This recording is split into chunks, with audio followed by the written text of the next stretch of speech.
Sergeants, we're ready to begin when you are. Sergeant Hannah, are you ready? I'm ready.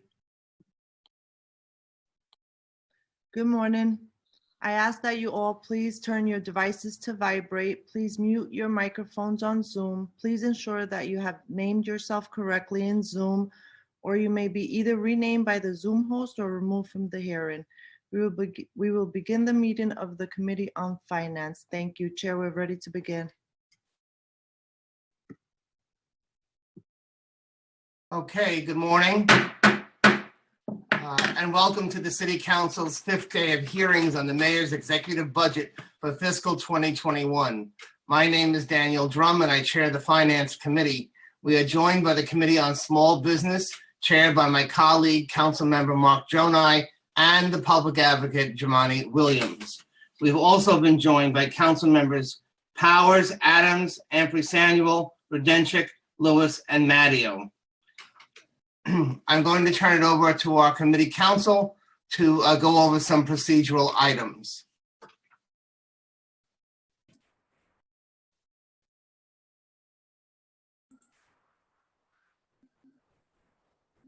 Sorry about that. Thank you. My name is Noah Brick, and I am counsel to New York City Council's Committee on Finance.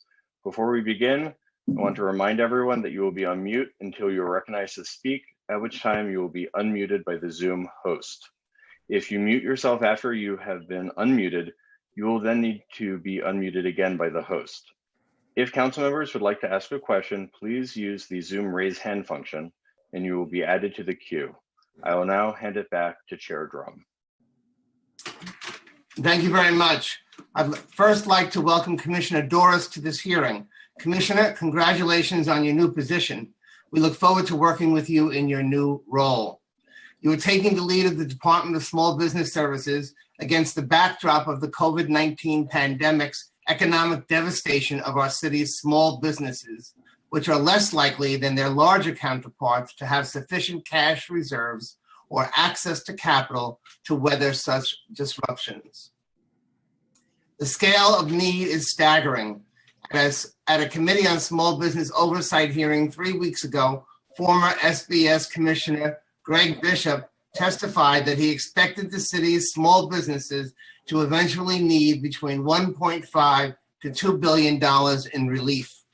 While we continue to hope that much of that need be met by the federal government, including an expanded paycheck protection program as proposed by the recently introduced HEROES Act, hope isn't a plan. Will SBS have sufficient resources to help small businesses survive until business activity resumes to normal levels, as well as provide the city's job seekers with a full array of employment services, particularly now when the need is so great? The agency's $49 million addition in fiscal 2020 for the loan and grant program to assist small businesses impacted by the pandemic was a start, though its programs were quickly overwhelmed with applications. However, the executive plan fails to maintain any of this new funding into fiscal 2021 and beyond. Surely the needs will only grow, and we hope to learn more today about the administration's plan to address these needs moving forward. I'd now like to turn it over to my co-chair, Councilmember Gjonaj, for his opening statement. Thank you, Chair Drum, and I can't help but recognize your hard work and commitment during these budget hearings, so thank you again. Good morning, everyone, and welcome to today's remote budget hearing. My name is Mark Gjonaj, and I am the chair of the Council's Committee on Small Business. Before we get into the budget, I'd like to congratulate Commissioner Bishop for being appointed as the Senior Advisor for Small Business COVID Recovery. It has been a pleasure working with you over the last few years as the Commissioner of the Department of Small Business Services, and I look forward to continuing to work with you in your new role as we devise a long-term plan to assist small businesses that have been heavily impacted by the COVID pandemic. I would also like to welcome Janelle Doris as the new Commissioner of the agency, and I look forward to working side by side with him to adopt a budget that reflects the needs and interests of the small business of our city. Thank you, Janelle, and congratulations once again. Today, we will be hearing from the Department of Small Business Services on their fiscal 2021 executive budget, which totals $160 million. The administration prepared the executive financial plan for fiscal 2020 through 2024 in the midst of the worldwide pandemic that has driven the state and the city's economy into recession in a few short weeks. As such, this executive plan introduces a very preliminary estimate of the city's spending related to its response to and recovery from the COVID pandemic. SBS launched 2 loan and grant programs in response to the pandemic: the New York City Business Continuity Loan Fund and the New York City Employee Retention Grant Program, which totaled $49 million. I strongly believe that the small businesses are the backbone of New York's economy and deserve and need much more assistance to get back on their feet. Also, funding for the loan and grant fund was only included in the budget for fiscal 2020, and we all know small businesses will need assistance beyond June 30th. I want to know what the agency's long-term plan in assisting small businesses that have been a victim of this pandemic.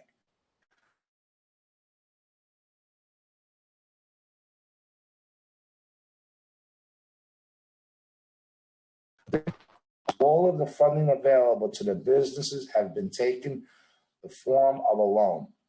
I'm interested in hearing if the agency is concerned whether the city's economy will strengthen quickly enough for small businesses to satisfy the terms of these loans and the potential impact of businesses struggling to pay off the additional debt. Beyond the loan and grant program, we want to learn about the measures SBS has taken to assist and guide the city's small businesses through the pandemic and how it is tracking or monitoring the impact of the virus on small business. SBS budget is spread across 9 program areas, some of which are related to services that SBS provides. I want to understand from the Commissioner if there are programs being eliminated to create resources for programs specific to the pandemic. It is the Council's responsibility to ensure the city's budget is fair, transparent, and accountable to New Yorkers. Hence, as Chair of Small Business Committee, I will continue to push for accountability and accuracy and ensure that the budget reflects the needs and interests of the city. This hearing is a vital part of the process, and I expect that SBS will be responsive to the questions and concerns of the council members. I look forward to an active engagement with the administration over the next few months to ensure the fiscal 2021 adopted budget meets the goals of the council that has set out. I'd like to thank Commissioner Doris for testifying today. I'd also like to thank the SBS staff who have consistently been responsive to our many requests. We would not be able to analyze the city's budget at such a detailed level without your cooperation, so thank you. Also want to thank both my staff and the staff of the Finance Division, including Rebecca Chasen, Noah Brick, Stephanie Ruiz, Aaliyah Ali, Stephanie Jones, Quillian Francisco, Noah Mexler, Daniel Krupp, Emery Endev, Lauren Hunt, Maria Pagan, Andrew Wilbur, Nicole Anderson, Luke Zangril, Courtney Summarize, and for all their help and preparation for this remote hearing and all the others behind the scenes. So thank you. Thank you very much, Mr. Co-Chair. And we have also been joined by Councilmember Cornegy. With that, I'd now like to give our public advocate, Jumaane Williams, the opportunity to make some remarks.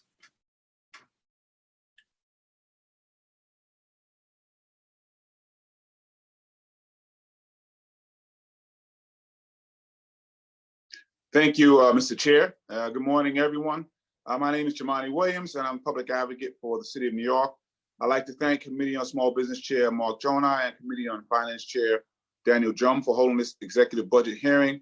I want to start by welcoming and congratulating Commissioner Janelle Doris on his appointment to the Department of Small Business Services, and also give a shout out to the former commissioner who I worked well with, Greg Bishop, and congratulate him on his new appointment. I look forward to working with you in the new role, and I'm hopeful the direction of SBS will undertake in your leadership. The proposed FY21 executive budget for SBS, which includes federal, state, and city funding, is around $161 million, down roughly 60% from fiscal year 2020's budget of $397.4 million. The budget for business development, neighborhood development, workforce development, and economic development corporation will all decrease. No funding is devoted for equal employment opportunity compliance, the workforce one-stop centers, and workforce development training. In fact, the last time these programs were funded was fiscal year 2018. These are extraordinary times, but it is not reflected with these cuts. I'm not confident we are prepared to help our small businesses. We need more, much more from the administration and SBS in response to the current economic crisis. The economic landscape for small business in New York City is, of course, dire. According to Opportunity Insights, earnings for workers at small business in the Bronx decreased by over 90% in mid-April compared to early January. In Manhattan, as of April 25th, the total revenue of small businesses declined by 67% compared to early January. For Queens, this percentage was 59%, the second highest reported among the 5 boroughs. If we do not save our small businesses, the consequences could be catastrophic. Our mom and pop shops and other cherished businesses that have been the fabric of the city for years, if not decades, might be gone. Closures of businesses would lead to further tax revenue declines. Workers may lose their financial stability if they have not done so already. Even worse for our youth and recent graduates, the lack of full-time job opportunities in the short term may have long-term repercussions on their careers and ability to secure employment. It is clear that the federal government COVID-19 loan programs, which exclude undocumented New Yorkers, mixed status families, and cash economy workers, has fallen significantly short of meeting actual needs. The additional hurdles to gain access to these programs pose greater threats to minority and women-owned businesses. I'm also disappointed that the administration's response to small business at that point I'm also still speechless from the hearing last month when the former commissioner reported only 1% of businesses in the Bronx received city grants, while the majority were allocated to businesses in Manhattan. It's my understanding that SBS is no longer offering this financial support and is instead encouraging small businesses to apply for the federal government's loan programs, like the complex Paycheck Protection Program. Obviously, this cannot be viewed as enough. The administration and the city government needs to do more. I've made several recommendations in my COVID-19 response and recovery plan, including suspending or capping commercial rent, tax breaks, and other deferments for small businesses who need it, and extending the city's existing partnerships with banks to streamline access to loans and preferably grants. There must be targeted support to help ease the economic pain felt by small businesses, particularly for street vendors and those owned by immigrants. These business owners often face language barriers or legal questions that require assistance from others, and SBS should coordinate with the community-based organizations to provide these services. The cuts proposed in this executive budget to the department raises serious concerns that we are not prepared to deal with the economic fallout from the pandemic. I worry that cuts will only weaken SBS, which in turn will hurt small businesses at a time they need the most help. Indeed, the city significantly cut its funds to SBS budget by about 50%. I understand the financial difficulties for the city. I also wonder whether these cuts were made with a thorough review of city's economic landscape. So I call upon the Department of Small Businesses to consider these recommendations, and I'm eager to hear today from the Commissioner about the department's next steps. The longer the city waits to do so, the less likely we will see a V-shaped recovery. The government must offer an answer that provides relief, including for minority and women-owned businesses.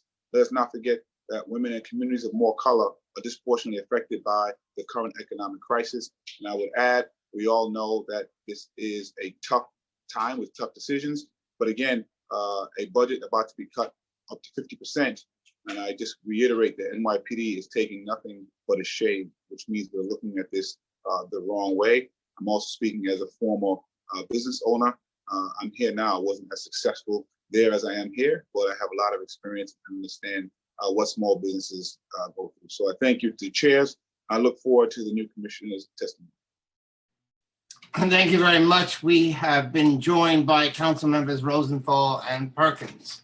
And before we begin with testimony from the administration, I'd like to remind the public that the Finance Committee and the Subcommittee on Capital Budget will be holding a remote hearing for public testimony on the executive budget tomorrow, May 21st at 12 p.m.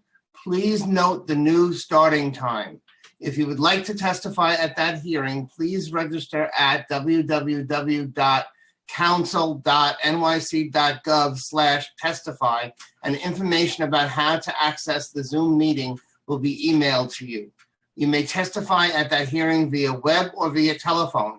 You may also submit written testimony through the registration website or by emailing financetestimony@council.nyc.gov. And just as a reminder, you should keep your testimony to 2 minutes. We expect a large number of people to want to give testimony. I will now call on the members of the New York City Department of Small Business Services to testify. We will hear testimony from Commissioner Jonelle Doris, who is joined by First Deputy Commissioner Jackie Mallon. Will the committee council please administer the affirmation? Thank you. We've been joined by additional members of SBS, and I will call on you in turn and ask you to so affirm. Do you affirm that your testimony will be truthful to the best of your knowledge, information, and belief? Commissioner Doris? I do. Ms. Mallon? I do. Mr. Schwartz? I do. Mr. Blaze? I do.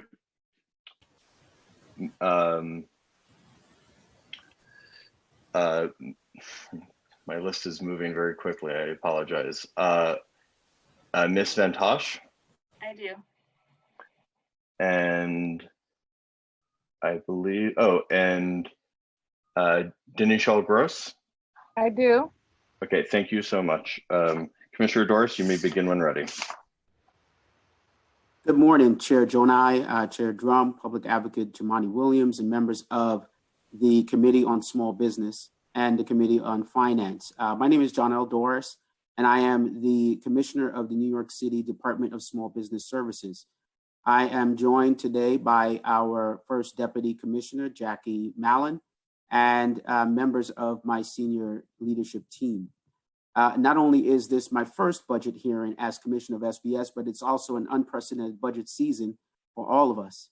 As we prepare for fiscal year 2021, we know that the city's current fiscal constraints will mean tough choices ahead.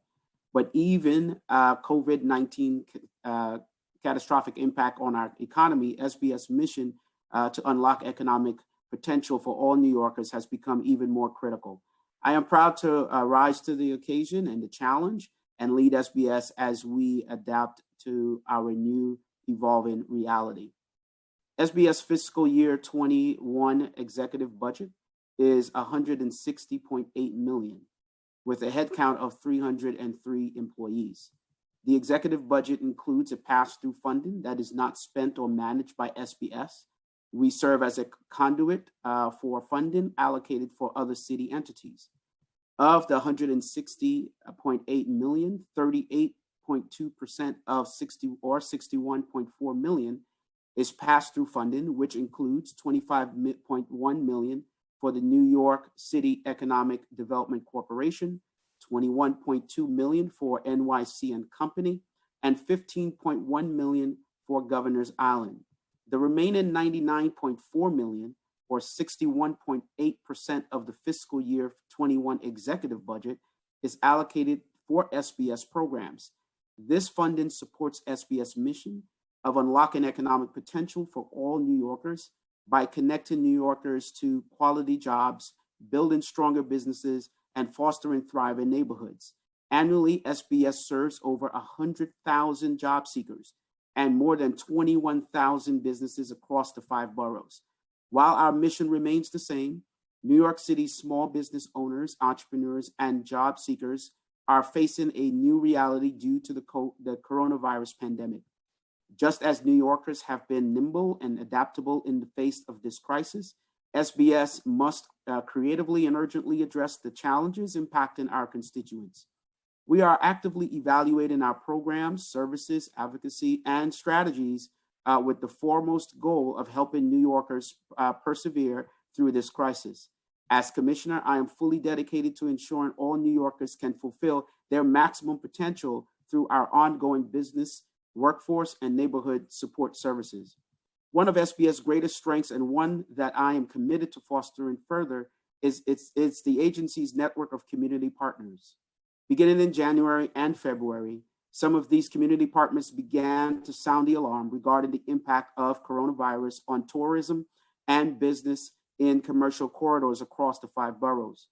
Based on these concerns, we worked quickly to launch 2 financial assistance programs, the New York City Employee Retention Grant and the New York City Business Continuity Loan Fund. Through the New York City Employee Retention Grant, SBS has approved financial assistance totaling more than $24.7 million for over 3,300 small businesses. Further, over 300 loans have been approved through the New York City Business Continuity Loan Fund, totaling more than $18.5 million for small businesses. Access to capital remains a major challenge for small business owners at this time, and SBS is utilizing all of our tools to connect business owners to the resources they need. Through these new initiatives and our wider financial assistance offerings, including the Contract Finance Loan Fund, We NYC Financing Products, and our NYC Business Solution Centers, SBS has connected small business owners to more than $60 million in financing awards since the start of the pandemic. While we are proud of the support we have provided to date, we know that there is still overwhelming need from our small business community. As Commissioner, I am committed to thinking creatively about how to effectively and equitably deploy our own resources, but the scale of this crisis simply requires the resources of the federal government. The administration and... If I could also ask you to summarize, that would be very good, because we have limited time. Certainly. Thank you, Mr. Chair. I would say that in addition to the resources, financing opportunities that SBS have provided, we do have our SBS Solution Centers, who are experts to help our small businesses and job seekers. We provide technical assistance. We provide overviews of funding options for our businesses. We also give daily webinars and small group sessions and in one-on-one settings. We also worked with Moya to be helpful to our immigrant entrepreneurs, making sure that they have access to everything that we have. And as the former director and senior advisor to the mayor's office of MWBE, we made sure that over 200 MWBEs were employed to help with the city's recovery at $230 million. We also want to say that our Workforce One centers are available remotely to provide one-on-one assistance with job searchers, preparation for and recruitment. We right now are serving 300 businesses to fill more than 4,000 positions. We're also working with the Food Czar to help those who are providing essential services such as grocers and healthcare workers with the PPE that they need. I want to just end with saying that, at the core of SBS, we really work with our community partners to ensure that the needs of the commercial corridors are being met.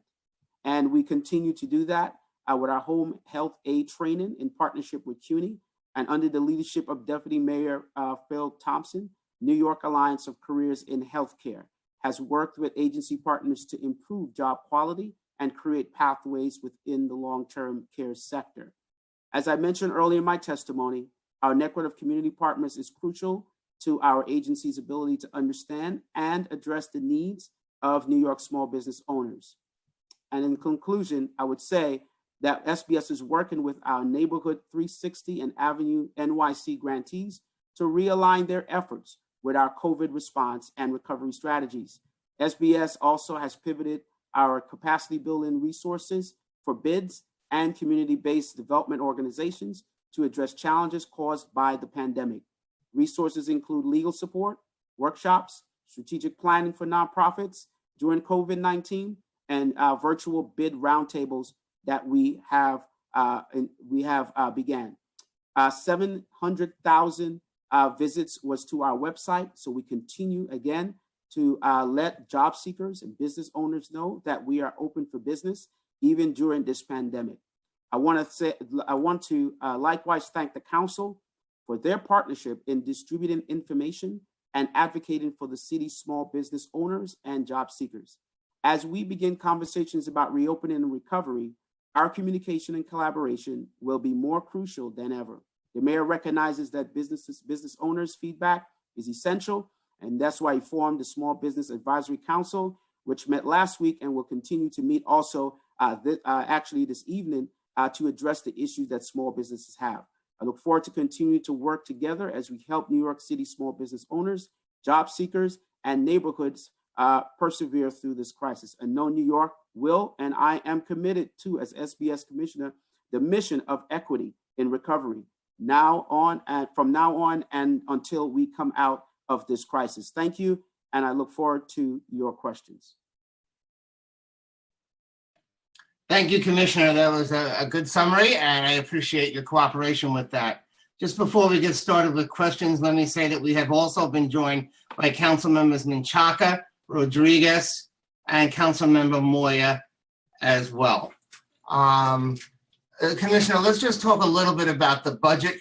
The agency added $49 million in fiscal 2020 for a loan and grants program to assist small businesses impacted by the pandemic. Do you believe that the $49 million is sufficient for small businesses? And how does it compare to funding in other program areas? Thank you so much, Mr. Chair, for that question. As you know, the city has been dealing with this unprecedented pandemic, once in a generation, once in a lifetime pandemic that we are experiencing. And we did allocate early $49 million for a loan and grant program because we heard from the community and we were concerned about the small businesses having the ability to access that capital in order to keep them afloat. And so how we created that program for the loan and grant program, specifically the grant program, it was for employers who had 1 to 4 employees or less than 5. So that means that we were seeking to get to the smallest business owner out there, mom and pop shops, to make sure that they can survive. After overwhelming response, as mentioned before, we did have to stop that program and also began to assist our small businesses in connecting with the federal government programs that they had. And we will continue to do that. That program, as of right now, has $100 billion still in it. And we are working with the small business community to connect them every day to those programs. Okay, Commissioner, my co-chair will probably argue that it may not be enough money, but I'm going to leave that to him. And then just to, in regard to the, I guess you were talking about the PPP program from the federal government. As you probably know, there's been a lot of difficulty about, getting into the program, qualifying for the program, and actually some businesses are turning the money back because of the regulations around that.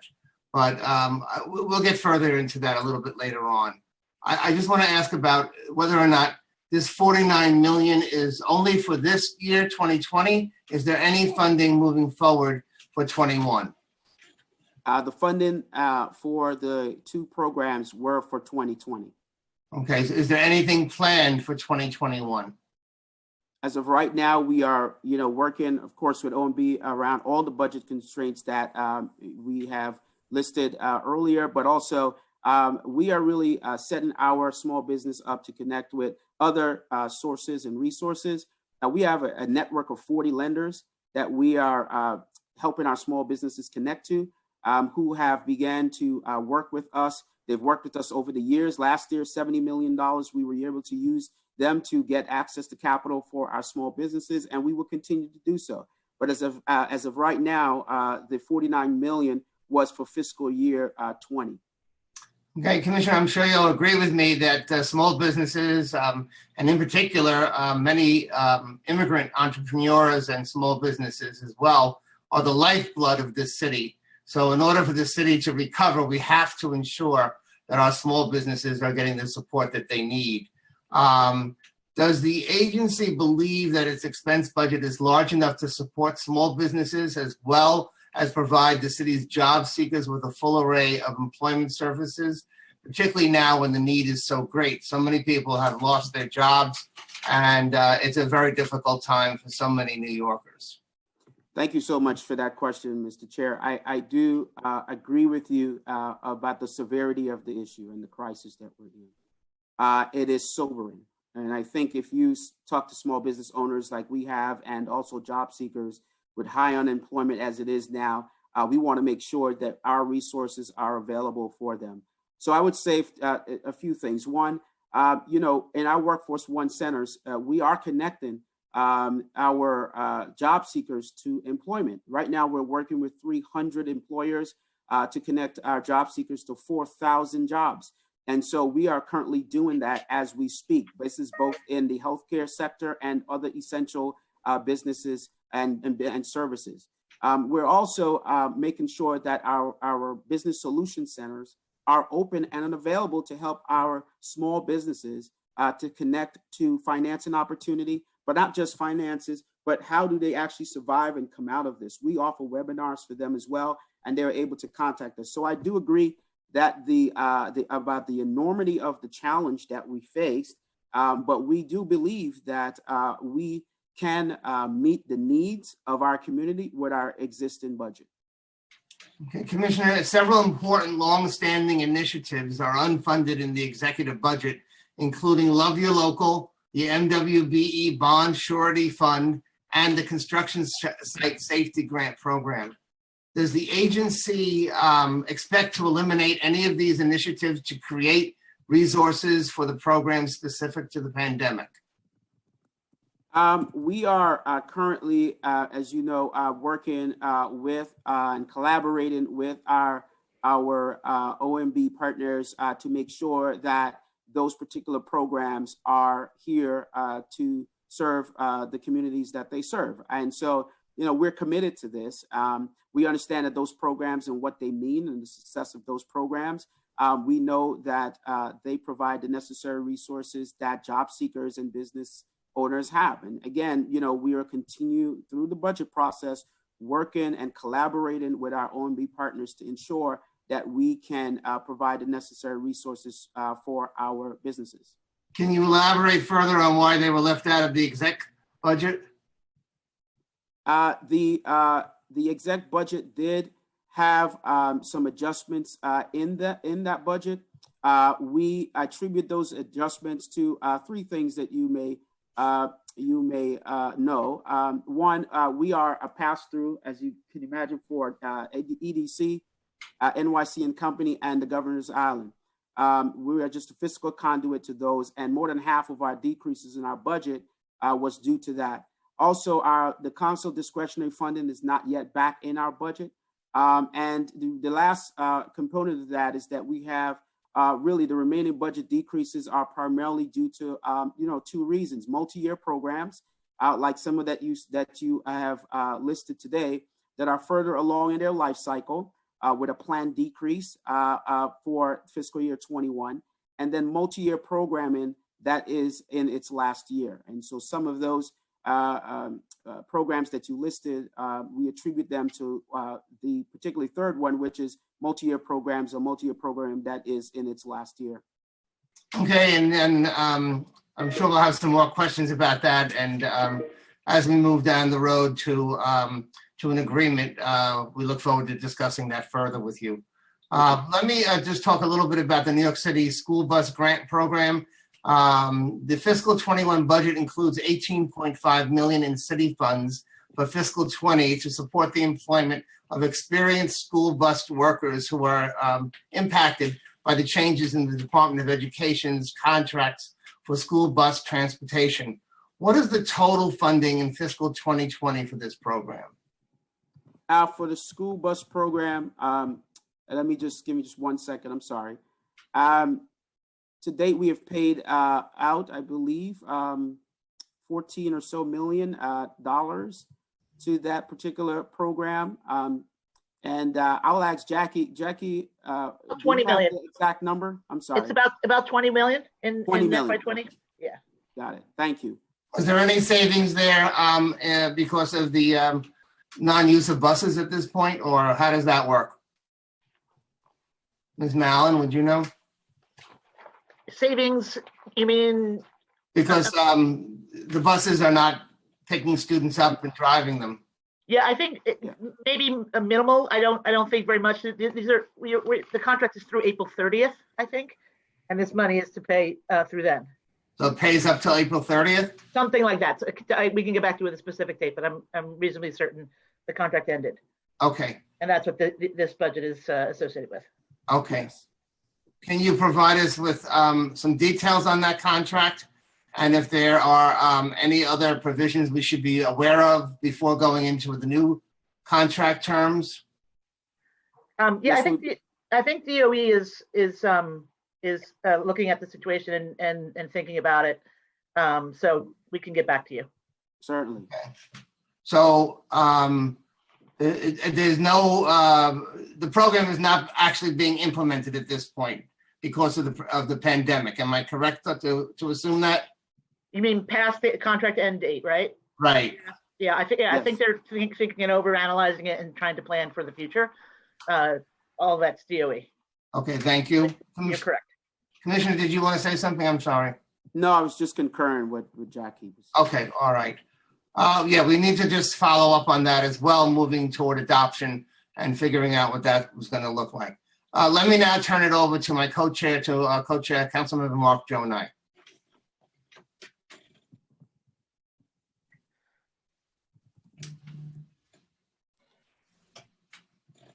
And before you begin, council member, let me just say, we've been joined by a number of other council members, including, by Councilmember Ayala. Thank you. Thank you so much, Chair Drum, and thank you for touching on some of the very important issues that are on the minds of so many of our small businesses. You know, Commissioner, whether it be fair or unfair, we're teaching you how to swim by throwing you into the deep end of the pool in this middle of this pandemic and this crisis. We need you to rise to the occasion. I just need a little clarity here. You just said 24.7 million was given out in the form of grants and 18.5 million in the form of loans. Is that correct? That is correct. At the last hearing, we were told by the former commissioner that it was going to be $39 million in grants and 10 million in loans for a total of 49 million. This equals 43.2 million, but also there's been changes between the grants and loan program.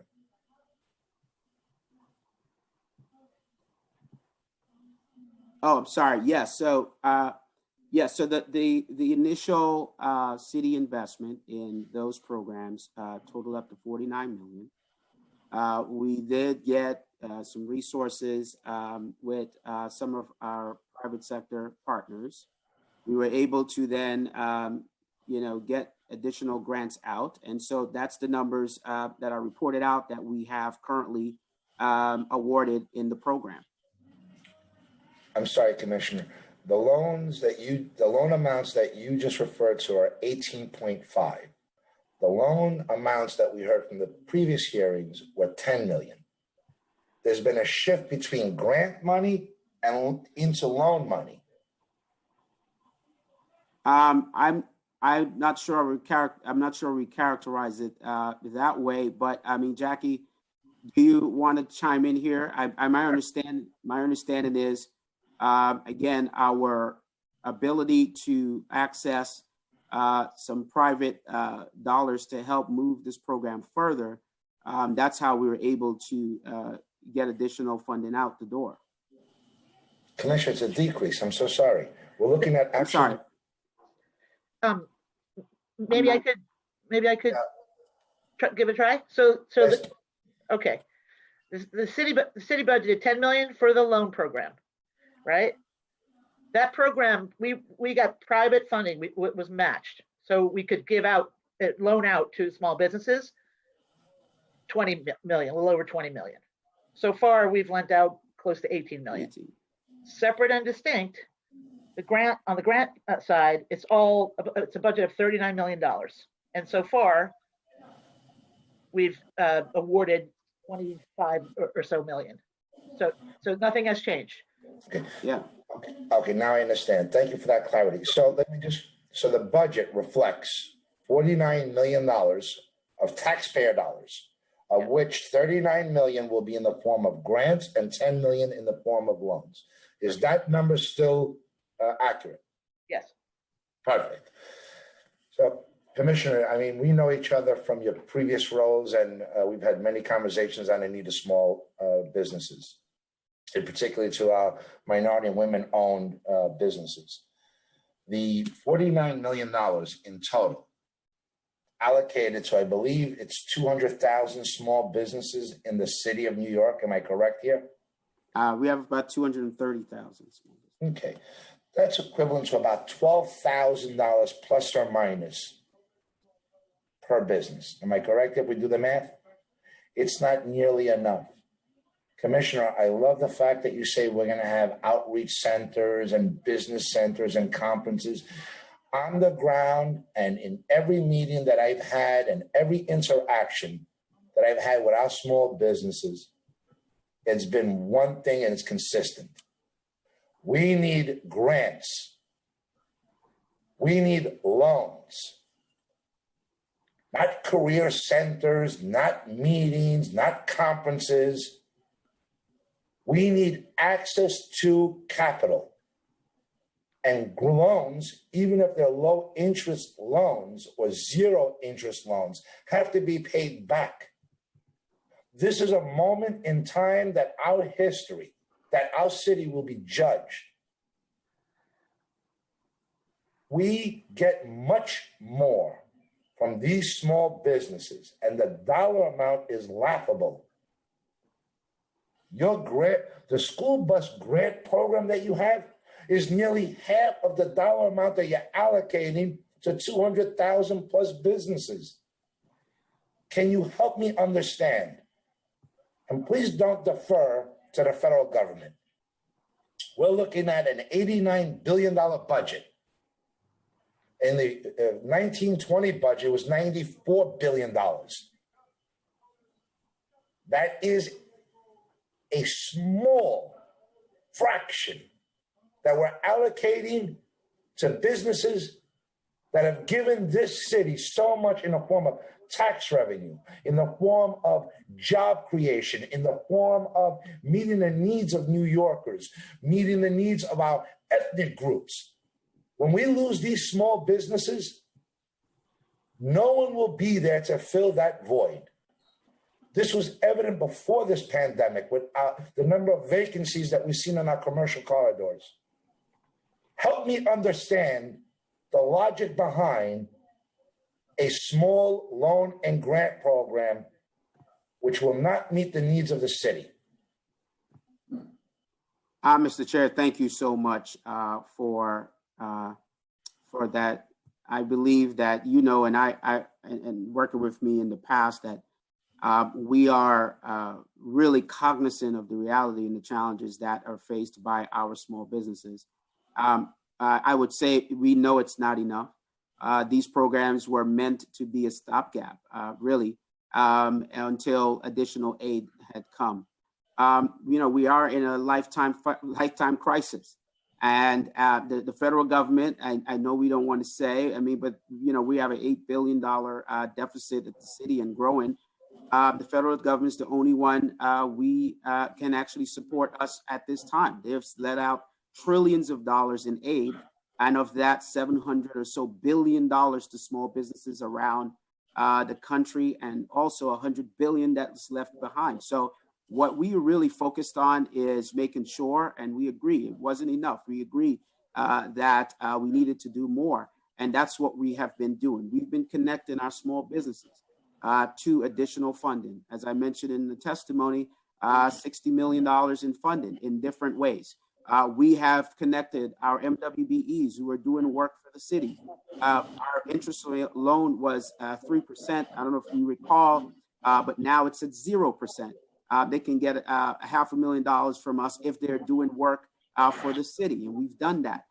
We have really turned over every leaf, look at every crevice to make sure that our small businesses have the resources they need. So we do share your concern. It's a legitimate concern. Are we doing everything we can to get access to capital for our small businesses? And we do believe by connecting them to other resources that are there, even philanthropic resources, even the federal government, the private sector resources, or our 4D lenders that we have in our network, we're seeing that the businesses are getting what they need. However, there are others who still need support, and that's why we're here, and that's why we're having this discussion today. Commissioner, and maybe the first deputy commissioner can help with this as well. Can you give me the total dollar amount of revenue that the city gets from our small businesses in the form of real estate taxes, water and sewer charges, sales tax, income tax, as a whole? Can you give me an idea of what that dollar amount is? I don't believe we have that number, but we can research See, that. That's how I measure things. Okay. The contribution of the small businesses to New York City in the form of tax revenue is tremendous. And the 3,600 businesses is less than 2%, probably about 1.5% of the total businesses that are out there, small businesses. The loans and grants program that the city has provided is going to about 1% or 1.5% of all businesses, leaving 99% of our small businesses on their own to deal with figuring out how to reinvent their business models and how to survive. We're not even talking about a question of thriving. And we all know how to do math. The greatest return that we can get on our budget is by investing in small business. The more small businesses that we open, the more they'll be able to contribute to our tax base.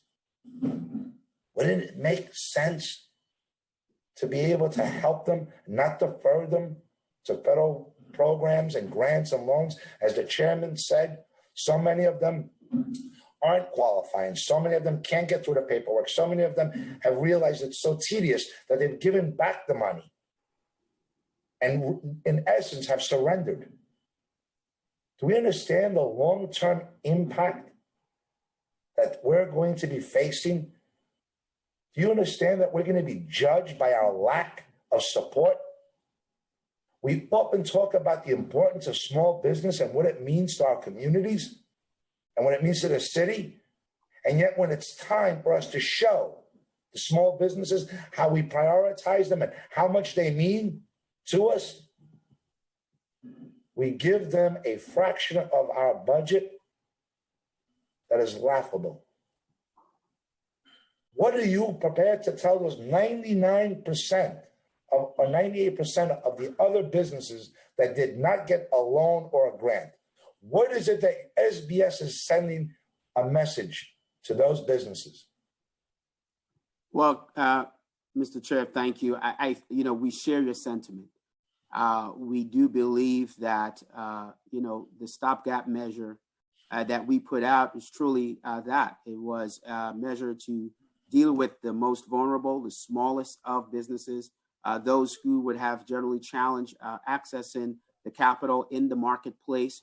We know access to capital is critical. We understand that reality. The city, as you know, we're under dire budget constraints.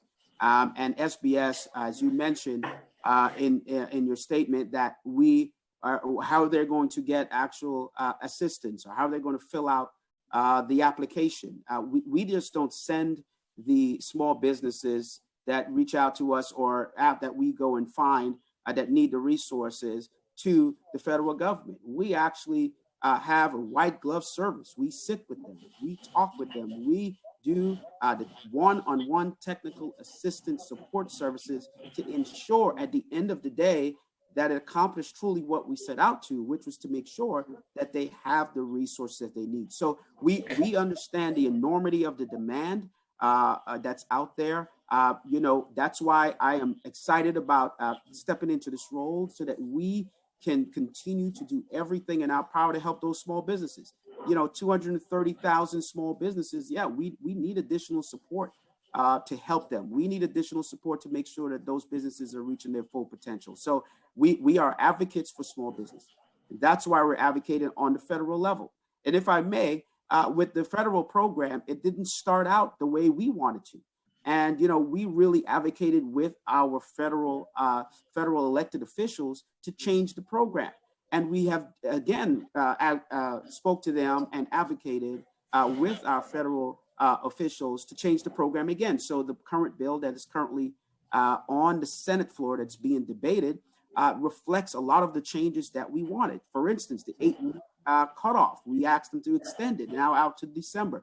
Also, that the cap on rent and fixed cost that's coming out of that forgivable loan, by the way, is what's capped at 25%. We asked the federal government and lobbied them saying this doesn't work for New York City.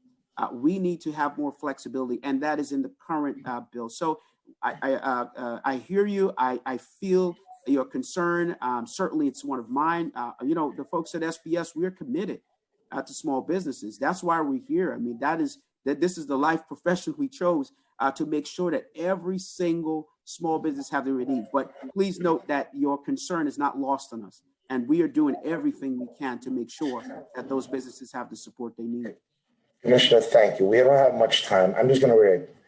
These small businesses pay city tax dollars. They also pay federal. Federal do their part. We'll put pressure on them, but it's time for the city to step up to the plate and show what they can do for our businesses. And I'm not going to continue on that because I can see there's going to be a rabbit hole that we're going down. But Commissioner, talk to me about in the essence of time, the tale of two boroughs that this administration has created. Even that limited dollar amount where 1% of the total loan program made it to the borough of the Bronx is an injustice and unforgivable. Well, don't Bronx small businesses matter? Oh, Bronx small businesses do matter, and they matter greatly. We have a 5-borough strategy. We are not, focusing on one borough or another borough. I would say quickly that we set up this stopgap measure for these loan programs very, very quickly.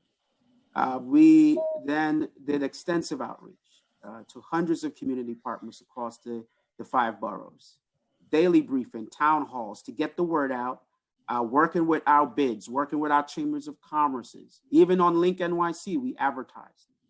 700 visits to our website since we launched this in 16 to 18 languages, promotional materials. We were in the city, in every quarter of the city, to make sure that this program was heard and accessed. Despite all these efforts, we share your concern that we did not achieve all the borough diversity that we hoped for, both in the percentage of applications that we received and in the percentage of awards. And so, we do want to say that we hear you. And, as commissioner, I'll have a 5-borough strategy. And where we are working in the other boroughs, working with the Bronx and Queens and Staten Island businesses and Brooklyn businesses to make sure that they all are participating. And so I hear you, sir, and I share that concern. That is a concern of mine. And Commissioner, how are you going to right this wrong? How will you right this injustice when the next fiscal budget doesn't have a single dollar allocated to loans and grants? How are you going to do right by Bronx businesses and the outer boroughs when you don't have a commitment to any loans or grants? 1% of that money went to Bronx businesses. You don't have any funding in this upcoming budget. For the hearing, yeah. I'm sorry, sir. Okay. So I apologize. So while the 2% of the loans and 3% of grants awarded to Bronx businesses is relatively proportionate to the percentage of eligible businesses who applied and also those in that Bronx, we know it is not enough, and we need to do more. How will you do more? How? Tell me how when the budget doesn't have any money allocated to loans and grants. So two things. One, a large part of what we do is connect our small businesses. Federal government, right? To federal loans and other options. I want to say that we don't want to discount the reality that the federal government and our other lending partners have put out, billions and billions, we've got hundreds of billions of dollars to assist. But I do hear you on that, sir. We are doubling down our outreach efforts to LMI communities. One of the things is, did we reach them? We are hoping to make sure that we get to those businesses so they understand and know. We are helping small essential businesses recruit job seekers. We are working in the borough right now. They need money. They need grants, not even loans. You've already allocated these grants and loans, and a small percentage, an unfair and an unjust percentage made it to the borough of the Bronx. You're not telling the small businesses in the Bronx how you're going to right this wrong with city tax dollars. You're going to defer to the federal government. I can see that this is going to continue to go round and round again. Commissioner, you have an opportunity. We have challenges ahead. Allocate the money that's needed. Make sure it is justly allocated in fairness. And let's end the tale of two boroughs once and for all. Thank you, Commissioner. Chair Drum, I know that we are pressed for time. We are. Thank you. Thank you very much, Chair Dronai. And we're going to now go to council member questions. Oh, before we do, let me just say that we have been joined by several council members as well. I'm sorry, bear with me.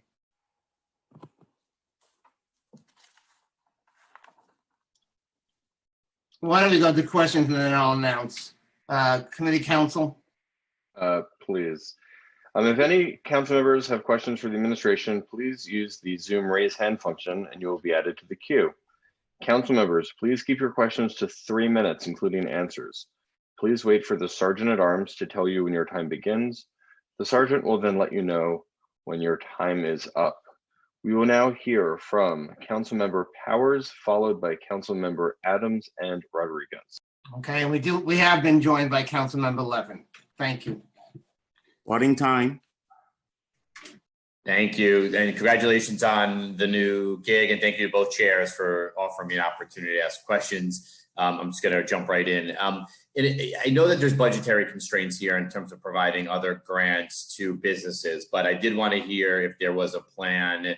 And I'm sorry if I missed this in any part of your testimony, but is there a plan to do another round of grants? I think you guys did get that up very quickly, but it also ran out very quickly. So I'm just wondering if there's going to be another round of grants at any point in time to businesses that are struggling, particularly as PPP starts to run out. Thank you, Councilmember. We do not have additional budget in this next fiscal year for grants and loans. But as mentioned, we are connecting our businesses to not only the federal government, but our 40 lenders that we work with to make sure that they have the necessary resources that they need. Like the small business continuity loan grant program, like there's not a plan right now to reopen that. Is that fair to say? Correct. We are again working with our federal governments and our partners, lending partners, to actually get them the resources they need. Okay. So beyond the budgetary desires of many of the businesses, there's a lot of other things that I would imagine restaurants, bars, and small businesses are asking for right now. This isn't meant to be a criticism, but I have not really heard or seen the SBS be that outgoing or out forward about sort of like thinking through ways to help small businesses in ways that are non-budgetary or not filling out applications, things like that. We've talked about ways to help restaurants and bars, whether it's continuing takeout and delivery, which requires state approval, opening up our streets to allow them for more out space to do spacing. Obviously, we did personal liability and seamless. Those are a lot of bills where we're talking about a lot of things in the council. I'm just wondering if SBS has thoughts or policy suggestions for the city, and if they've made those public to help out small businesses right now when it comes to making policy changes or changing the way we do business right now in the city of New York to help out small businesses as they do the recovery from COVID? And if there are, can you please share with us what some of them might be? Yeah, well, thank you so much, council member. Yeah, and I just want to ask, I'm sorry to interrupt you. Do you support, for instance, like opening up the streets to allow for more shared space?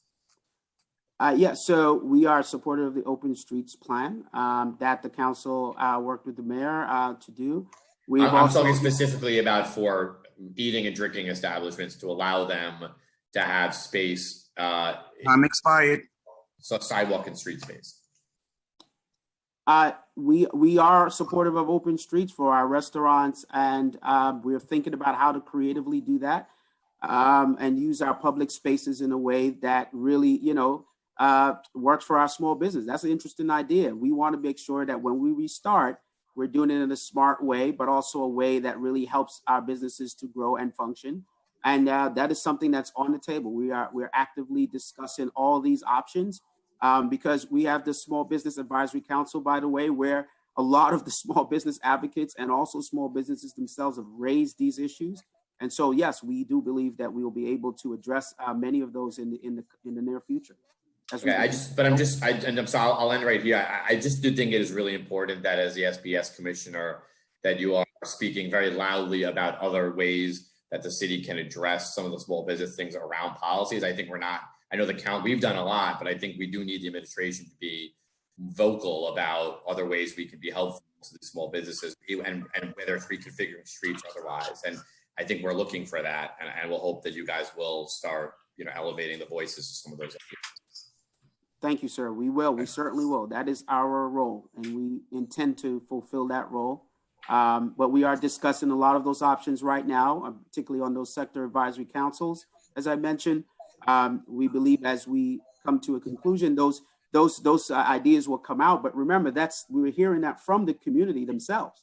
And so, we certainly are listening, and we are open to hearing, and we are advocating for that. So yes, we're looking for different innovative ways to really solve some of the challenges small businesses have. I do agree with you. Okay, thank you to Chair Drummond, Jonah. Thanks. Thank you very much. Let's go to our next council member, please. Councilmember Adams, followed by Council Members Rodriguez and Lewis. Clock starts now. Thank you, Chair Drum, Chair Jonai, for this hearing today. Good morning, Commissioner Doris. Very nice to say that, Commissioner Doris. Thank you so much, Councilmember. Yes, congratulations to you. Thank you. So I'm just going to ask a few questions about a subject that I know is very near and dear to your heart, as it is mine, and that is the subject of MWBEs. Yeah. With regard to the Loan and Grant Fund, what percentage of the awards actually went to the city's MWBEs? I believe, one second, we believe over 50% went to minority and women businesses. Over 50%. Over 50%. Yep. For both. For both. Okay. All right. So in looking at, we know that the coronavirus affected communities of color at much higher rates than other communities across the city, across the country, actually. Mm-hmm. With that in mind, how has the pandemic actually affected contracts with MWBEs? So thank you so much, Councilmember, for that question. As I mentioned before, normally in a crisis, recovery is where we see opportunity for MWBEs. We did something different this time around. We did an MWBE First initiative where we have over 400 contracts right now out to $230 or $40 million over that to MWBE. So they've been a part of the process, everything from staffing to cleaning services to purchases of PPE. We set that up early, and we were able to see the success of that program now. Okay, so along those lines, you just mentioned staffing. How are the agencies actually working with MWBEs to determine what essential work actually is? Yeah, so there's policy out now where the governor's put out guidance on what essential work is, or particularly as you say around construction or other areas, and also healthcare or anything that is dealing with COVID impacted areas.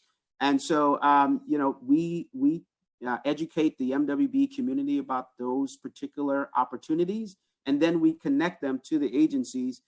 My office I ran before, that's essentially what we were doing every day. It seems like 24 hours a day, making sure that MWBEs are connected to those opportunities. So we are bringing them together literally as we speak to make sure that they are engaged. Okay, thank you. And as I close, I just want you to speak to the MWBE Bond Surety Fund and Loan Program a little bit. Time expired. Yes. Yes, thank you very much. So that particular program was the bond program is a one-time $10 million investment that the city made. It is still open. We are still accepting applications for it. It is still active, including our contract finance fund as well. So both of those are active. As you know, we raised money from the private sector as well to join that program. We have an additional $41 million in all of our MWBE programs, including our Emerging Developer Loan Fund, where we had Amalgamated Bank, and on the Contract Finance Fund, Bank of New York and TD Bank join us, $10 million each, to really make that solvent for our MWB. So there's ample amount of funding there for them, and we know that we will make sure that they have it if they need it. Thank you, Commissioner. It's very important to continue to protect our MWBEs. Thank you very much for your testimony. Thank you. Thank you. Let's go to our next council member. Can we please hear from Council Member Rodriguez, followed by Council Members Lewis and Moya? Clock starts now. First of all, thank you, Commissioner. Congratulations in your new job. My first question is the grant N360 that has been very important for small businesses to get support in the case of Northern Manhattan by the Business Improvement District. So for marketing, supplement, sanitation services, and holiday celebrations, is there any plan to continue extending that grant? Yeah, with that is a grant that we support, and we support that work. Absolutely. Okay, thank you then. I will then follow working with you and your team in the local Business Improvement District, because they have done a great job, and I hope that especially now with the need to continue marketing, helping the small business, we can work together with that initiative. Absolutely. Okay, so first of all, I know where our hearts are, especially many of us who are playing different roles. But then we also know that we deal with reality, which is, even though we know that bank, interest is starting in zero, a small percentage, but then you go to high percentage, the challenges. We have many small businesses that they cannot qualify because there's so many red tapes. And especially when we look on the crisis that we are dealing with, there's a lot of frustration based with reality. And I know that I'm happy to know that, you understand the level of crisis.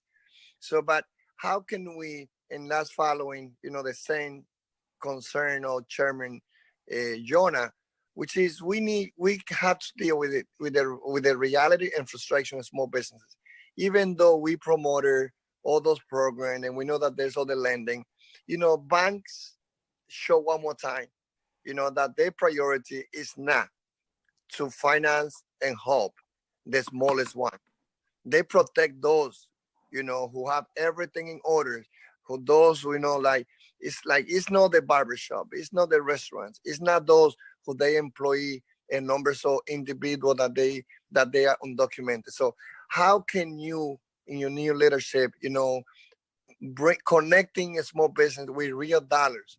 They need help to pay the rent. And in this particular concern, can the city of New York give incentive with taxes to the property owners so that the small business will have free rent for 3 months and the property owners will have a reduction in the taxes that they pay so that they can help their small businesses? Council member, thank you so much. I want to say that I concur with you. I've been there. I've been a small business owner. I understand what it means to go to a big bank that I've been banking with for some time and them not approve a loan that I needed. And I had to actually find a CDFI to help.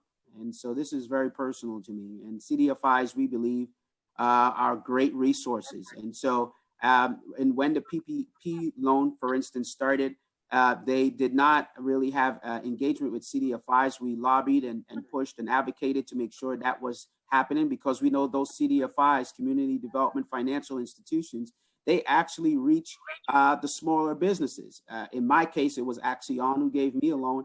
And for others, they have many of others around the city who are actually reaching the smaller businesses. So I agree with you on that, concerning making sure that there's diversification in the lenders that we deal with, that we are dealing with the community lenders, the minority lending institutions, and others who actually reach out to those businesses we care about. As pertains to property tax relief, et cetera, we are certainly, as you know, are in a significant, fiscal crises. And look, we're looking at every option on the table, but we want to say, we understand the need. We understand, what the challenges for small businesses are. I can't really speak to what plans you are in that particular area, but I just say that, we understand it and we know where to connect them to the lenders that actually support who they are and where they're from, essentially, and getting them the resources that they need. Okay, thank you. Thank you, sir. Let's go to our next council member. Council Member Lewis, followed by Council Members Moya and Menchaca. Thank you. Time starts now.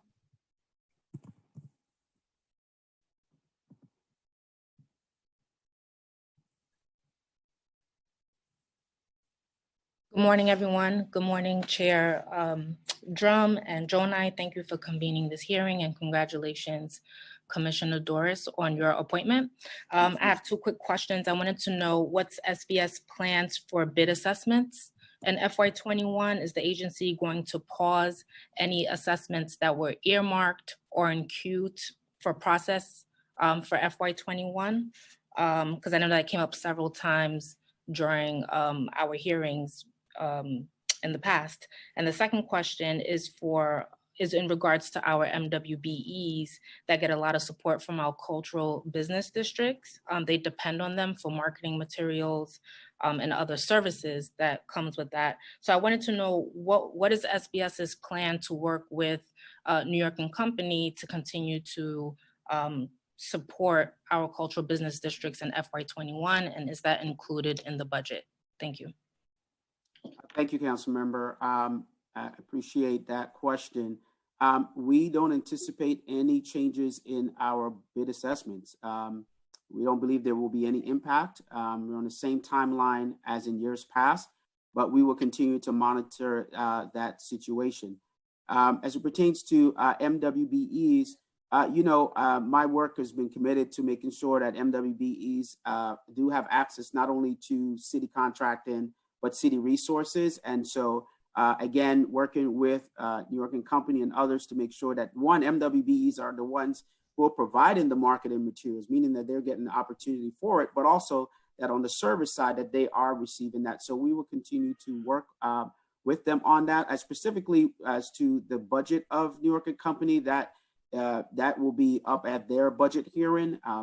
So I can't speak to their budget, but I wanted to say that, our job is to make sure that we are engaging every city agency and entity to make sure that they are following the mayor's 30% goal, and also really to make sure that the MWBs are receiving the services that they need to survive, including marketing and other types of materials. So certainly we'll look into that further with you. I'm happy to work with that a bit more with you in the coming weeks ahead. I look forward to seeing that information in the budget. Thank you. Thank you. Okay, just before we move on, I want to say that we have been joined by Councilmember Koslowitz and Councilmember Levin. Okay, and we'll go to our next round of questions. Thank you. Thank you, Chair Drum. Thank you, Chair Jonai. Commissioner, congratulations on your appointment. I just wanted to go back on something that Chair Jonai was talking about, because this is really important, and the numbers are a bit, disturbing here. So I went back and I did a quick look. As of April 30th, around 80 million of the 20 million loan program for the struggling small businesses has been dispersed, with 66% of that going to Manhattan-based shops. As Chair Jonai duly noted, 1% went to the Bronx, which is around $80,000, and Brooklyn got 18%. Queens, my borough, got 9%. Staten Island got 5%. This data, it disproportionately affects the high rates of immigrant and small business owners in the outer boroughs. Can you please explain the reason why SBS, the reason for this? What is SBS going to do to correct this moving forward? And also, what are you actively working on in terms of language access, advertisement to immigrant-owned businesses, and what support is being provided to them during the application process? Thank you. Well, thank you so much. We really do appreciate those questions. 50% of our small business continuity loan fund went to minority and women-owned businesses. 56% of the loan, the grant program, went to minority and women-owned businesses. As I said before, we, despite the efforts that we've put forth as an agency, we did not get the borough diversity that we desired, and I think we're not Just for the purposes of time, Commissioner, I don't mean to interrupt. I just want to know what is in place to correct those numbers that are extremely disproportionate to the outer boroughs, communities of color. This is really a telling moment for this administration, who has now put no money in to help these small business owners with this money that was allocated there. Can you tell me and tell all of us right here, right now, what is being done by SBS to correct this? Well, I think we have to double down on our outreach. We have to make sure that those businesses and those communities that are disproportionately affected, that's communities of color. Why is it always that we have to double down? It's the same thing that happened when COVID was going on. We didn't reach out to the communities of color. And then after the fact, when we saw the numbers, then we started doing translations, and then we started going into these communities. I mean, you all know this, and the businesses that have been most impacted by this, we still don't have an answer for. We are always the last to receive any type of aid. We're the first ones to get the cuts. And so I'm asking you, what do you have now that is going to correct this? Well, Council Member, I just want to also go on the record to say that we did provide technical assistance daily in other languages, 16 languages.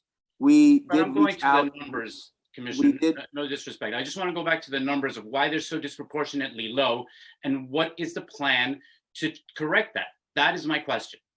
Well, I think as we go forward, we have seen it. We've learned from this experience. We have a plan that we are deepening our outreach.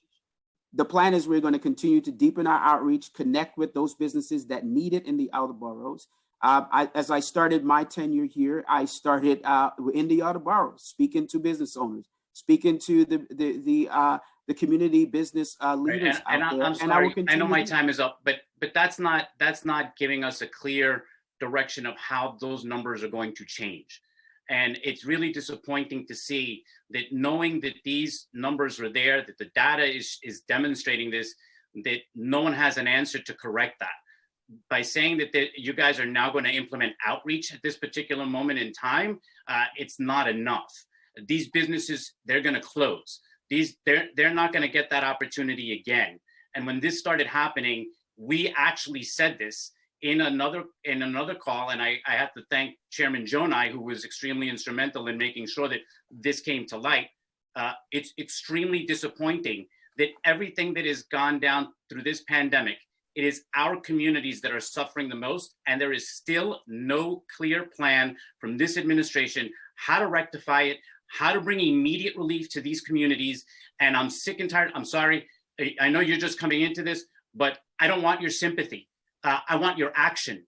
And if we don't get that, this is going to continue to happen, and it's going to be the neglect that we continue to see. And our communities are the ones that are dying, the ones that are shuttering their doors and don't have access to food because we've been ignored. So I'm sorry that it's coming off this way to you because you're stepping into this, but this agency knew that they had to be doing this from the very beginning. I apologize, chairs, for taking over into my colleagues. I didn't mean to overstep my time, but this was an important point for me to make. Thank you. Thank you, Council Member. And if I could just respond, I appreciate the concerns. I hear the concerns. I understand the challenge. We do have a plan. We are connecting those businesses to our 40 lenders that we have. We have, through our PPP program, where we are connecting those businesses to applications and helping them to do the paperwork, which really stands a lot of times between the business actually getting the resource and them not getting the resource. We are the person who's standing in between, and we will continue to do that. But we hear you, and we do have a plan. We are executing that plan to make sure that every business in the 5 boroughs get the results that they need. And again, as I step into this, I have a plan for this. We will reach those businesses. We will get to them. And I hope when we come back, we can look and see that was accomplished. But we really thank you for that advocacy, and we hear you. We cannot do it also alone. We're looking for your support and for you to give us direction, and we appreciate working with you in the future.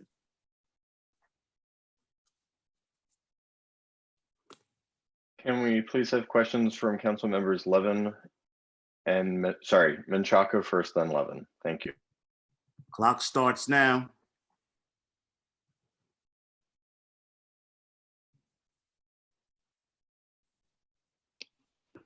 Buenos dias.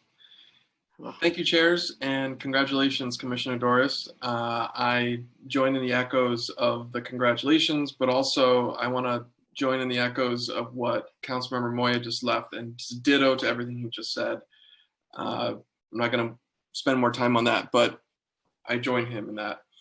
I'm moving over to Deputy Commissioner Mallon about an initiative that had been percolating for a while in dealing with and working with empowering, educating day laborers, and the local law that we are still in compliance journey, I'll call it, towards that, and really thinking about day laborers. And if there's any kind of quick update on what that is, we're going to be looking at that. It's a resource intensive project to train day laborers through digital matters. So it's very fascinating in this world. Can you give us a quick little update? Shall I go, Commissioner? Yeah? Okay. Yeah, sure. It's okay. Thank you. Hello, it's nice to see you. Good to see you so too. We have been, as you know, we got our online course up. It all worked out. We were really like rocking and rolling, and then this. What we're looking at now is how to pivot so that we can meet the requirements of the law around actively proctoring. You know, that's the one thing that is like a little bit tricky, and we haven't quite figured out the best solution, but we're working on it. And working with the day labor centers, and expect to come up with something soon so we can. Is it still in the budget? Yeah. Okay, great. So there's no budget issue there. Great. Yeah. Okay, so there's a decrease between years because we planned it that way. Like it's exactly as it was. So. Got it. Okay, I think that's a big question for day laborers. Yeah. As they think about training, and so this is kind of an innovation space. I like to think about it in just the way that your team has worked on it for a long time now as an innovation space. Back to Commissioner Doris, this is an example of what I feel is a larger opportunity for community engagement that brings forth innovation and ideas. Yeah. And is there a way that we're collecting these concepts so that we can build out and potentially even model what you have created and spent a lot of funding on with the day laborers across other platforms, and thinking about street vendors and thinking about all these other immigrant communities that are going to need multilingual instruction. And this is one of those spaces that has done that. And I just applaud your collective work. But is there another way that you are collecting ideas and really kind of building that out? Thank you so much for that. Yeah, you know, I think my way of doing things is always about, you know, hearing from those who are impacted, and then creating something not by ourselves but together. And as we heard from the various communities, we then can get the information, and then we create a solution that we then execute together. And so we've been doing that, and we continue to do that. The small business advisory sector councils, we're doing that right now as it pertains to recovery. We look to scale up this approach with other types of challenges that we face. And if I may, just for 30 seconds, you know, my goal is to do three main things and get this agency moving in three sort of directions as around principles that we hold. One is around innovation. That's the first principle that I've said to this agency when I took over. One, we've got to be innovative. We got to think outside the box. We got to be creative to solve problems. The second one was around collaboration, that we can't really do what we do by ourselves. If we're not engaging with the small business community, our advocates, our elected officials, then we can't do it. And then thirdly, was around adaptability, building businesses that are able to adapt to changing in all types of climates. And so tragedy and crises and so forth. And that's what we're doing. And as an agency, that's what I'm committed to do, to make sure that our resources and services are applied in that manner. So I appreciate that comment and look forward to continue working with you. Thank you. Please have Councilmember Levin followed by Councilmember Cornegie and Perk. Clock starts now. Okay, thank you, Commissioner. Thank you, Chair. Congratulations, Commissioner. Thank you. So I want to know how SBS is assessing the damage to small businesses when it comes to rent right now, and what we're doing to help small businesses navigate that potential conflict with their landlords. So I've heard from a lot of small businesses that landlords are still demanding rent be paid even though the business is closed, and obviously that puts them in without any income in an impossible position. So what are we doing about that? Yeah, well, thank you. You know, we're certainly hearing a lot of concern from advocates and small business around this. We have our commercial lease assistance program that has been successful. How's that work? Well, we have 680 businesses who have been served by it. The businesses connect with us. We connect them with that program. They help them review leases. Also helps them with their other business obligations, as negotiations of payments, plans, etc. So that program is working well. Also, 680 since the pandemic started, or 680 in total? This is 680 businesses since we started the program in 2018. Okay, how many have enrolled since the pandemic started? I will have to get that number back to you, but you know, we do have attorneys working with those businesses in one-on-one, and so this program. We know that there's tens of thousands, if not, 100,000s of businesses that are going to need that type of service.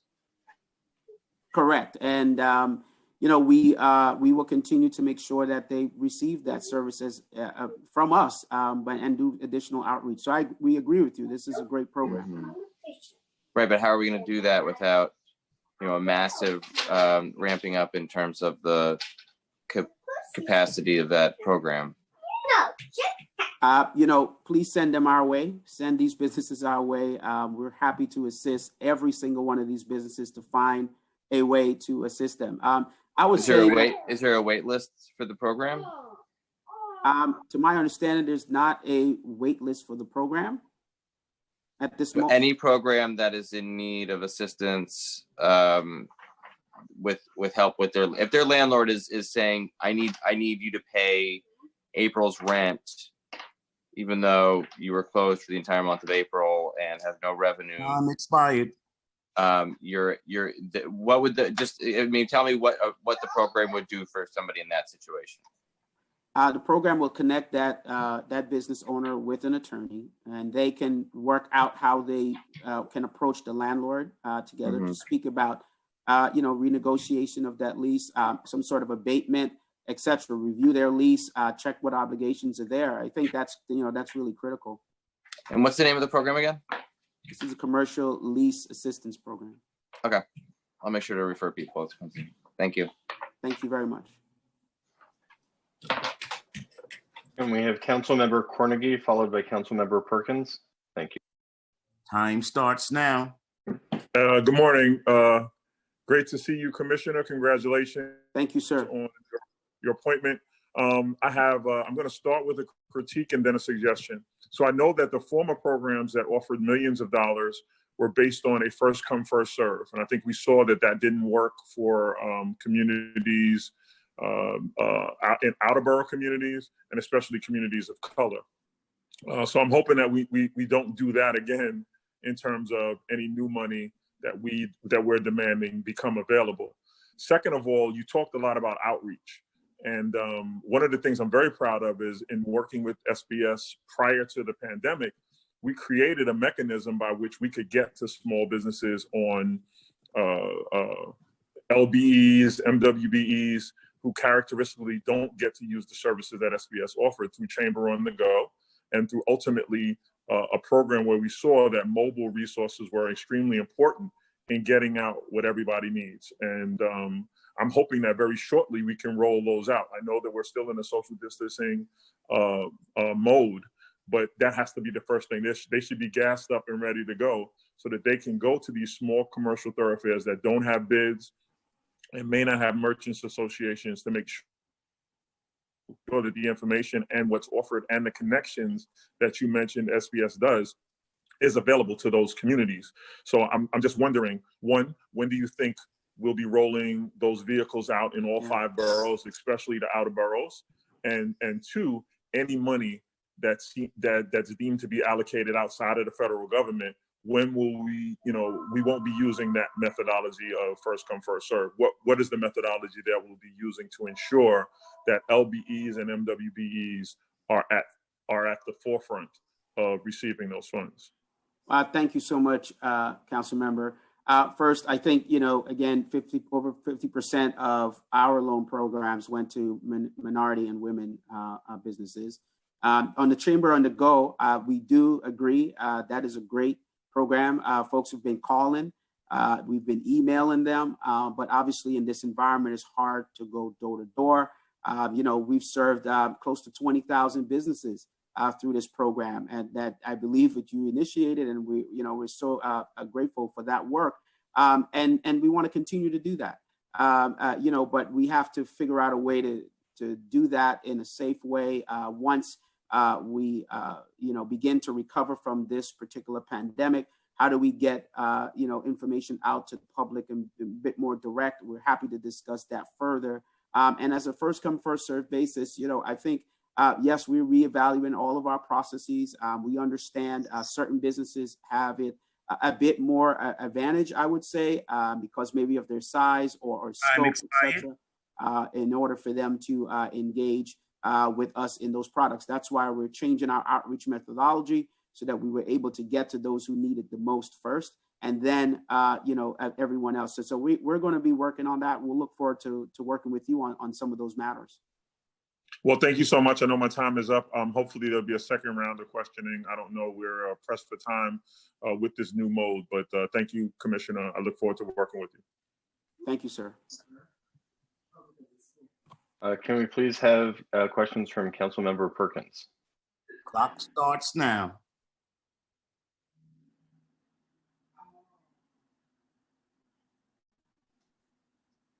Councilmember Perkins, you're ready to go.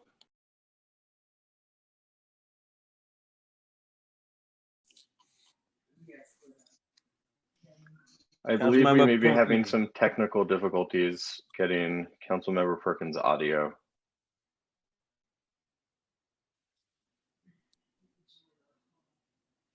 Let's go to the next, and then we can always come back to Councilmember Perkins. At this time, Chair Drum, no one else has their hand raised. I believe you had some second round questions, if you have time for those. No, Councilmember Jonai, Co-Chair Jonai has some statements and questions. Let's go to Chair Jonai.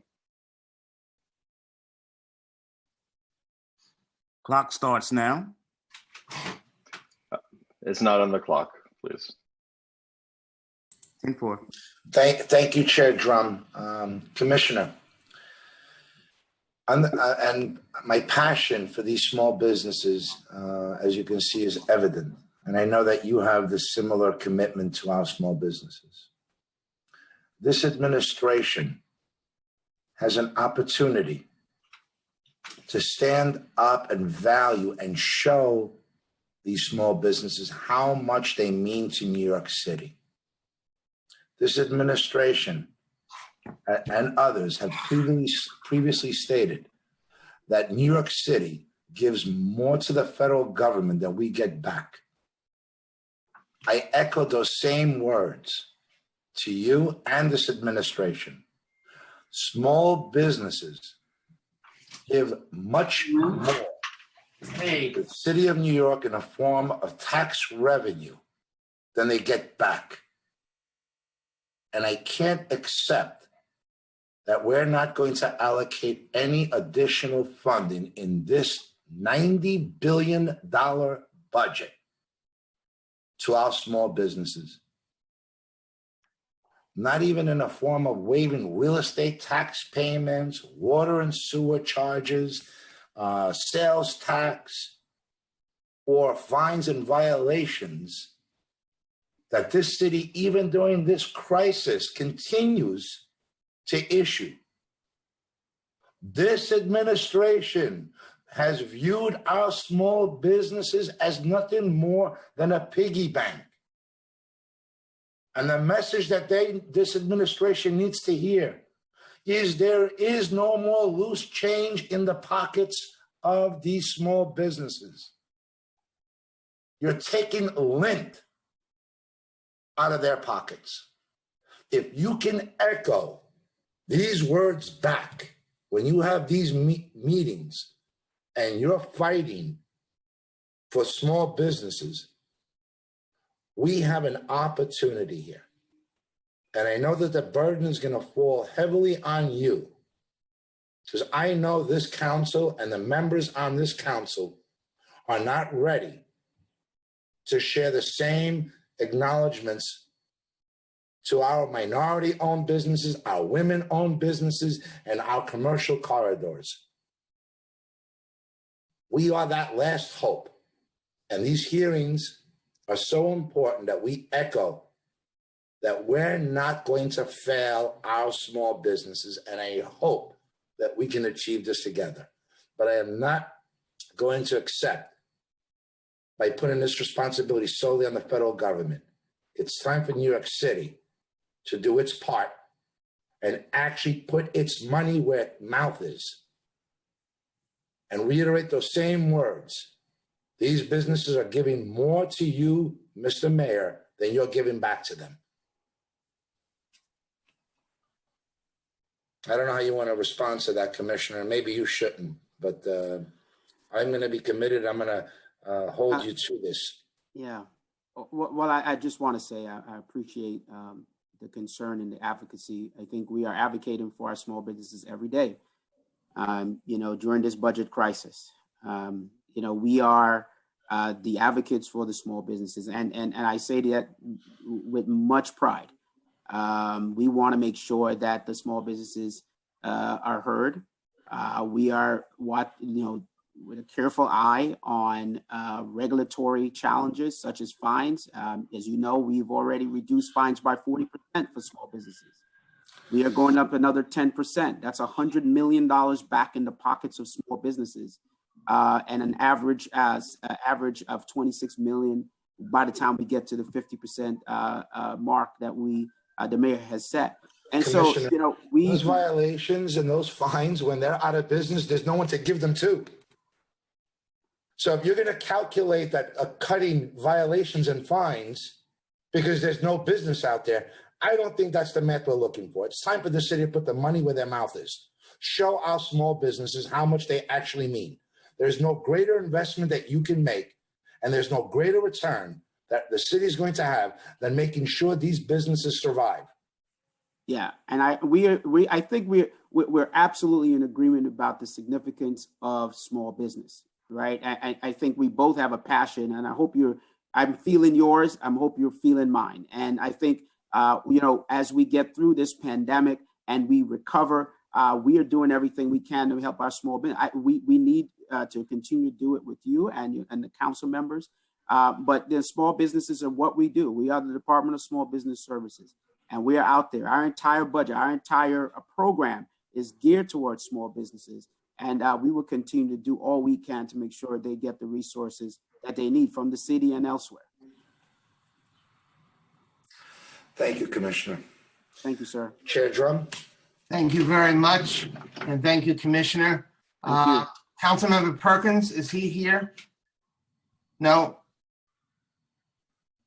Okay. Sir, he's on. He's just having audio issues. but Okay, so he's unmuted now. Councilmember Perkins, did you have a question? Time starts now.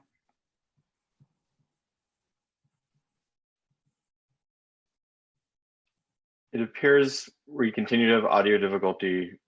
We'll be sure to pass on whatever questions we get from Councilmember Perkins to SBFs to answer in writing. Okay. So Commissioner, we want to thank you. And Chair Drum? Yes. With apologies, Councilmember Gibson has raised her hand. Of course. Thank you so much. Thank you, Chair Drummond. Thank you, Chair Jonai. Good afternoon, everyone, to all my colleagues. I'll be very brief as this portion of our hearing is coming to an end. Commissioner, I want to congratulate you on your new appointment. I know you well under your former role and all the work you've done with MWBEs. And certainly I come to this conversation with a history of being a former assembly member working on Article 15 around MWBEs across the state of New York, raising the threshold and really supporting a lot of our mom and pop businesses. So I recognize a lot of the work SBS has done on the ground during this pandemic. It's been very challenging for many, many businesses. And I know Chair Jonai has shared a lot of how we feel in the borough of the Bronx. Many of our businesses have applied for grants and loans in the first round of opportunity through SBS. And we were very disappointed to learn that less than 5% of our businesses actually received any money in loans or grants.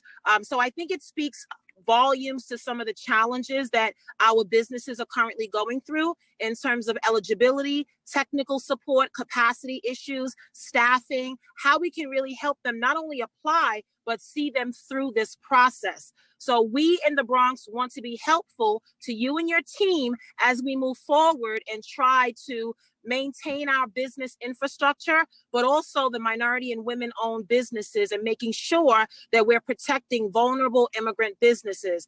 So I guess the question I have for you, you talked about commercial lease assistance, very familiar with that, legal assistance. I work with Bowles. I want to acknowledge one of your amazing staff on the ground. Bernadette Nation has been great with me, as well as Janet Piguero have been very helpful in the Bronx around the Jerome area. So I wanted to understand, moving forward, what can we expect from you and your team that would really provide support for our Bronx businesses to access more dollars around grants and loans? Outer boroughs have very unique challenges that you understand. So I think we don't want a one-size-fits-all approach, but we really want something that's very centered on what Bronx businesses go through. And also understand that many of them are not members of our bids and merchants associations. So they're working very, isolated in a silo. Language challenges, cultural differences. So we need your help, Commissioner. So I want you to not only commit, but offer to work with us in the Bronx, the Chamber, and Chair Jonai, so that we can really offer the Bronx businesses better options that they have been given. Thank you. Thank you so much, Council Member, and I really appreciate working with you in the past and in other capacities, and look forward to working with you in this capacity. I must say that you are absolutely right. Part of our approach here is to make sure that we are working to further tailor our outreach, but also our technical support.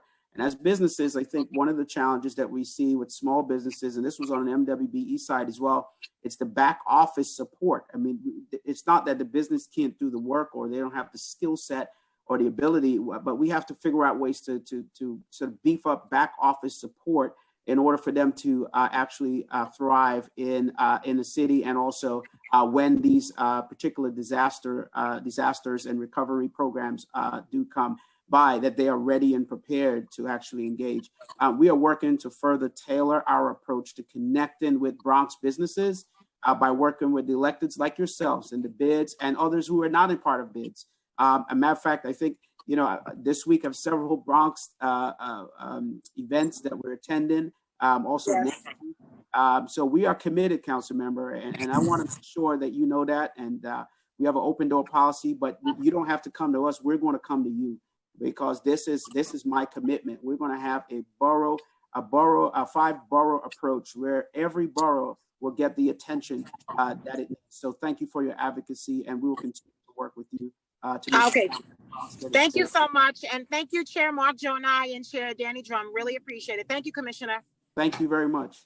Thank you very much, Councilmember Gibson. And Commissioner, I hope you enjoyed your baptism, so to speak. And we look forward to continuing to work with you. And let me also just give a special shout out to Bernadette Nation, who's helped me as well, oftentimes here with some disasters or fires that we've had in the neighborhood. So thank you very much. And Commissioner, I'm just going to read this and then we're done. This will conclude this portion of today's hearing. Thank you, SBS, for being here. We will now take a break until 11:30 a.m. when we will hear from the Department of Citywide Administrative Services. I ask my colleagues who will be joining us for the DCAS portion of the hearing to remain in the Zoom conference with your microphone muted until we're ready to begin. Thank you very much, and I'm going to gavel this out. Thank you. Thank you very much, Mr. Chair.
Good morning, Chair Cabrera. How are you?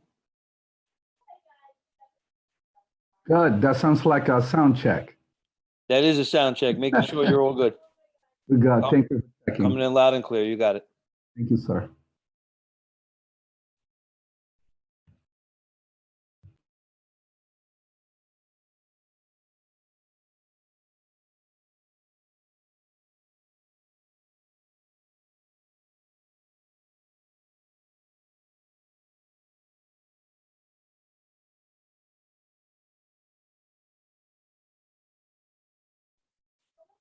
Chairs, are you both ready to begin?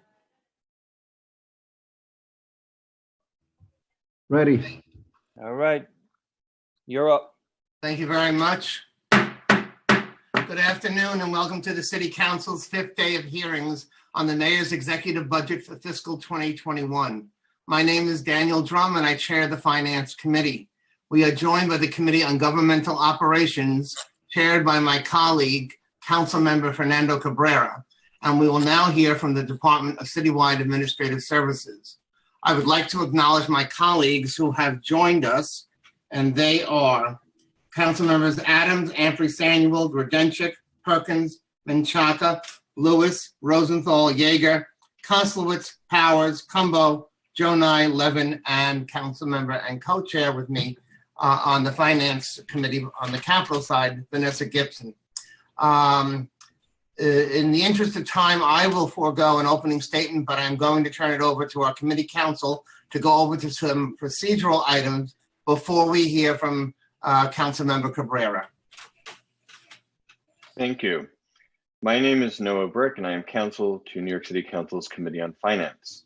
Before we begin, I want to remind everyone that you will be on mute until you are recognized to speak, at which time you will be unmuted by the Zoom host. If you mute yourself after you have been unmuted, you will need to be unmuted again by the host. During the hearing, if council members would like to ask a question, please use the Zoom raise hand function and you will be added to the queue. Thank you.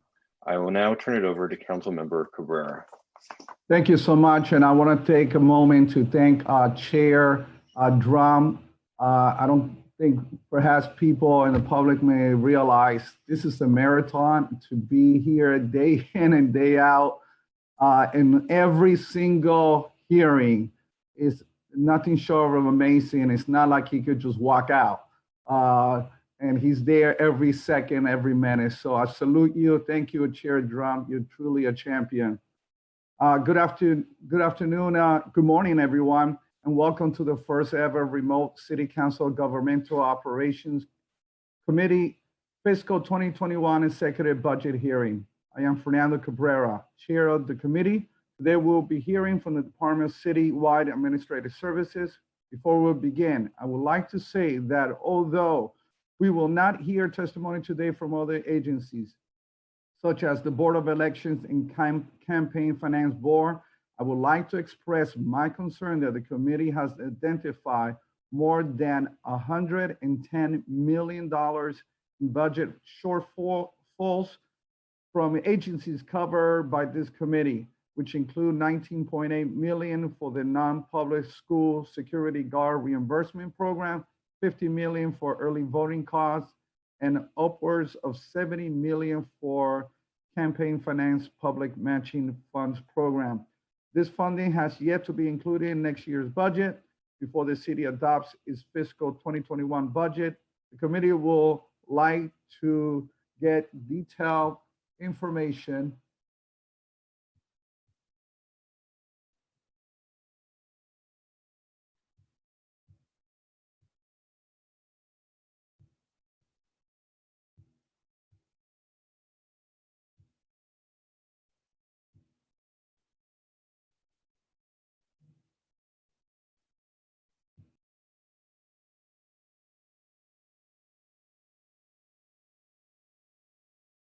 I believe we lost Chair Cabrera.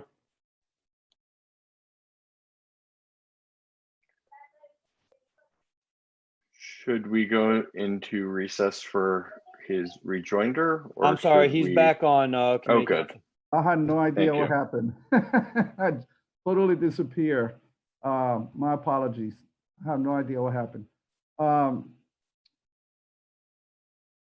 believe I left out this funding has just to be included into next year's budget before the city adopts its fiscal 2021 budget. The committee would like to get detailed information on how the administration plans to address these issues in next year's budget. Now I would like to welcome Lisette Camillo, Commissioner of the Department of Citywide Administrative Services, who will testify before these committee hearings committee regarding their fiscal 2021 budget. DCAS fiscal 2021 budget totals $1.27 billion, including $225.1 million in personal services funding to support 2,554 full-time positions. Today, we look forward to discussing many aspects of this DCAS operation, including the $1.4 billion in the current fiscal year in federal funding they have received to combat the COVID-19 pandemic. In the interest of time, I will now hand the mic back to to Chair Drum to swear in the administration for their testimony. Thank you so much. Okay, thank you very much. I will now call on the members of the Citywide Administrative Services to testify. We will hear testimony from Commissioner Lisette Camillo, who is joined by many members of her senior staff. Will the committee council please administer the affirmation? Thank you. Commissioner Camillo, do you affirm that your testimony will be truthful to the best of your knowledge, information, and belief? I do. And can the other witnesses from the DCAS executive staff who may be called on to testify today also please so affirm? We do. I do. We do. I do. We do. I do. Thank you all. Commissioner Camillo, you may begin when ready. Thank you very much. And thank you, Chairs Cabrera, Chairman Drum, and Gibson, and members of the Committees on Finance and Governmental Operations. I'm Lisette Camillo, Commissioner of the Department of Citywide Administrative Services. At DCAS, we provide effective shared services to support the operations of city government. And we approach our work with a commitment to three core values: equity, effectiveness, and sustainability. I'm pleased to be here today to discuss the proposed DCAS budget for fiscal year 2021. Since I was here with you last year, much has changed. In the midst of the current COVID-19 pandemic, our agency has played a critical role in supporting the continuity of government operations, as well as directly supporting the city's COVID-19 response efforts. We procured $800 million worth of supplies and equipment to support response efforts. And this includes everything from ventilators to personal protective equipment to hand sanitizer and cleaning supplies. Our custodians have been on the front lines cleaning and sanitizing public buildings to protect city employees and the public. Our real estate management team has helped identify locations for COVID-19 testing and shelter for individuals in need of a safe place to quarantine. The human capital team has provided support to city agencies regarding time and leave policies and other personnel matters as the city has shifted most of its workforce to telework. We also had numerous staff members who were redeployed to frontline roles assisting with COVID-19 response efforts. And these are just some of the examples of the many things our agency has done and continues to do to support the city's battle against this pandemic. This crisis situation has affirmed the importance of our agency's work because DCAS is there to support every other agency and the services each provides. I'm proud of our team and the sacrifices they have all made. While our world has changed dramatically over the past several months, there are many other things that we've achieved over the past year. We have expanded the number of electric vehicles in the city's fleet to 2,700, including the first electric school bus. We have developed and implemented new tech solutions that allow us to automatically score certain education and experience-based civil service exams in real time, which will shorten the length of the exam process for our customers. We reached an all-time high in energy reduction from DCAS-funded energy efficiency and clean energy projects. During FY19, these projects reduced over 505,000 BTUs of energy use, which is the equivalent to the annual usage of 38,000 households. We installed new energy efficient LED lights on the municipal building, which reduce energy use by more than 50%. We're also pleased that the vendor for the lighting system also happens to be an MWBE.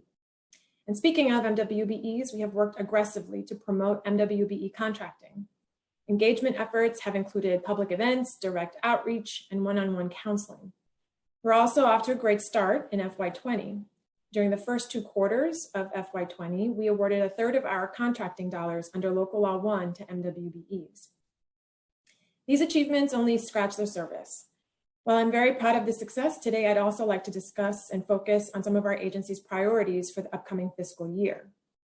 To put our budget into perspective, it's important to understand that the majority of DCAS's expenses cover utility costs for city agencies.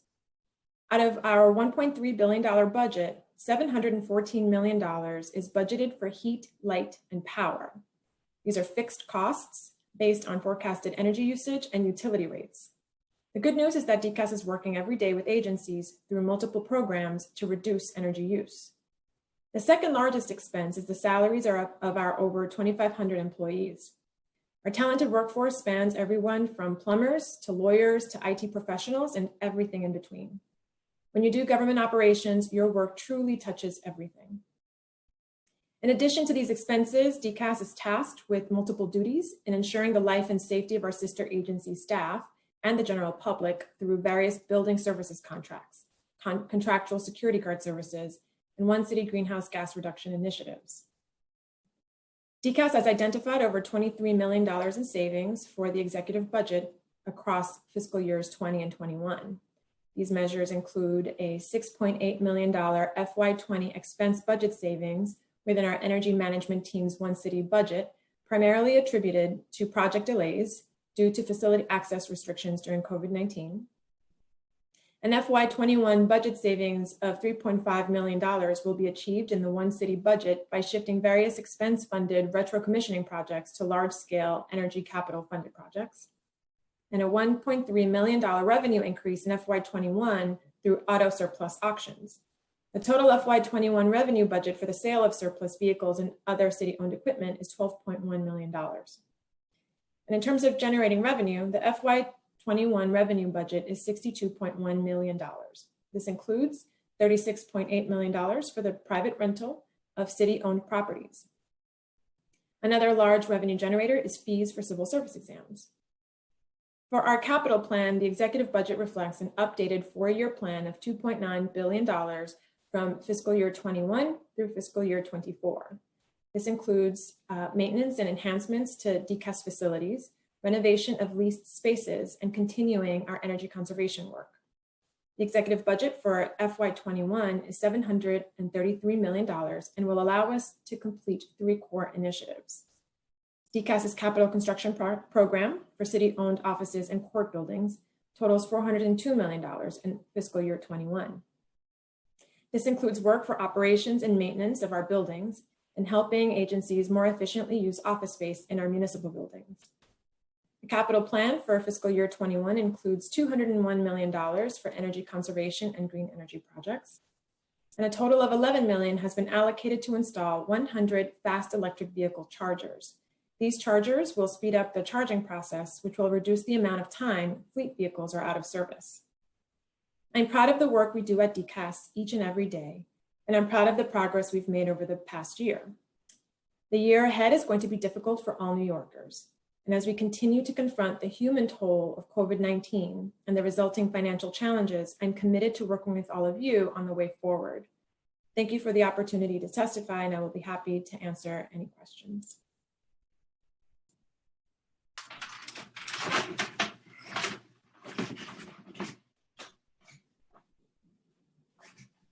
Chair Drum, are you going to? Yes, Oh, here we go. Okay, thank you. I don't want things going on. Excuse me. So let me start with some of my questions here. Thank you very much for your testimony, Commissioner. DCAS is taking a central role in procuring COVID-19 related materials for a number of city agencies and is the conduit for more than $1.4 billion in federal, FEMA, and CDC funding in 2020. How much more funding do you anticipate we need for COMA-related supplies for fiscal 21? At this point, that's unclear. We are still undertaking that analysis. We're working together with OMB and our partners, the other agencies, to determine what longer-term needs will be. So that work is currently underway, and we don't yet have an estimate. And that's dependent on a vote on the HEROES Act? I think it depends on a number of different things. Certainly, any federal stimulus funds will have to be settled. It depends on whether or not there's a resurgence. There are a lot of variables that come into play, but we're certainly working together to try and develop estimates for the next fiscal year. Okay. It was reported in the city on April 17, 2020, that DCAS had canceled some of the COVID-19 related contracts for failure to receive goods. How many such contracts have not been timely filled or canceled, and what are their dollar amounts? I believe there was a $9 million deposit put down on a much larger contract, maybe about 90 million or so. So, sure, if I can take a step back a little bit. Almost every jurisdiction was, sorry, this gallery view is distracting. Every jurisdiction was buying and purchasing the same commodities, PPEs, ventilators. So there was an intense pressure on the supply chain to be able to obtain the necessary goods that we would need for this response. So the delays generally were something that every single vendor had experienced. And that was not something that was surprising to us. So in order to reduce that risk, we worked out we awarded many purchase orders with many vendors to try and ensure delivery. I think that because there was such intense competition with other buyers for these commodities, there was just a strain on the supply chain and everyone was facing delays. So with that particular article, it was one example of a purchase order that we canceled. But for that, in that one in particular, for the ventilators, I believe is that we were raising for that particular one, we canceled that order because the model that they were offering was something that we did not prefer. We found another vendor who was able to produce a model that we were much more comfortable with, so we canceled that order. We are in the process of continuously looking for additional goods and services, and the issuance of purchase orders and contracts is ongoing. So it's not something that we've stopped doing. Okay. So do you know the number? Have you a number or the dollar amounts? For the total number of canceled purchase order? Yeah. We certainly can provide that information. And that's something that we routinely and regularly review. And so that number is going to change. Okay. We can certainly provide that information to you. All right, we'll follow up with you on that then. Yeah. Was there any shortfall in emergency supplies as a result of the unfulfilled contracts? No. So when we cancel a purchase order for failure to deliver, it's not the only purchase order that we have for the purchase of that particular commodity. For masks, we have probably upwards of 20 different vendors that we've contracted to produce masks. For isolation orders, same thing. So the cancellation of one purchase order is something that it's one of many vendors, which is specifically why we chose to diversify the number of vendors that we were doing business with to mitigate that risk. The more vendors that we had purchase orders with, our thinking was the likelier that we would get deliveries. Were essential workers given guidance by DCAS or any city agency about how to work with PPE and other necessary equipment? And if so, can you please provide such guidance to the council? Sure, we work with the Department of Health, who has provided a number of guidance documents on the use of PPEs. And we've shared that with the human resources officers for all of the different agencies, and we're happy to share those along. And they've in some instances they've been updated, and we can share the latest versions of those guidance. Okay, just to talk a little bit now about it. energy efficiency capital projects, something I've been interested in even when I was the chair of the Education Committee. VCAS executive capital commitment plan includes $972 million between fiscal 21 and 24 for citywide agency efficiency retrofit projects. Can you give us an update on one New York City, and are we still on track to achieve a 30% reduction in greenhouse gas emissions? So we've definitely, have been working on multiple and parallel tracks from anywhere from education and behavioral change through particular programs to decrease the use all the way up through capital large-scale projects. I'll toss it over to Deputy Commissioner Anthony Fiore, who can get into more detail with regard to the capital projects that we've undertaken, but they're certainly ongoing, and we're planning for more. Okay. And are energy efficiency retro projects still ongoing in the city, even though there has been a construction freeze due to the pandemic? So right now they're on pause. But we expect as soon as that pause is lifted that we will continue the work. But yes, there will be some delays in the ones that are currently, that had been active prior to COVID. Okay, and let me turn it over now to Chair Cabrera, and we'll come back for a finish after that. Thank you to my co-chair. Commissioner, welcome. I know that a lot has been placed in your lap into your team unexpectedly and rapidly. So thank you for your service, your leadership, and managing, really at the end of the day, is stewardship, trying to steward all these moving pieces with no previous systems that were in place, or perhaps even systems that were not tailor fit for that.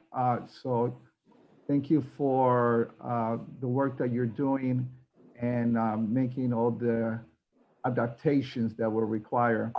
I wanted to, you answered some of my questions already, and I appreciate that. I was hopeful if you could give me a general breakdown of the equipment that has been specifically purchased to combat COVID-19, ventilators, if you had that number, face masks, face shields, gowns, cleaning supplies. Yes. You wanted, yes, those are the types of. You have a breakdown of those? We can certainly send that to you, yes, because remember, we're continuing issuing purchase orders, and that's every day that number changes. But yes, we have ordered thousands of ventilators, millions of gloves, both surgical masks and what we're calling non-medical face coverings for the workforce, for the essential workforce that still has to show up to buildings and other locations.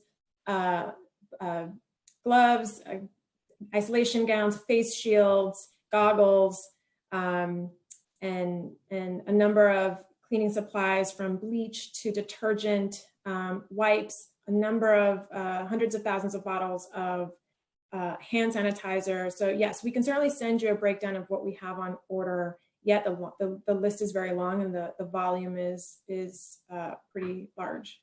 What are you lacking the most at this point? I mean, I think that we're in a good state for right now. We continue to order up on the essential PPEs for the frontline workers, doctors and nurses that are in the hospitals and in the nursing homes. We work very closely with the Department of Health to really monitor burn rate, to see how quickly they're being used to ensure that we have a significant number of orders that are in place and coming in.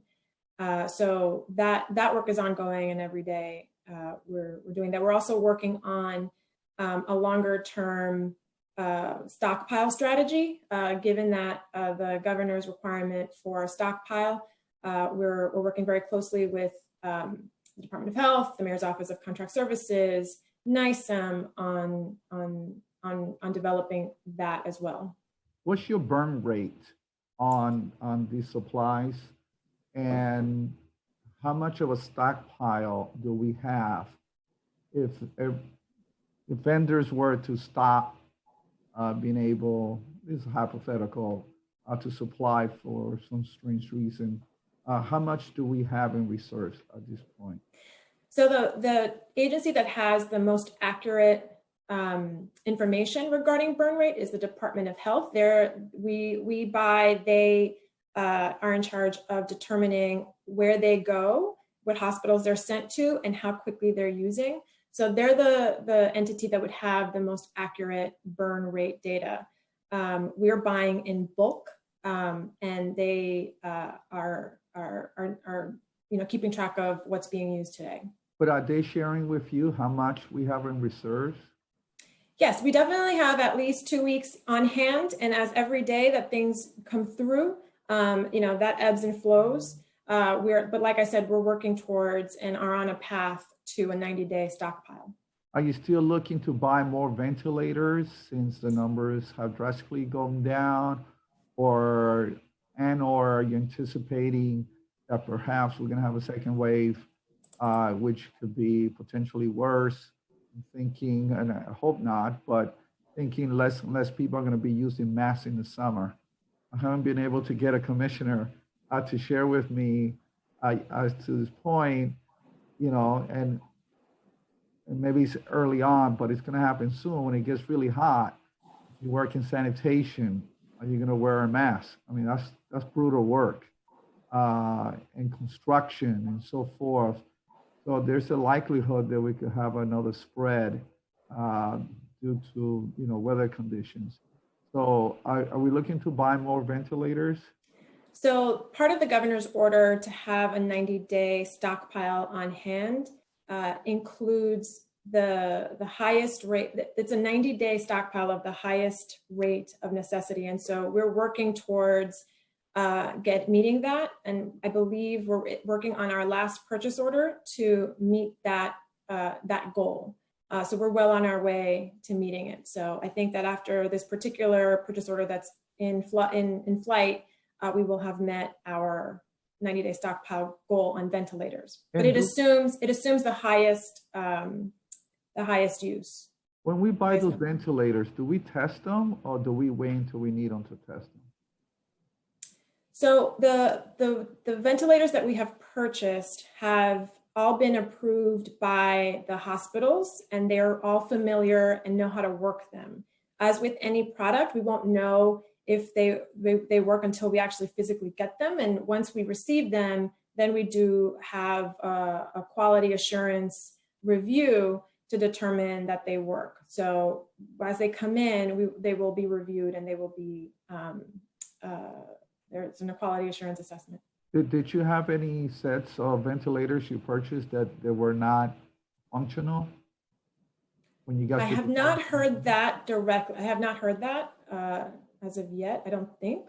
But again, I'm not sure. I'm not sure. Can you describe to the committee the process of how an agency will go about requesting PPEs that DCAS then purchase on their behalf?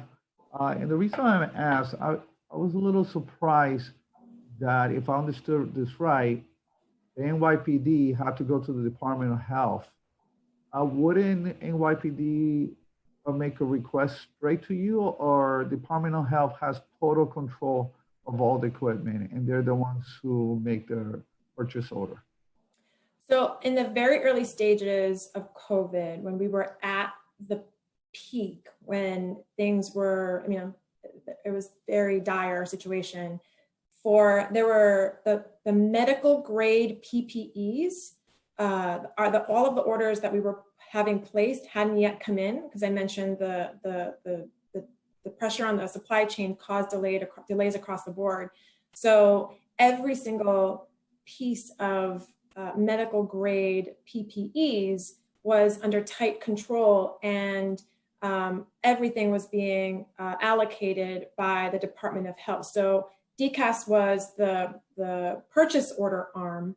So we were making all of the purchases, and all of the medical grade PPEs were being shipped out to the Department of Health because they were the ones that had the information and the relationships with the hospitals to be able to dispatch groups. Now, for your question about all of the other agencies that were not in the medical profession and who were, like you mentioned, the sanitation department or parks department, we're, after the mayor established and mandated that all city workers that cannot be socially distanced while they're performing their essential services had to wear a face covering.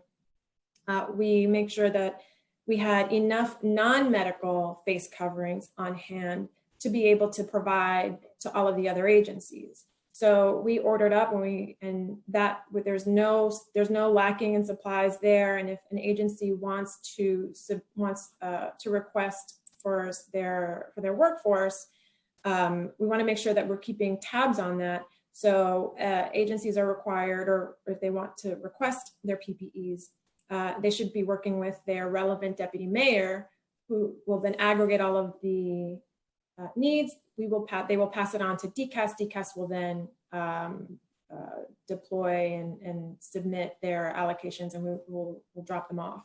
So we do a monthly allocation. Michelle, have you seen the prices of these PPE equipment go down?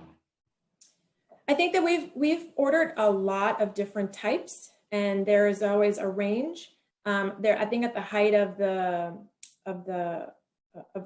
pandemic, you saw a broader range, but I think that's been regulated somewhat. But there's definitely some range, and for the non-medical PPEs in particular, we're really casting a wide net. We want to make sure that we have cloth masks, bandanas, disposable dust masks. So all of those different types have different prices. We just want to make sure that we are casting a really broad net to ensure that we have enough stock. Do you deliver the equipment to the agencies, or the agencies have to come and pick them up? Primarily, we will do centralized delivery. So we would, if there's one location that, for example, a very large agency like DSS, we would do one large shipment to one central location, and then they will further allocate to their other offices, whether it be clients or other offices, other sites. Can you describe DCAS responsibility when an agency notifies the department that they have an employee that have been diagnosed with COVID-19?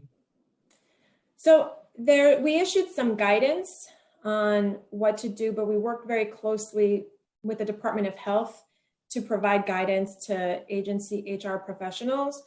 Typically that's handled at an agency level, and DCAS does not play a role in managing other agencies' employees that have either are showing symptoms or actually test positive. But there are some guidance that we provided, and I don't know, Barbara Dannenberg, is there any other particular? This is Deputy Commissioner Barbara Dannenberg for Human Capital, whose team developed that guidance in conjunction with the Department of Health. Is there any other thing that we should flag? No, I think you covered it. And again, DCAS is not collecting this information, so we don't really have any numbers to report or anything like that. Good afternoon. Good afternoon. I just have a couple of more questions because I want to get to all the members. And as a matter of fact, let's go to the members now. I could come back. To my questions at the tail end. I like to stay to the 10-minute. So Sergeant of Arms. Chair Cabrera, should I call for member questions? Who's speaking? Is this the Sergeant? No, this is the committee council. Oh, yes. Yes, okay. If you could go ahead and. I will do so. So if any committee members have questions for the administration, please use the Zoom raise hand function and you will be added to the queue. Council members, please keep your questions to 3 minutes, including answers. Please wait for the sergeant at arms to tell you when your time begins. The sergeant will then let you know when your time is up. Before I call, I just want to acknowledge that we've been joined by Council Member Kalos and Council Member Yeager. We will now hear from Council Member Kalos, followed by Council Member Yeager. Time starts now. Thank you to Chairs Drum and Fernandez, and thank you for letting us ask questions so early into the hearing. I have 4 questions, so pencils out. First question is, Cranes Reporting reached out. Following the Cranes reporting on the $70 million project, I reached out to Mayor's Office of Contract Services, where you previously served, Commissioner Camillo, with similar questions to Chair Drum, and I will be sending a letter to Mox on contract cancellations, price renegotiations, clawbacks on prepayments, and securing a sustainable supply chain. You can commit to participating in a response in the next week, or if you wish to do so now. The second question relates to the question I've asked you every single hearing since you know when, which is, have any deed restrictions seen applications for waiver or received preliminary approvals since last year? If so, where and when? And are any on track to move forward in the process in the next fiscal year?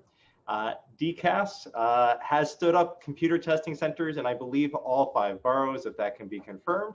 And will they reopen since we are seeing such high unemployment? And if they can't reopen in the next couple of weeks, is there an opportunity to bring them online since they are computerized anyway, so that we can really get people access? And then the last question is, we have a citywide fleet, but the streets are empty. We have citywide procurement for paper, for printer toner, for all sorts of things for our offices. What types of savings have we already seen, and are they already reflected in budget savings? And what can we project moving forward with the pandemic, and also heating and lighting? I mean, I believe there's a $2 billion heating and lighting budget. How much of a cost savings have we seen since the pandemic, and can we appreciate moving forward? Those are the 4 questions, and thank you to the chair. Okay, so I took notes, so if I missed something, please let me know. With respect to the Cranes article and the letter that you will be sending us, I will absolutely commit to participating in the response. Happy to share any information that we have regarding our efforts and the efforts of the team throughout this really intense time. So happy to do that, and actually looking forward to it. With respect to the deed modifications, I don't believe there have been any new applications. There are still a total of about 17 that are still that have applied overall. Of the 17, 12 are still in the active mode. None have been lifted. I believe 8 have moved on to the land use analysis. So still reviewing all of the documents that they have submitted, working. I'm sorry? Oh, we're still reviewing. They have not moved forward, and depending on the quickness in reviewing and stakeholder engagement and going through all of the steps that the law requires, I think it just depends on how quickly the stars align. There might be an opportunity for one of them to be resolved in the next fiscal year. However, it's too soon to tell, but what I can certainly state and confirm is that, there's a lot of engagement, community engagement on any of these that will happen. So everyone will be on notice if any of them do move forward enough to be close to being lifted. So that's something that will remain a big focal point in our work. But I don't see that happening anytime soon, as in the next couple of months. I just can't predict for the next fiscal year. With regard to the C-Tax, I can absolutely confirm we do have 5 we have 5, 1 in each borough. We were very excited about that to make sure that we have a presence in every borough, that if any New York City resident wanted to work for the city, that they didn't have to know, there wasn't a need to travel to Brooklyn or downtown Manhattan. You can do that closer to home. So that's definitely something that we were very proud of.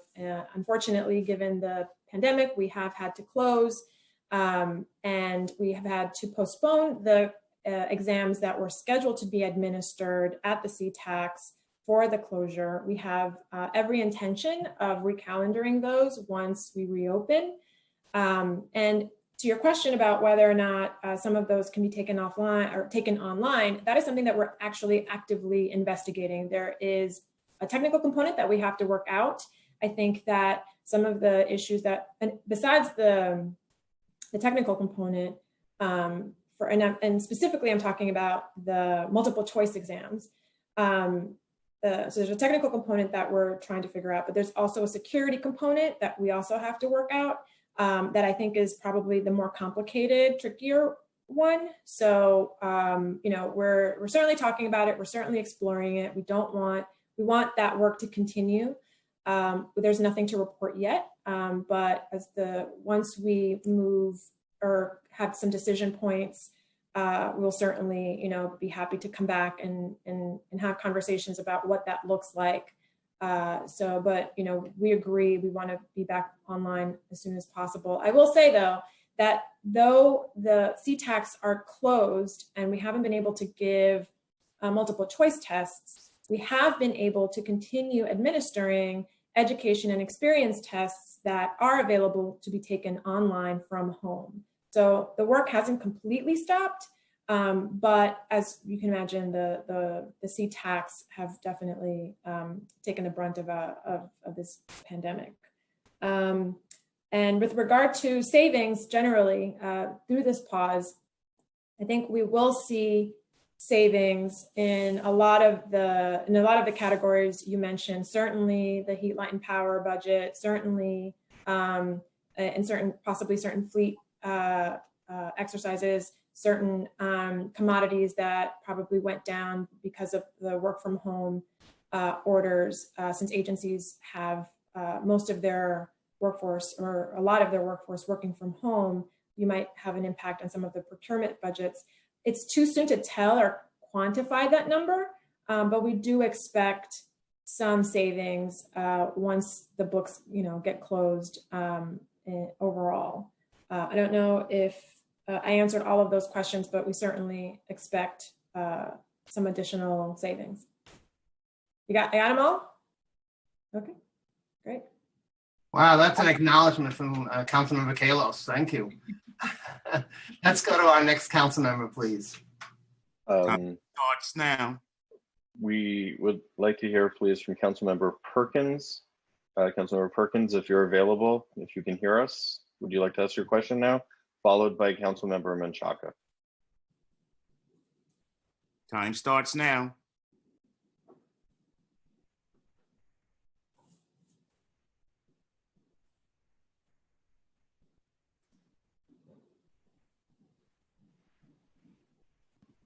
Can we please unmute the council member? Okay, so did you unmute me? We're ready for you, council member.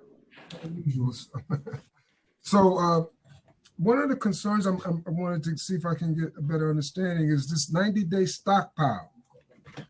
Is there some brief description of what it might include and as a stockpile? What is in that so-called stockpile, and is there a budget or a purchase order that related to that? Did you hear me? Okay. Sorry. The stockpile is related to the governor's requirement for cities and localities within New York State to have a 90-day PPE stockpile as a prerequisite to reopen. Okay. So all of the items in that stockpile would be the goods and the commodities that hospitals need to be able to protect themselves while they're treating COVID patients. So it runs the gamut certainly from ventilators to face masks, N95 masks, surgical masks, gloves, isolation gowns, bouffant caps, I'm trying to run through the list in my head. And related instruments, et cetera, that are appropriate for the needs of the hospitals. Am I Yes. correct? Okay. Right. That's a sort of short-term understanding of it. Yes. But, if there are any more details that you can give, not necessarily now in terms of but if there's a memo of some sort that you can, without too much, aggravation, send us so we can get a sense of what is that stockpile and more or less how is it managed. Sure, and this is not something that DCAS is in charge of alone. We're working with a number of partners across the city in order to refine and develop that list, develop what the numbers are, et cetera. So I'm sure that once that work gets completed, we can certainly share that and pass that along. Okay. So thank you very much. If you can provide any even abbreviated version of that, that would be very useful, just to get an insight into what's being used and how. Sure. Okay. So thank you very much. Mm-hmm. So I guess you'll get back to us on this. Yes. Mm-hmm. Thank you. You have a question? Or, yeah. Our next council member, please. Can we please have Councilmember Menchaca? Time starts now. Hi, everyone. Buenas tardes. I am curious, Commissioner, about DCAS's approach to real estate in terms of city property, leased, owned, et cetera, and how COVID is changing maybe potentially those conversations within your agency discussions.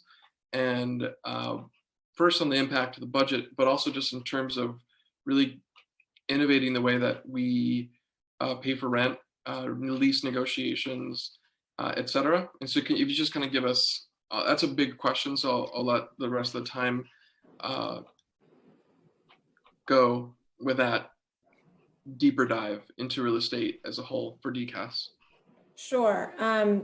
There are different ways, I guess, to approach things. So you know that you're asking for how we're approaching just real estate generally, like how we use our own space, city owned, or the leased office spaces? All of that. So I'm assuming it's a pretty big portfolio, and I'm assuming with a massive increase in staffing in the last 7 years, DCAS has probably taken up a lot more space in the city of New York, and how with social distancing and people kind of working from home, and whether that's really rethinking how you think about leasing space, reduction of space, the necessary space, just in general about how you're thinking about real estate. Sure. So it's interesting. We've had a number of conversations internally about this very topic. A couple of years ago, there was a big push to try to rely less on leased space and to try and maximize the density of all of certainly our city-owned space in order to lease less. And when we had to lease, to make sure that we're maximizing every inch so as to not lease out excessively. Fast forward to today with the COVID response and social distancing and all those things, and how that's going to impact any recommendations that we would make. We've started having those discussions internally about space standards and how all of that is going to work. We have not come up with the answers yet. We're still discussing these, but we're certainly considering, we're looking to what other large institutions with buildings and space management are doing. And we're undertaking that analysis now to see how best to what the recommendations are going to be. But it's a pretty we're on the there's no playbook for this, so we're really we're looking to be creative and kind of pull every lever. Time expired. Pull every lever. Thank you. Looking forward to talking to you more about it.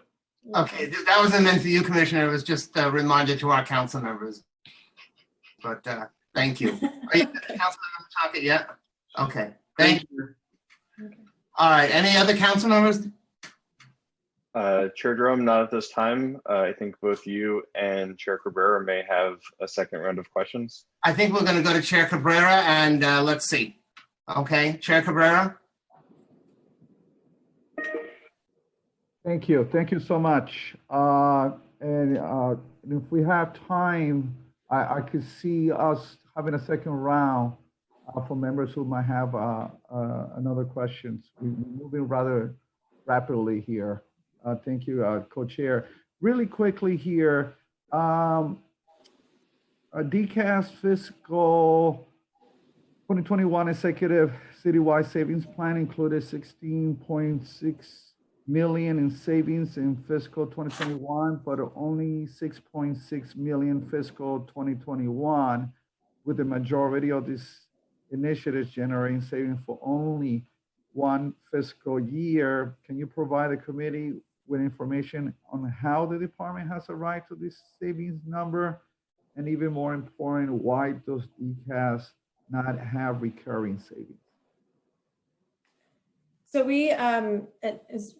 we looked at what the current fiscal year had and what we were able to quickly identify as savings for this year, which is, as you can see, a significant identification. I think that the work will continue to identify recurring savings. So I don't know, Rich Badillo, who's my Deputy Commissioner of Finance. I'm not sure if he wants to elaborate there. Yeah, Commissioner, as you said, I mean, the targets, the information that comes back from OMB to the agency gives us the opportunity to be able to save current year monies and identify them as part of the savings program. So, that's the first review we do is look through our budget and see whether there's any savings in the current year before we move on to the next fiscal year. Obviously, going forward now, the FY20 budget will be coming to a close, and the next focus will be when there is the next savings program to review FY21 across the agency to determine what savings can be offered to OMB and look at FY22 in conjunction with that future exercise. One of the things, and a sidebar here, Commissioner, I brought this up, I think about a year ago. I'm usually during times like this, there's a tendency, just like in the Bloomberg years, to sell properties. I'm hopeful that we will not get into the mode on selling the real estate asset that we have, because it's going to cost us a lot more later on. And there's no guarantees. I mean, from where I'm sitting at, I see a 7-year recession here. I don't see us bouncing back as fast as other people, especially out of state. I would think that we would get out of this hole. Is there a commitment to try to preserve as many properties that we have? One of the things that I can certainly say is that has not been something that has been discussed or considered at all. I think a couple of years ago when we were tasked with the Space Savings Initiative, one of the things that became very apparent is when we sold off office buildings that were integral to our ability to accommodate a growth in government, we had to rely on leasing office space because we did that. So I think that that's something that was very eye-opening for us when we were undergoing that exercise. So that has not been anything that we've been discussing internally at all. That's fantastic. Let me move on to private school security guard reimbursement program. As you know, the fiscal 2020 budget, apologize, they're mowing the lawn outside. I live in a co-op, had no control over that. The fiscal 2020 budget includes $19.8 million for the non-public school security guard reimbursement program. However, as the release of the executive plan funding for this program has yet to be included in fiscal 2021. So two quick questions. Would this funding be restored to fiscal 2021? Will this funding be included in budget adoption? That's the first question. And what happened to the unarmed security guards that were financed through this funding? For the first part of it, I think that there have been other exec budgets where the program had not yet been funded, but this is a program that's required by local law. So we expect that OMB will place the funding in our budget, for adoption. That's something that has happened in the past. I'm confident that they will. With regard to what happened to those security, the ones that we were reimbursing for this year, you mean? Your last question about the guards? It's a bit loud outside. What was that question? I was just asking for clarification on your last question. Were you asking about what happened to the security guards that were providing services to the schools during COVID? Do you happen to know if they were laid off? There were any laid off to them? What happened? I'm not sure. I do know though that we had provided guidance that we would stop reimbursing for the security guards after May 6th. I'm not sure though if the schools determined or decided to lay them off. My last question, but by the way, regarding to that, do you know how much funding do you estimate will be included for security guards on the 2021 budget? That I don't know. You don't know. Okay. And the last question was related to what Councilmember Menchaca was asking. It was one of the questions I had written here. Do you foresee a world where some of the DCAS members, staff will work from home in light of we could find some savings in terms of office space? I would imagine they've been effective doing the work from home. Twitter right now has allowed anybody who wants to work at home to work from home. And I see some of your staff looking at me right now thinking, boy, I hope that's me. I could stay home. But do you foresee that that's a strong possibility? It's unclear. I think that it has been something that we put together on a citywide basis rather quickly. I think it has been successful. It wouldn't surprise me if that would be one of the tools that agencies would be given to try and work out or address social distancing in the office. I don't know where we're going to land on that as a city. Although I don't know that it would lead to savings, only because if we move forward with that, it would that would be a tool to address social distancing, to be able to have more space in a workplace. I don't think that there's a cost savings with regard to working from home right now. But in the long run, it would, right? Because we wouldn't need as many. All those who do administrative work, they could do it from home. Possibly. You know, we could save an office building that conceivably have 100 employees. I mean, that's especially where a lot of your buildings, you know, the real estate is expensive out there. Right. Even under the conditions that we're living nowadays, right. I think it's something to look at. I mean, it's certainly a possibility, but you know, if you recall, a lot of our workforce are out on location doing things that can't be done from home. So you know, that's mitigated by that requirement, by that need. Well, for other agencies, will make sense. Right. Yeah, for other agencies, I could see with the thousands upon thousands of employees, we're going to have to come with innovative ways to be able to cut. Because this budget gap keeps increasing. And let me tell you, my greatest fear is not even this year, it's next year. Because the funding is just not coming in. And all these restaurants and everyone that is not coming back online, businesses that are coming back online that produce our tax base, we're going to be hurting. This is going to go from bad to worse before it gets better. I don't want to sound like a pessimist. I'm a total optimist, but I'm also a realist as to what we have before us. And so with that, let me turn it back to our illustrious co-chair. Okay, thank you. Illustrious, thank you. I like that. Actually, Councilmember Rosenthal has a question, and then I'll follow after that. Time starts now. Commissioner, no? Yeah, now yes. Oh, okay.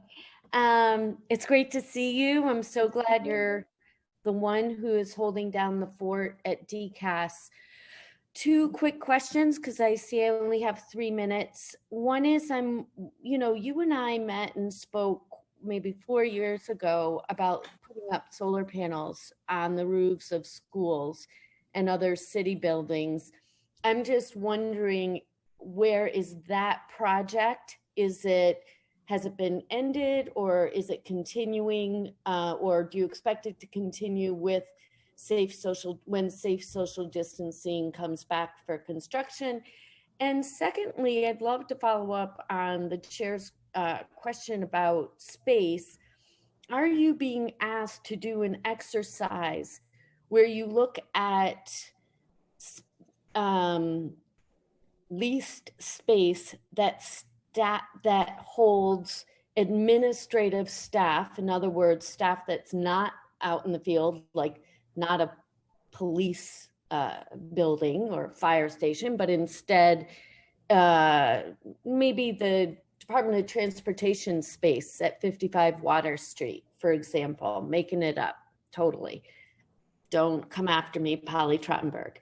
But are you being asked to do that exercise where you could identify space that you could imagine next year, the year after, actually breaking a lease and, having to identify the cost of breaking that lease, but also the reality of these people can work from home, and it would be a savings at a time when we are going to be desperate for savings.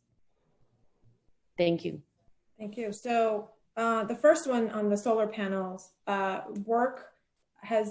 project continues. And we have definitely, have been working with the vendors that are doing the installation. The COVID-19 pause has definitely caused a great delay on that. But as soon as we are able to get back to work, we will.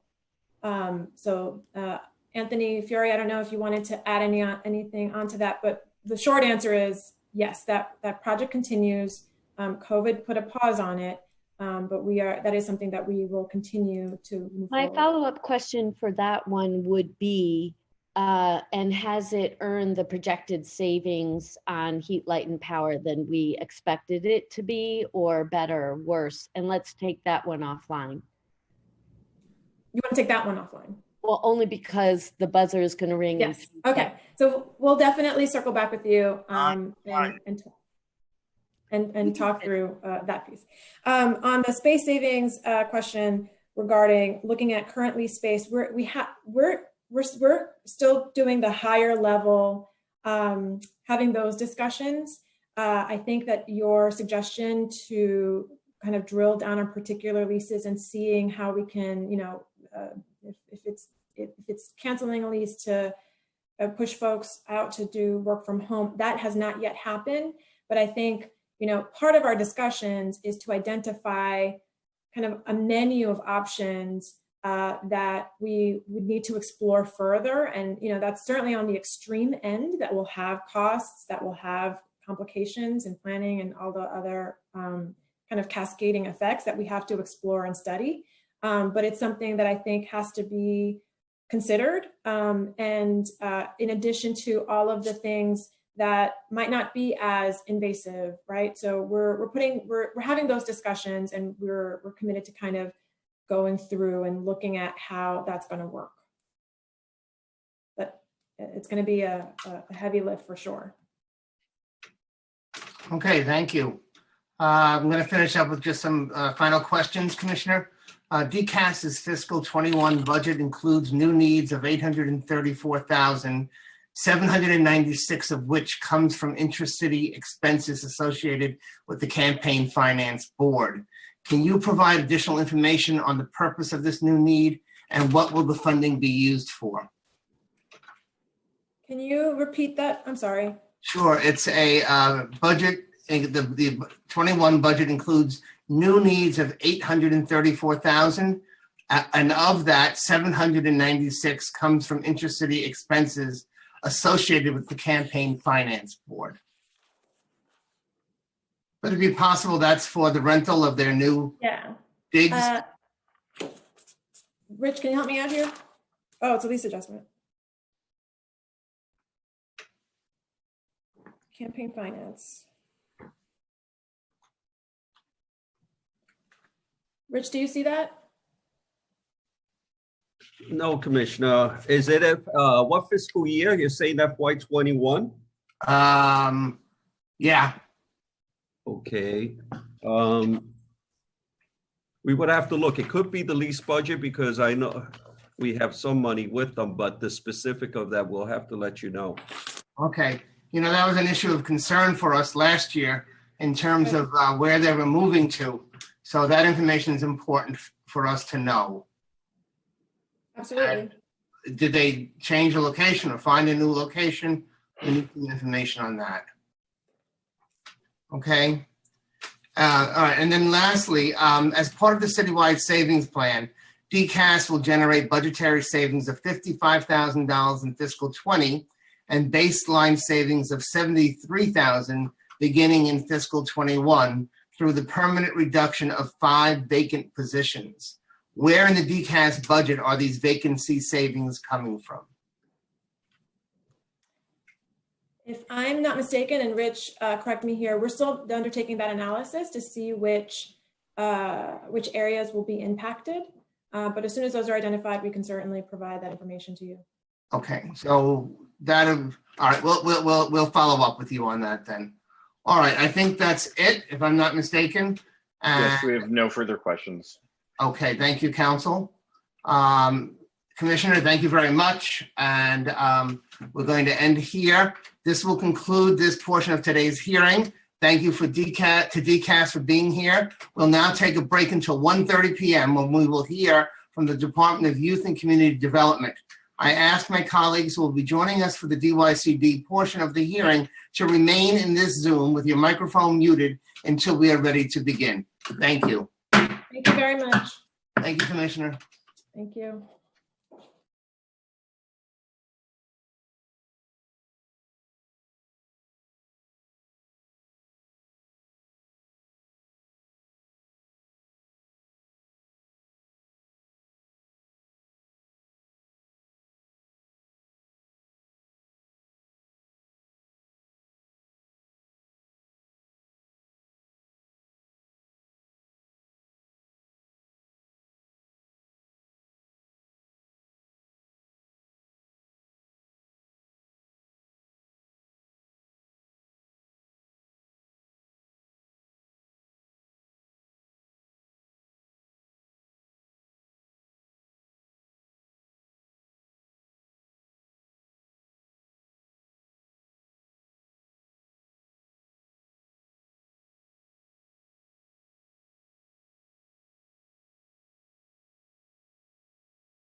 Cobra units with the clock, if you could test your sound right now, please. Thank you. Cobra 6, mic check. It's Cobra 7, microphone check. 5 by 5 on both. Thank you. 10-4.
Ladies and gentlemen, good afternoon.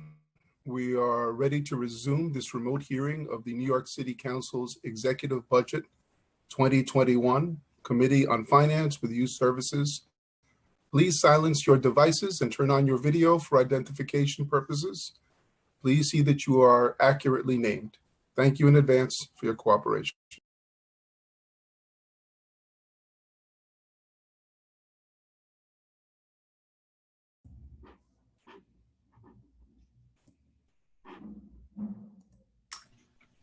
Okay, good afternoon. My name is Councilmember Daniel Drum, and I want to welcome you to the City Council's 5th day of hearings on the Mayor's executive budget for fiscal 2021.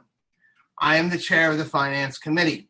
We are joined by the Committee on Youth Services, chaired by my colleague, Councilmember Debbie Rose, and the Public Advocate, Jumaane Williams, and we will now hear from the Department of Youth and Community Development. I would like to acknowledge my colleagues who have joined us for this portion of the hearings today.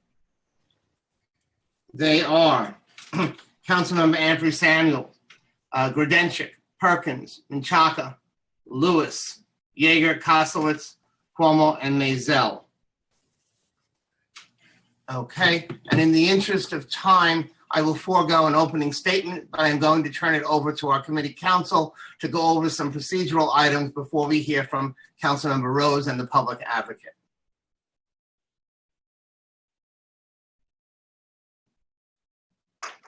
Thank you. My name is Noah Brick, and I am counsel to New York City Council's Committee on Finance.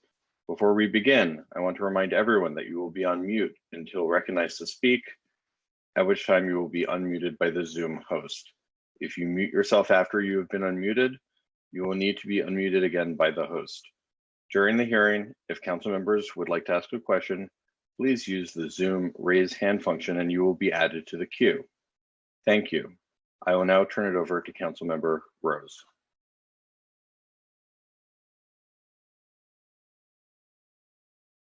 Just before we do that, let me just say we've also been joined by Councilmembers Jonai and Adams. Chair Rose. Thank you. Thank you, Chair Drum, and good afternoon, everyone. I am Councilmember Debbie Rose, Chair of the Committee on Youth Services, and I am pleased to be joined by all of my fellow council members and City Public Advocate Jumaane Williams. We will hear today from DYCD Commissioner Bill Chung, Chief Financial Officer Jadine Fanor, along with the agency's team of program-specific deputy and associate commissioners. Thank you all for joining us today. We gather remotely today to perform the functions we have been charged with and what I was elected to do and what other fellow New Yorkers require us to do, conduct oversight hearings of this city's budget. As chair of this committee with a lifelong involvement in helping underprivileged youth, I have a responsibility to ensure that this unprecedented budget is not balanced on the backs of our most vulnerable young people. Year after year, I've fought as chair of this committee to save and expand summer programs that help to close gaping inequality gaps in our city. And I've done so with hundreds, if not thousands, of advocates and young people standing side by side with me. Now we are in tenuous times, and our children have suffered, some physically, many emotionally, and all have had their educations disrupted. The abrupt cancellations of summer programs was a devastating blow at a time our young people needed it most.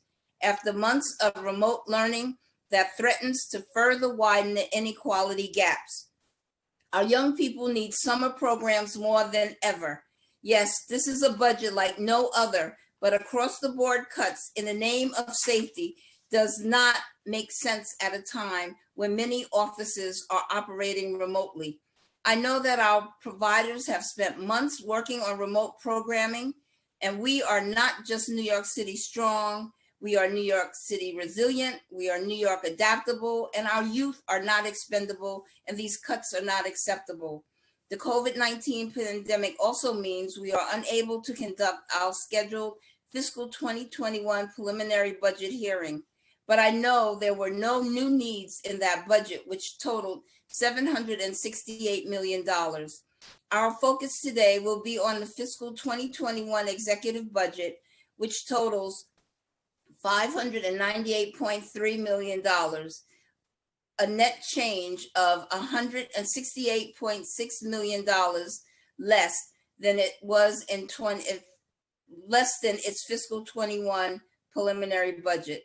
This reduction is directly tied to the program to eliminate the gap savings, or PEGs, taken in reaction to this pandemic. And I say reaction as we now know that there was no collective consensus. It was just gathered beyond OMB and the mayor's office. This huge decision was based on a decision made by OMB and the mayor's office. Let us separate these pegs or cuts out for clarity. All youth-centered programming for summer 2020 was cut. All youth-centered programming for summer 2020 was cut. 192.7 million was cut in this plan across fiscal 2020 and fiscal 21, with 183.3 million cutting SYEP, Compass, Beacon, and Cornerstone summer services. SYEP would have served at least 70,000 participants and provided our youth and young adults with internships and project-based activities and provided an income for all of them. Another 70,000 students lost access to summer camps in Compass, Beacon, and Cornerstone programs. Collectively, 283 providers employing hundreds of people lost their summer employment. Parents and families try to salvage a semblance of normal during this pandemic, and the city has reacted with a unilateral decision, making this entire set of people's lives that much harder. The ripple effects from these cuts are profound, and from my perspective, taken way too soon without consultation of stakeholders, and perhaps maybe not even DYCD. As a representative of the de Blasio administration, Commissioner, you are charged with ensuring the success of these programs. Today, we need to discuss how to reinstate services and get a new summer plan announced so that our most vulnerable youth don't fall even further behind.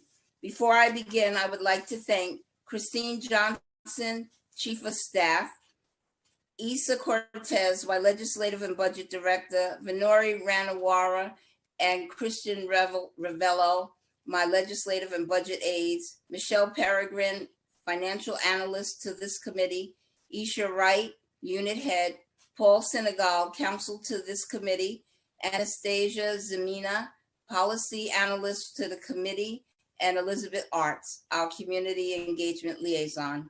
I look forward to a meaningful conversation at today's hearing, and I want to thank you again, Chair Drum.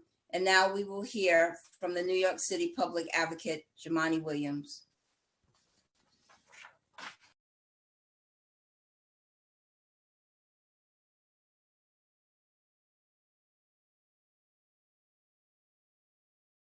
Thank you, Chair Rose. As mentioned, my name is Jumaane Williams. Good afternoon. I'm the Public Advocate for the City of New York. I want to once again thank the Committees on Youth Services and Finance, Chairs Debbie Rose and Danny Drum, for holding this very important executive budget hearing. The coronavirus has impacted our city's revenue in such a way that the administration has had to make big cuts to services that touch every segment of our community. One of the areas being deprived of funding is youth services, and this could pose significant harm to the future of our young New Yorkers. The city has cut funding to the Department of Youth and Community Development by more than $180 million, almost 25% of the agency's 2020 budget, including the elimination, not the cut, but the elimination of the Summer Youth Program, SYEP, this summer and next summer. The administration also cut for $5.7 million to the Sonic Summer Program, canceling this program as well. The suspension of these programs demonstrate that the mayor is willing to sacrifice the professional and educational development of our youth during this time. While the mayor may believe that we cannot afford to maintain these programs in any shape or form right now, the truth is we cannot afford to lose them. SYEP and Sonic are invaluable programs for our city's marginalized youth. communities of more color and low-income families, SYP provides jobs to our young people, and Sonic is an after-school program for our middle school students with opportunities to participate in sports, arts, cooking, fashion design, and community service. Jobs and extracurricular activities keep our young people engaged in their community. Besides cutting violent crime arrests in half without reliance on law enforcement, SYP improves economic opportunity, provides fundamental skills and experiences, and carries out our essential roles that serve our city. Instead of being suspended, both SYP and Sonic should be adapted to meet the needs of our youth during this public health crisis. The programs need to be restructured so that students can participate remotely. SYP will fill gaps that can benefit our city's economic and social recovery, while Sonic will keep our youth active and motivated after school hours, even in the confines of their homes. Given that these programs are being canceled, I'm looking forward to hearing updates regarding the administration's plan to restructure SYP and provide an alternative to Sonic. 3 years ago, the mayor announced his Turning the Tide on Homelessness agenda, a comprehensive borough-based plan to reduce the population of homeless New Yorkers relying on shelters. In that plan, the mayor had made a commitment to extend housing vouchers such as city FEPS and the Family Homelessness and Eviction Prevention Settlement to homeless youth living in DYCD shelters, so they will be able to pay rent for their own apartments. It has been 3 years and the rental assistance program have not been extended to our homeless youth. LGBTQ youth account for 40% of the young homeless population in New York City, and we have to ensure that they can find and afford stable housing to remain safe and healthy as well. The mayor has also cut NYC Unit Works, an employment program for LGBTQ youth that the administration introduced last year. The $2.7 million in funding over the course of 4 years would have connected LGBTQ youth with meaningful job opportunities.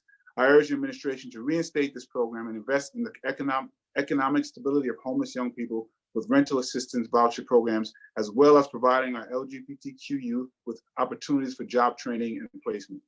The COVID-19 pandemic has affected every demographic of our city of our society in this city, and some much more than others.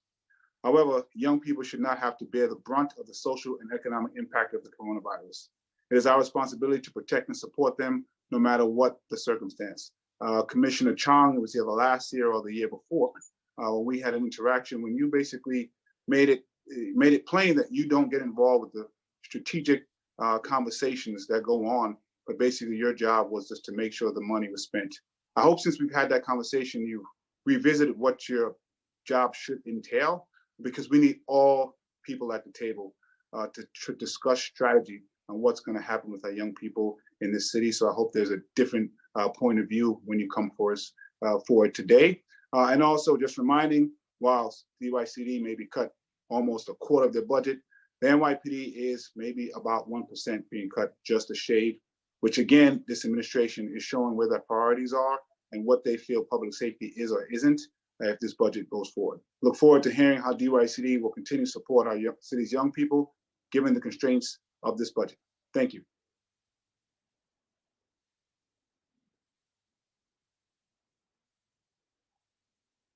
Rosenthal, Chin, and Van Bramer, and Ayala.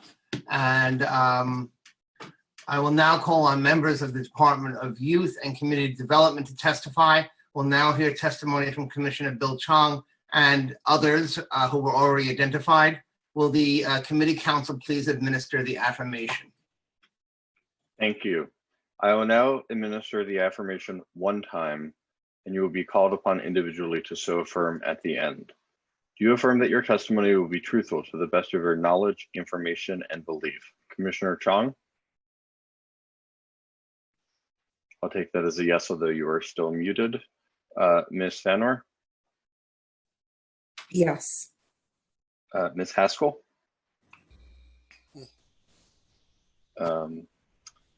Ms. Montanez? Yes.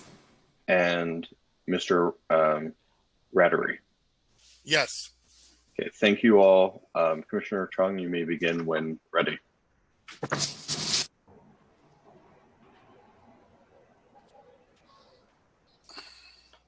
The commissioner has begun without audio. If we can please unmute him.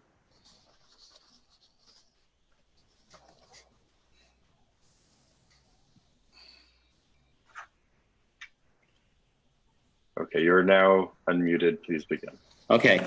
Good afternoon, Chair Drum, and Rose, and members of the Committees on Finance and Youth Services, and Public Advocate Williams. I am Bill Chong, Commissioner of the Department of Youth and Community Development.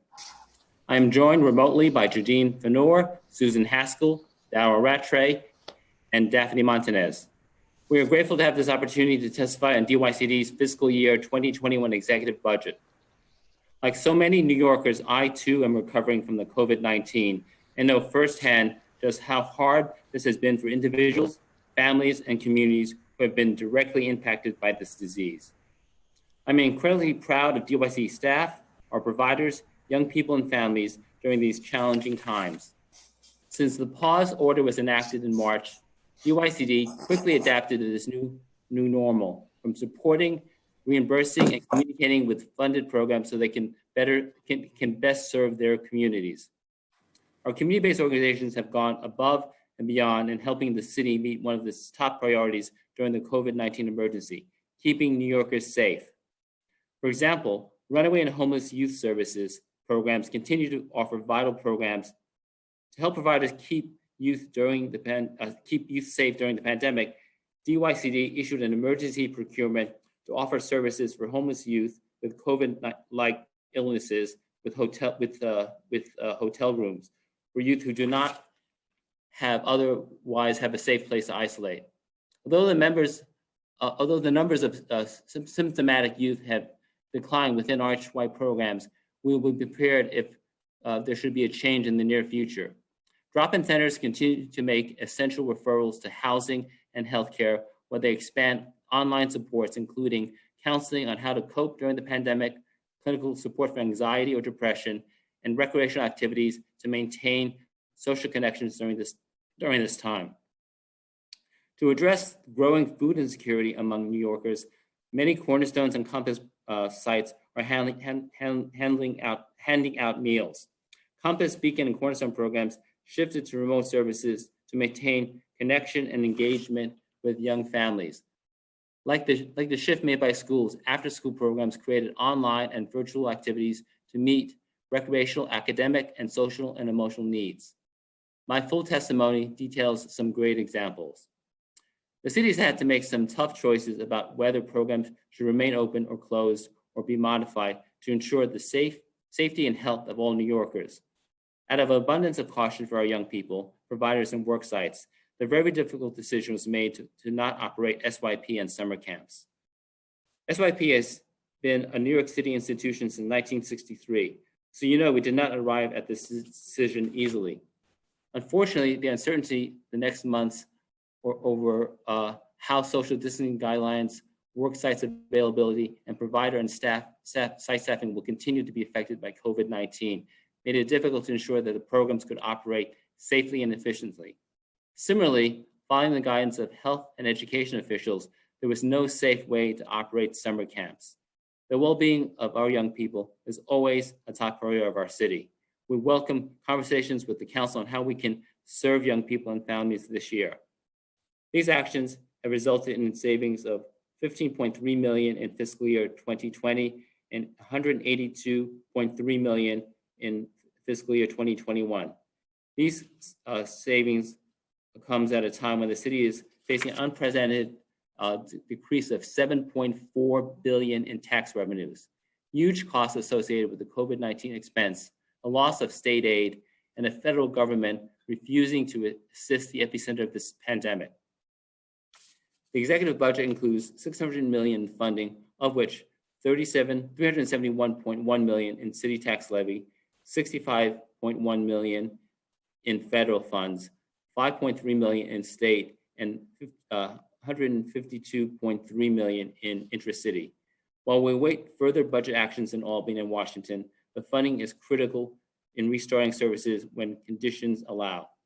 We are carefully monitoring the situation, particularly considering the emerging trend of children being stricken with pediatric multi-system inflammatory syndrome.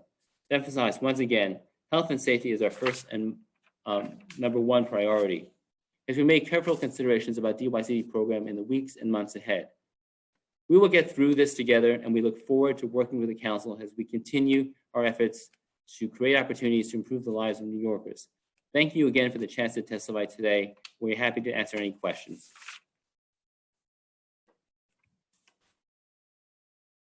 Okay, thank you, Commissioner.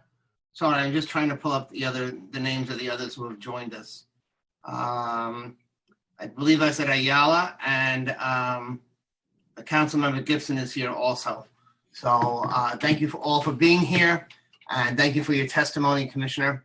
I do want to talk about the summer youth programming, which is a major, major concern to the City Council. DYCD took a $183.3 million cut to summer youth employment program and summer programming in Compass, Beacon, and Cornerstones. DYCD's entire fiscal 2021 PEG totals 33% of the agency's city tax levy budget. I can't imagine that you're pleased with having to reduce services so drastically. What alternatives are being worked on? We raised this issue with OMB at their budget hearing, and Director Hartzog testified that a plan is being worked out between DYCD, DOE, and Mayor Thompson's Deputy Mayor Thompson's office to restore summer youth programming. Is DYCD prepared to share these details today? So at this point, we're still in the process of developing an alternative model for the summer youth employment program. There are two things we want to do. One is we want to see how we can repurpose existing resources so we don't have to reinvent the wheel and tap into any new resources that may become available. And second of all, we want to engage our different stakeholders and get their thoughts on what this model will look like. So we're not ready to share details, but I am confident that there will be an alternative remote SYP program this summer. We're waiting to hear from the state on flexibility in using their funds, and we're raising private funds. Assistant Commissioner Daphne Montanez can give you a little bit more detail on where we're at.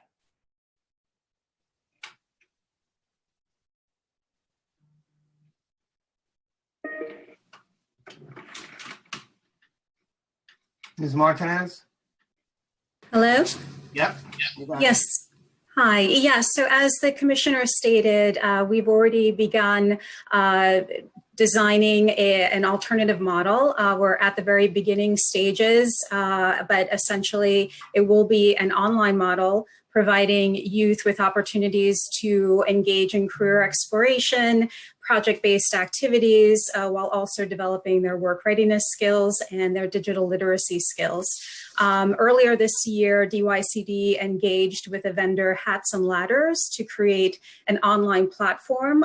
This is a digital platform that would allow youth the opportunity to engage in work readiness experiences and explore various careers. Some of the topics that youth would be exposed to are around resume writing, interview skills, workplace communication, and financial literacy. For some. So we would look to obviously leverage that online platform in supporting the model. Additionally, project-based activities that would be focused on civic engagement, issues related to the community, public health concerns. But again, we would definitely want to and have started engaging with youth to hear their thoughts and their ideas on a model that would be engaging for them as well as providers. Several weeks ago, we had the opportunity to speak with youth members from MBK, My Brother's Keeper, on their thoughts. And this coming Friday, we have a session scheduled with Teens Take Charge to gather their input as well. Okay, we're getting, it's Memorial Day weekend coming up. We're getting very close. And organizations, I think, need to know as soon as possible what to expect. Can you give me any type of a deadline when you'll be making these details available? We have what, 5 or 6 weeks left at most? I think, am I unmuted? Yes. Okay. Yes, I can hear you. So, it's a little bit like flying the plane while building the plane. You've heard the analogy of flying the plane while building the engine. So we want to make sure it's high quality. We want to make sure it meets the needs of young people. And we also want to obviously get clarity from the state on how we can use the TANF funds, because they control that funding. And so it's not the traditional summer youth employment program they have historically funded. So we can't move ahead with their money until we get some clarity from them as well. So, and we're still raising money. So I obviously think that certainly when there's an adopted budget, we can hit the ground running, because then we'll have the full sense of what resources we have in play. But we want to get it right. We want to make sure young people have a voice. We want to make sure that our nonprofit partners can weigh in as well. And so, like I said, the sooner we have something, we'd be happy to share it with you. Commissioner, do you have an idea of how many or what the numbers would look like? It depends on funding. So for the TANF funds, which was in the state adopted budget, it was a little less than 23 million. Under this model, we expect it to serve 15,000 young people. I haven't gotten a report yet on how successful private fundraising efforts have been. And obviously, if whatever's in the adopted budget will round out. But we're hoping at least 15,000 and building on that. Okay. And Commissioner, who are the private people that you're working with? I'm not involved in the direct fundraising. It's people at City Hall. And so I haven't gotten any updates. Believe me, if I had heard about a multi-million-dollar commitment, I would share that with you. But I think they're still talking to different people. It's a challenging time, I think, to raise private money, given all the competing demands. But I know we're helpful. We're trying to move on all different fronts to try to serve as many young people as possible. Okay. We look forward to continuing to work with you, and I'm sure other council members are going to have further questions on that. Let me move to the community service, the federal community service block grant aid and the CARES Act. In fiscal 20, DYCD received approximately $34 million in federal community service block grant aid to support adolescent literacy, immigration and refugee assistance work, and a portion of SYEP's wages. In a fiscal brief released this month, IBO estimates that the city will receive nearly $1.5 billion in direct federal aid from the CARES Act, of which $473.6 million could be designated in community service block grants. If DYCD's usual 7% share were applied, $32 million of that would be allocated to DYCD. So does DYCD agree with IBO's estimate of about $32 million? Well, let me make a comment, and then Jadine Fanor, who's our Chief Financial Officer, can weigh in. We're in constant conversation with the State Department of State, which administers the federal community services block grant money. We haven't gotten exact details on how much the state is getting and what New York City's portion is. They give us the money directly to administer what's traditionally our community development programs, which encompass our neighborhood development areas. So we're kind of waiting. We've had weekly calls with them. They haven't given us specific details. We want to know, obviously, how much, what flexibility we have, because, unfortunately, many of us were around when we did the Hour stimulus program in 2010. And so we know there's always kinds of restrictions. So I don't want to commit to how we're going to spend this money without knowing what the federal government will tell us to do. But Jadine, can you weigh in on any further insight? Sure. I think the commissioner has basically mentioned everything. We have not gotten, we've been on several conversations and we have not gotten any definitive numbers. We've heard some numbers thrown out there. So at this point, we cannot confirm how much funding DYCD will be getting. Okay, can you commit to working with us and informing us of what's going on as we move down the road toward the budget agreement? Most definitely. Okay. And let me finally ask, is the neighborhood development area request for proposal still going to be released on June 26th, or will it be pushed back? At this point, there is no plan to delay it. We want to make sure that we get these new programs up and running.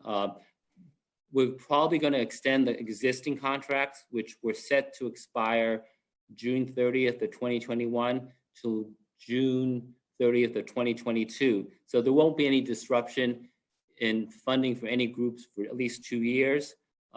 We spent 2 years of reaching out to stakeholders, identifying new programs that might be needed. So we didn't want to waste that effort, but we're also going to be very flexible in how much time people will have to respond, because we know it's a challenging time, but we wanted to make sure that we didn't waste the research and the engagement and the stakeholder feedback we got over the last 2 years.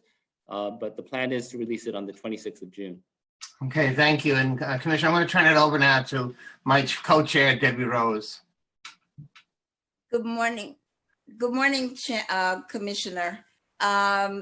I know that I want to say it's good to see you and that you recovered from your experience with COVID-19. And so I just wanted to drill down a little bit more on SYEP. The chair started the discussion, but as you know, SYEP 2020, the program totaled $124 million. $8 million cut was in 2020, and $116 million cut was in 2021, which now cancels the contracts for 68 providers, eliminates service for 70,000 youth, 55,000 of whom could have earned $1,350, and 15,000 younger youth who could have earned $700 each. You know, we heard from OMB Director Melanie Herzog that DYCD, DOE, and Deputy Mayor Thompson's office are working with philanthropists and CBOs on a plan. I'd like to know why the council has not been included in those conversations. And well, could you just tell me first why council hasn't been included in those conversations? I think we're happy to have our staff meet with whoever the council wants to meet with our staff to get your ideas. I think we're all headed in the same direction, maybe on different paths. I think we all agree that given the health risks that young people might face in a traditional summer youth employment program, that the way to go would be remote learning. We recognize that, you know, state labor law limits what we can do online, that sort of a stipend program probably makes the most sense. And so we have, I think, basic agreement on what the model will look like. So if there's specific staff people who want to give ideas and feedback on the council, we'd be happy to engage you guys, because we're trying to get feedback from everyone. Our priority for us, you know, because of the timing, was young people. Let me just say that I'm proud of what young people are doing. I've gotten hundreds of emails in my email box, and as you know, I'm particularly impressed with the young people from Teens Take Charge. As someone who started as a 16-year-old community activist at City College, it really warms my heart to see young people rising up to this unprecedented crisis. So we'd be happy to engage the council. It was not an easy decision. You know, SYP is a rite of passage. You know, it was the first job for many of us, my first job, Daryl's first job. So it was not, it was a question of, could we keep people safe with the old model? And clearly that wasn't possible. And we're committed to develop this remote model, and we welcome council feedback. Have there been conversations about the CARES Act and if that could be utilized? Well, our portion of the CARES Act is the Community Services Block Grant. And so when we get a better sense from our state oversight agency, the State Department of State, has I said earlier, and has Jean said, we'd be happy to figure out what makes the most sense. Typically, this money has all kinds of monitoring restrictions, and you know, they're time limited. So how much we get, when we get it, what restrictions might exist, we don't know those answers yet. We're pressing the state, but the state doesn't know because they're waiting to hear from the federal government. Are there any sort of preemptive measures that you're taking right now, like looking for different job opportunities? Do you know how much the price per participant would be across all the service cohorts? Are you We able? haven't figured out the, am I on? Yeah. Okay, Yes, we haven't yes. figured out our those kind of level of details. So that's why I'm reluctant to share something that's half-baked. I'd rather, hear from young people. What do they think is a reasonable stipend? We might be thinking it's too low. They may think it's, the right amount. So I don't want to begin to put too much detail to things without getting the feedback of the key stakeholders, because their input matters. When can we expect to sort of have these conversations? Are you having conversations now with the stakeholders, with the providers? In fact, I think Daphne mentioned that we have a video conference this Friday with Teens Take Charge. We had something with our Youth Advisory Council. We're reaching out to different nonprofits. If the council wants to schedule a conversation, I think Daphne and her team would be glad to have that conversation. Again, we want high quality. We want to incorporate everyone's feedback. Will everyone be happy? Probably not. But at least we want to hear what people think it should look like. And obviously, once we have some certainty on what the complete budget situation looks like, that will dictate a lot of things. And as I said, the sooner the better. I mean, we're in an unusual situation here because traditionally the Summer Youth Employment Program, we're ready to hit the ground running. So this is kind of like uncharted territory for us. And so we're anxious. Like I said, we're building the plane, we're flying the plane. It's something we're not used to. We welcome that conversation because we've been in contact with the providers and the advocates also, and we developed a proposal that we would like to share with you also. So we look forward to. Okay, thank you. We look forward to hearing it. Okay, thank you. The second largest PEG cancels Compass summer programming, which totals $42.3 million, which is a $36.6 million Compass plus $5.7 million Summer Sonic, which cancels contracts for 133 providers, eliminates services for 48,422 students. What is the administration's plan to provide alternative Compass summer programming? We know that it is possible, as all 9 Compass providers were able to pivot when DOE schools closed and transition service to either remote learning or into DOE regional engagement centers. So I'm sorry. Go ahead. So what would be the difference, or would there be any difference? So at this point, there is no funding in my budget to do any sort of summer camp. If funding became available, we'd work quickly with our nonprofit partners to provide some types of services remotely. But at this point, it's until the funding situation becomes clear, we're not in a position to really do anything. But since they've already been doing remote learning and they were able to pivot, they were able to do that, what would be the problem in terms of actually having Summer Compass and Sonic? I think the challenge for us at this point is there's no money in my budget to do this. If in the adopted budget, funds became available, I think we could quickly ramp up some version of what happened during the school year. But the biggest challenge at this point is there's no funding in the budget for any type of summer camp. Okay. And are we not seeking any alternatives to try to fund summer camps? I think our priority in trying to raise private money has been the Summer Youth Employment Program, simply because I think people recognize the benefits to teenagers and how it has an economic stimulus component to it.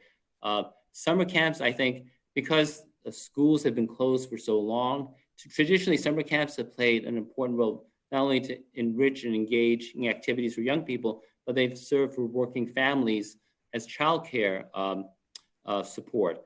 Given the fact that most businesses are closed, many families are home with their children, I think it's the most important thing is the enrichment activities, and that's why the remote learning is a big focus of what happened during the school year.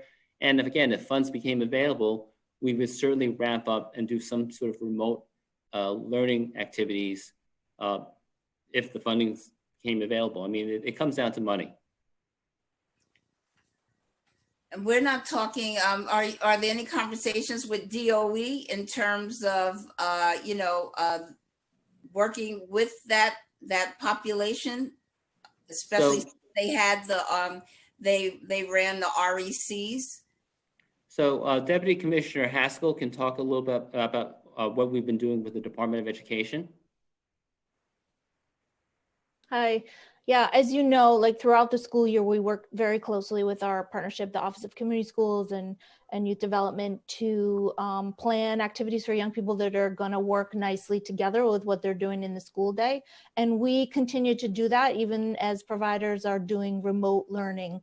I've heard a lot of amazing stories, to your point, Chair Rose, about remote activities going on, including, in particular, how the minute things shut down, CBOs started working in collaboration with the school staff to use those couple of days they had to ramp up to coordinate activities together. So we still are communicating as things have changed and developed over the course of this virus, about how, maintaining the services that we have going on now, which are funded through the June 30th. And there's still a lot of the next few weeks, it's very important to keep young people engaged throughout the school year. So our conversations, include how to best support the incredible activities from fashion troupes to art troupes to dance to social emotional support, individual counseling. And the stronger we are able to communicate about those activities going on now, the better prepared we'll be, to the commissioner's point, if the situation changes before July 1. Thank you.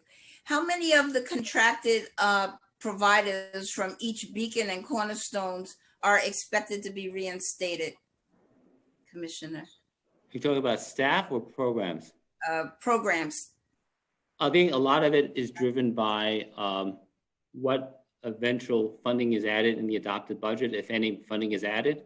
That will, determine the scale of restoration of services. The third largest PEG cancels the Beacon and Cornerstone summer programming, which totals $17 million, which cancels contracts for 47 Beacon providers and 35 Cornerstone providers. It eliminates services for 18,000 students in Beacons and 3,051 youth in Cornerstones. What is the administration's plan to provide alternative Beacon and Cornerstone summer programming? And how many of the contracted providers from each Beacon and Cornerstones are expected to be reinstated? So to answer your second question first, again, any restoration of services will depend on what funding level is included in the adopted budget. During the school year, some of the Cornerstones have really stepped up and become feeding sites, and I expect that they will probably continue to be feeding sites in the summer because, as you know, one of the urgent needs facing all New Yorkers is the issue of food insecurity, where, again, a lot depends on what is in the final budget, and that will determine what level of service we're able to maintain in the community centers this summer. I do want to say, and I think there was some confusion early on, the one thing that's important to note is that this is a one-year cut. I think, and it was driven by the public health concerns. I think there is a sense, I am hopeful that all this will get restored in fiscal year 22 when we're past the virus, when hopefully the economy is improved. So it's a tremendous pain. It's short-term pain, it's my hope, and that we can get through this crisis, which quite frankly, no one in our generation has ever encountered. So it's a one-year cut. I think, that's the probably one silver lining in this very dire budget situation for us. Okay, has the administration considered restoring the one-time budget adds from fiscal year 2020 totaling 26.9 million to reinstate these programs? Are you referring to the council discretionary programs? I Yeah. wasn't sure. The ones, yes, the add-ons, the budget I add-ons. mean, traditionally, that's something that's always negotiated through the adopted budget process. So we welcome the council's support. We think a lot of the programs the council has funded over the years, like the feeding programs, are needed more than ever.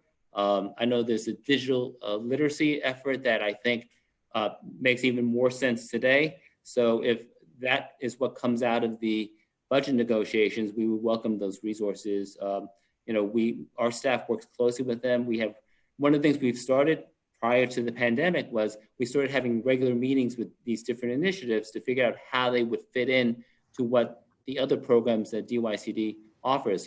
One of the things that we want to be strategic about is that how do we connect all the different services in the same neighborhood? That's been a problem that has faced DYCD for 23 years. We operate in silos. And we know that the needs of young people and families are much more complicated. So we've been working a lot in trying to connect people to services. And the last piece in that puzzle was the council funded initiatives, which I think bring a lot of value and meet a lot of the needs of the same people we're helping in the baseline programs. Thank you. And the last is Work, Learn, Grow. In fiscal 2020 represents the 5th year of the council's year-round youth employment initiative, Work, Learn, Grow. And the first year, the administration picked up the cost in a one-shot for $19.7 million for the last 2 years. What have the conversations been to prepare for programming through the pandemic? Will the Work, Learn, Grow program resume in the fall? And does DYCD foresee the administration restoring the fiscal 2020 funding for that program? At this point, there's no money in my budget for Work, Learn, and Grow. It's a great example of collaboration with the council.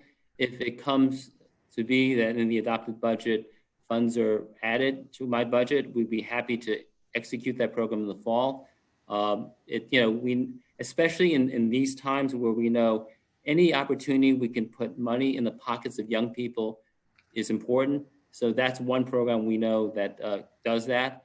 But again, at this point in the budget negotiations, nothing is in my budget, but that could change, and we welcome the council's support of this program.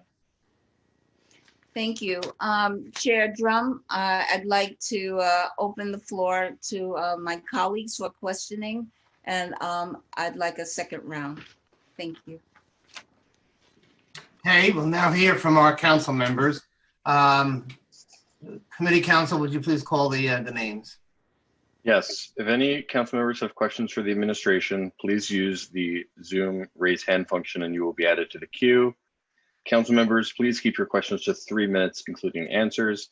Please wait for the sergeant at arms to tell you when your time begins. The sergeant will then let you know when your time is up. We will now hear from Councilmember Ayala, followed by Councilmember Rivera. Council member, your time will start now. Good afternoon, Commissioner.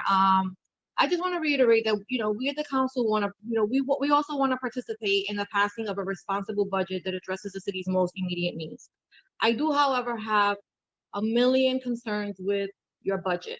And you've mentioned several times that, it isn't in my budget, it isn't in my budget, it isn't in my budget. And I wonder, how hard has DYCD fought to restore funding for some of the programs that we at the council consider to be vital. I'm really concerned about the fact that we have no summer camp, and I get it. I'm a parent. I have 4 grandchildren at home. I have, 3, kids, 3 older children at home, and I don't want my children to be exposed to anything unnecessarily, and I would never ask that anybody else's children be exposed either. However, to pretend that there will be no need for childcare once the pause is lifted and parents are forced back to work is really irresponsible in our part. And I think that the fact that we're not even considering innovative ways of using public spaces like our parks as a way of providing the same service in a way that still allows us to practice these social policies is irresponsible and neglectful, to be honest. And I'm really upset about this budget. So that's one comment. And then two, regarding the SYAP program, I'll tell you, I have 3 teenagers at home, and the first 6 weeks we've been fine, and the last few weeks my children are a mess. And you know why they're a mess? Because they're sick and tired of being home, because their social emotional needs are not being met, because right now our children are psychologically scarred. They need the social interaction with human beings. They need to feel the sun in their face. And there is an opportunity to do this. I'm not opposed to social type of children being able to work from home, but I think that there have to be alternatives. Our pantries are in desperate need of volunteers. Our parks, I'm sure, could use some assistance. There are ways to get children, young people out into the street, allow them the opportunity to breathe, make a couple of dollars, and still practice being in an environment that allows them to practice the new policies that we put in place. And so the fact that I haven't heard in your testimony and in anything that you have said, anything that makes me feel like DYCD is fighting for this is really just alarming. And I would like to hear what are you planning to do? What is the plan here? Because I don't hear a plan. So let me say that I and my staff are in constant conversations with the Office of Management and Budget, and every cut we've pushed back on. But obviously, as you know, commissioners don't always decide their budgets. And in this situation, given the $7 billion shortfall in revenue, and given the public health concerns here, I think people tend to dismiss that.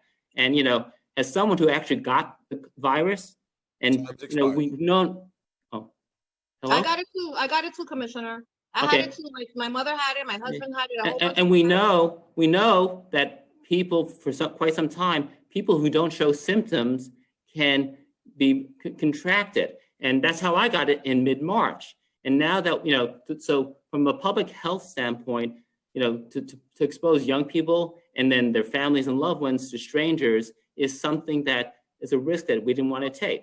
I think we're committed to developing a remote summer youth employment program.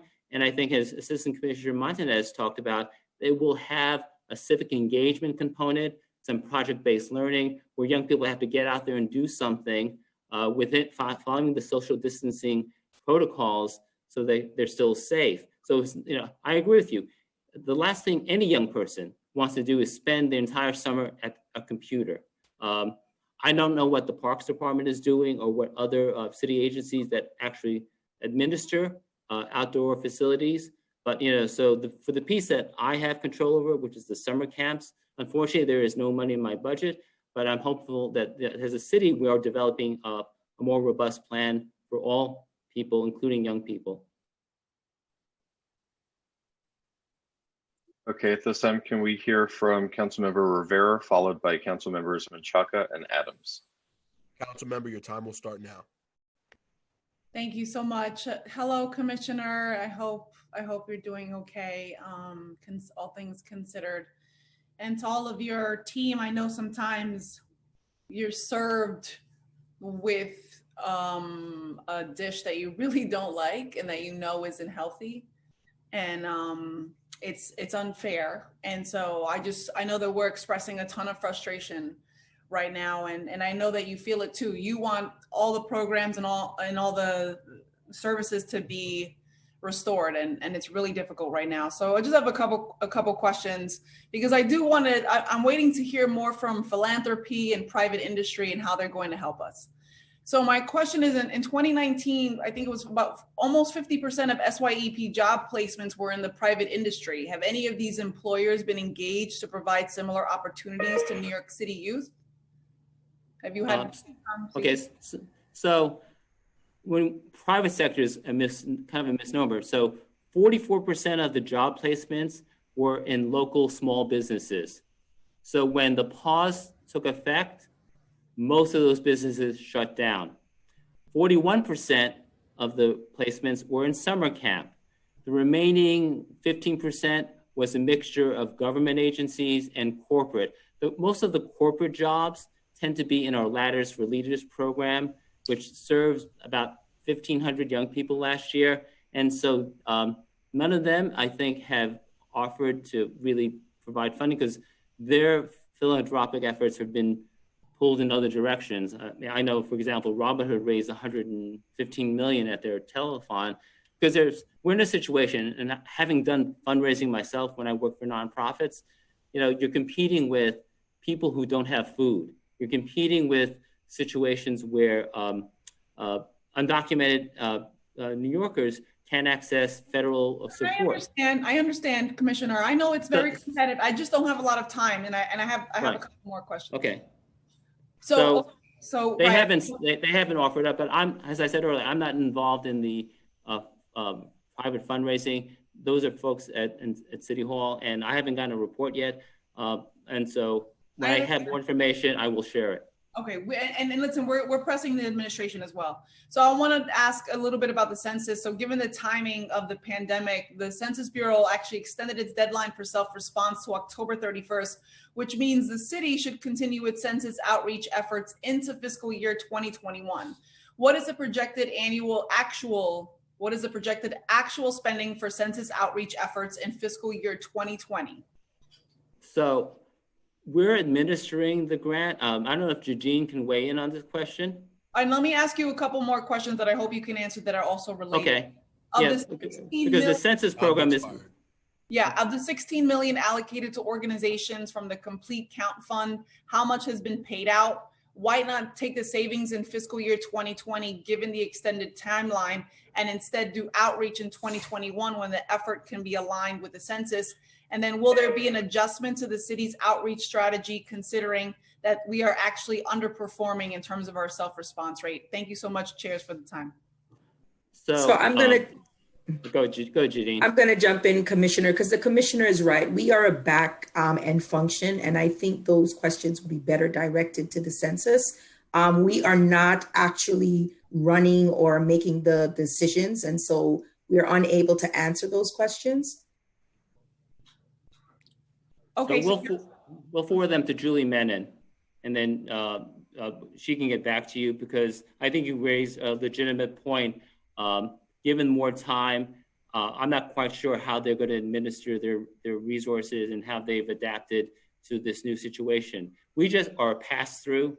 All these programmatic and budget decisions are made by Julie Menon and her team.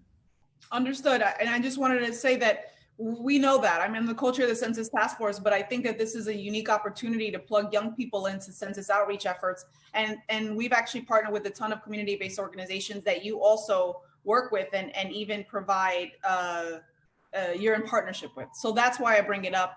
I'm sorry if I should have given you more context. I figured you were involved in census conversations considering, but I appreciate you trying to answer. So we have done with our federally funded programs through the Community Services Block Grant during the school year, young people in our Second Opportunity Youth Program are doing phone banking and text banking, I guess is what you call, in under-responded neighborhoods. That money, and then in the summer, we do have federal money in workforce programs. They're called Learn and Earn and Train and Earn. These were not impacted by the cuts in the Summer Youth Employment Program. So we expect young people who are interested in working on doing census outreach, because we can pay their wages because this is federal money. Julie Menon is in a better position to answer how much flexibility they have in their budget, if there's money they can provide to hire more young people, whether some of the money in the grants to community groups can be repurposed. I don't know. We can ask Julie, but certainly the experience we have with the Second Opportunity Youth doing the census outreach at home, texting and emailing and calling has been positive.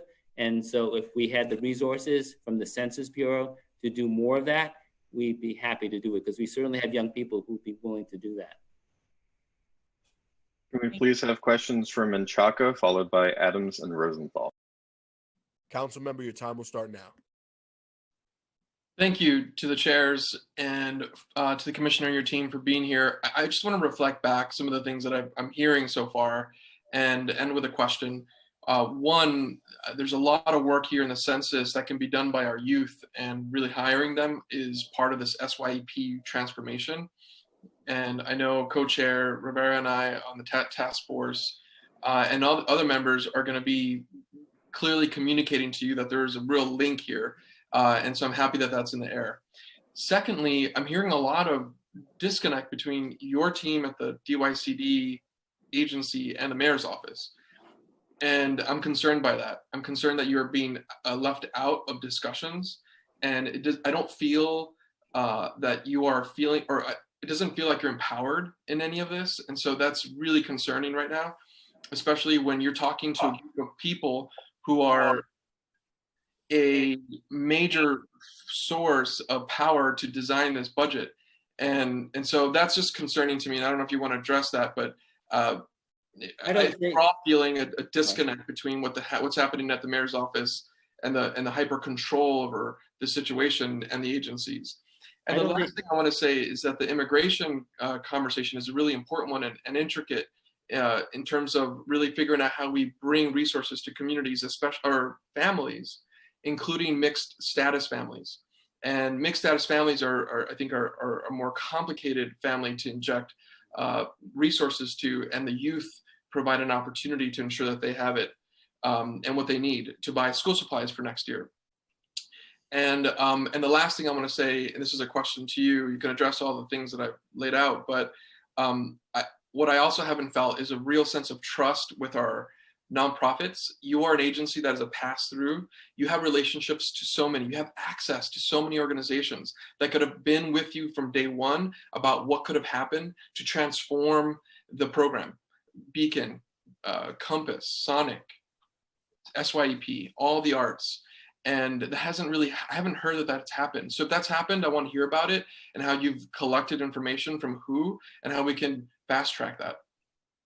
So let me start with your observation. I don't think it's a question of disconnect. I think it's a question of division of labor. That, I'm focused on trying to make sure we have a model that makes sense, that's doable within the time frame we have, and that reflects the best feedback we get from our different stakeholders. Other people in government who have better connections to wealthy people, I certainly don't know any wealthy people, are doing that hard work in this difficult time. And so when I get an update, believe me, if I was told that we had someone commit to $10 million, I would have no problem sharing that with you. But, we haven't got to that point yet. Time's expired. As far as working with nonprofits, I think the very fact that we were able to continue to operate with remotely was an example of how our partners within the nonprofit community have transitioned that. And maybe Darrell can talk about some of how we've moved our entire citywide initiatives to the digital platform is a good example of collaboration with the nonprofit community. Darrell, do you want to weigh in?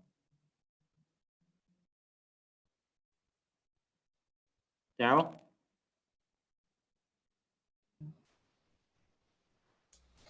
Hello? Okay, I'm off mute. So yes, so two of the things that we've done to activate and partner with our nonprofits, one, we've moved our internal digital activations to an online platform. So everything that we've done, whether it's Step It Up, our dance competition, our Recipe Rescue, where young people are taking recipes from their parents and reinventing them to a healthier version of the recipe. We have now moved that to a digital platform, working with our nonprofits. Everything from dance sessions, workshops every weekly, things that our nonprofits can tap into. The other thing I want to mention around partnership, and this is around our cornerstones, around food distribution. So we've been partnering with them to continue to deliver the meals that they would normally get, but in a packaged way that they can give out to their participants. Since March 16th, we've actually given out over 100,000 meals at the Cornerstone Community Centers. That's around 48 centers currently giving about 2,700 meals a day. In addition to that, our Cornerstone providers, we've partnered with Food Bank, we've partnered with Fresh Direct, and even some of the council members. So thanks to Councilmember Rose, Gibson, Traeger, and Koo, who have done work at Butler, Carter, Cary Gardens, and Latimer Gardens. We've also partnered with our Cornerstone programs to do mass distribution, and that's in two ways. One, they're giving out masks, non-medical masks, when folks are picking up food and to families that come in for resource information.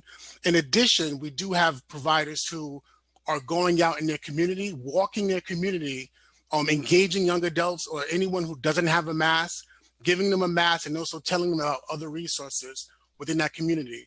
As of today, there were 75,000 masks picked up and are being handed out throughout New York City. One of the things I mentioned in my testimony is the summary. The actual full testimony, which is much longer, has dozens and dozens of examples of what we're doing with nonprofits, but in the interest of time, that was cut out of my verbal testimony. The one example I think Darrell didn't mention, which I thought was a great example, we're partnering with the Office to Prevent Hate Crime, and we're doing Heroes Against Hate. Darrell, you want to talk a little bit about that? Yeah, so it's part of, so annually we do a comic book project where young people from across the city are creating their comic book heroes, drawing the heroes out, creating the storylines, the character background, and then coming up with a full-fledged comic book that we do in the annual competition.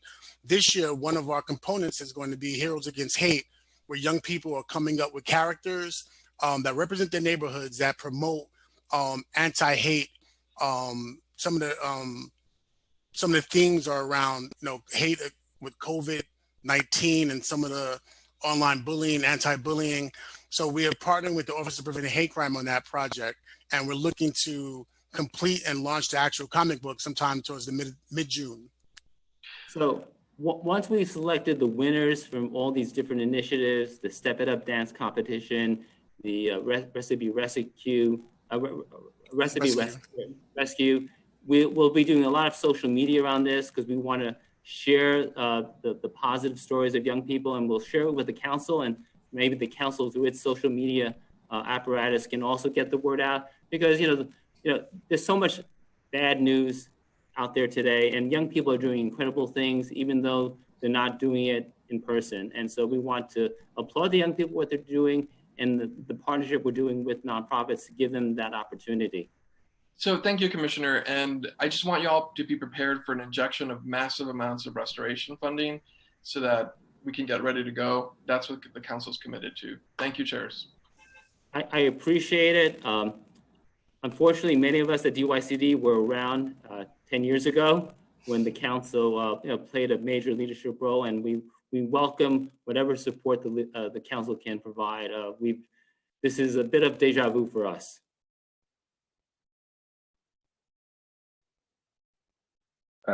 At this time, can we hear from Councilmember Adams, followed by Councilmembers Rosenthal and Grodenchik? Councilmember, your time will start now. Thank you so much. Thank you to the chairs. Thank you, Commissioner, and your team for being here today. I'd just like to jump right in and speak a little bit more about the providers because I've been getting feedback that the outreach to the providers has not been very good. It's not been clear. And the information sharing has not been taking place with the providers. So how exactly is DYCD engaging providers and creating a space for them to offer questions and feedback? How are their questions responded to, and are their questions and recommendations actually incorporated into a living document for programs? Also, along the same vein, can you reassure providers that their contracts will be honored, or should they actually get ready for more cuts? So my understanding, and Darrell and Susan and Daphne can chime in, is that in the first 6 weeks of the pandemic, we had weekly calls with all the providers to get their ideas, to give them updates, and to pass along questions that might involve OMB and the Mayor's Office of Contract Services. And we try to get responses, not always, but we try to flag different issues that we see are trending across the nonprofit sector. We've also, we early on, we established an email mailbox for people to ask different questions that don't fit into any bucket. And so I meet with my staff twice a week and to make sure whatever feedback comes in from nonprofits, whether it's good news or bad news, they share it with me, and I advocate with whoever I can advocate to make whatever changes we're hearing from. So Daryl, Susan, Daphne, anything more to add to what Yep, during the weekly calls. Prior to the call, we do collect questions from the providers so we can vet them out and have answers on the call. We've done different phases of this, from weekly calls with the directors of our programs to weekly calls with the actual supervisors of the nonprofits. So let me just jump in, because I'm glad you're saying that it's a Q&A prior, because the feedback to us is that these calls are listen only and there is not a whole lot of interaction. So are we pretty much saying the same thing? You are getting questions before and then responding to those questions. There is no give and take during the calls? That is correct, because of the quantity of people on the call. On any given call, we have an average of 150 people on the call. So it'll be difficult to do a Q&A back and forth during the actual call. So we are collecting questions ahead of time, getting the answers, and on the call, we're reading out the Q&A. All right, and that is the only way that the correspondence and the communication is going back and forth. You said something about an email as well, because Time's expired. Feedback is that communication has not been well received. I think it's in a virtual reality, it's very difficult to replicate exactly what happens in a meeting. In a meeting where you can have a lot more back and forth, I think what we're trying to do is flag questions beforehand and have answers, because with 150 people, we're having to give you an example. I'm doing my first virtual town hall meeting with the entire staff of DYCD, which is over 500 people. So what we're doing is collecting questions, issues, concerns, and we'll try to answer them as much as possible in a meeting. So I think if this were an in-person situation, we can do more. I think we've established a coronavirus email, and every email gets a response. So people may not like the answer, and I understand that, because the news that we've had to communicate over the last few months has not always been positive. But the very fact that we're doing all these wonderful initiatives means we're talking to people. Will everyone be happy? Obviously not. Can we please everyone? Obviously not. But I think we're doing the best we can under very difficult circumstances. You know, we have 43 different programs, 43 different types of programs. So that means every assistant commissioner is responsible for having regular communications with subsets of 43 different programs, whether it be literacy, whether it be homeless youth. In some cases, the calls are every other day. Like in the homeless youth programs, we had much more vigorous conversations, because there we're dealing with the most vulnerable young people. We wanted to make sure things didn't slip through the cracks. And also there are fewer homeless youth programs. So it's easier to have a more traditional conference call when you have like 20 people on a call as opposed to. I understand all. Yeah, I understand all that. Believe me, with all of the adjustments that the council has had to make to accommodate our own meetings, believe me, I understand that fully. I just wanted to make that point that there has been feedback given that there hasn't been that much of a give and take. I just wanted to get that out there. Thank you, Commissioner. And Councilmember Adams, just one correction to what I said. The RHY portfolio, the Winter Homeless Youth portfolio, there is an interactive phone call. So they're not on mute. Providers can chime in, ask questions real time, because it's a smaller portfolio. Thank you. Can we have questions, please, from council member? Before we go to the next council member, Commissioner, how are you collecting data on LGBT clients? So I think our most rigorous part is in our homeless youth program. So Susan, you want to weigh in? Yeah, DYCD, you know, gosh, is it 2 years ago now, we redesigned our whole data collection systems, and we've continued to refine that over the course of the year, including universal questions that go to every participant, young or adult, who's signing up for programs. And that has sexual orientation and gender identity questions on that. So we are now collecting data in every program area for young people who are 13 years, or for people who are 13 years or older. And there's an option for people to decline to answer. This is not a requirement by any means, but for people who do want to share that data, it's across the board.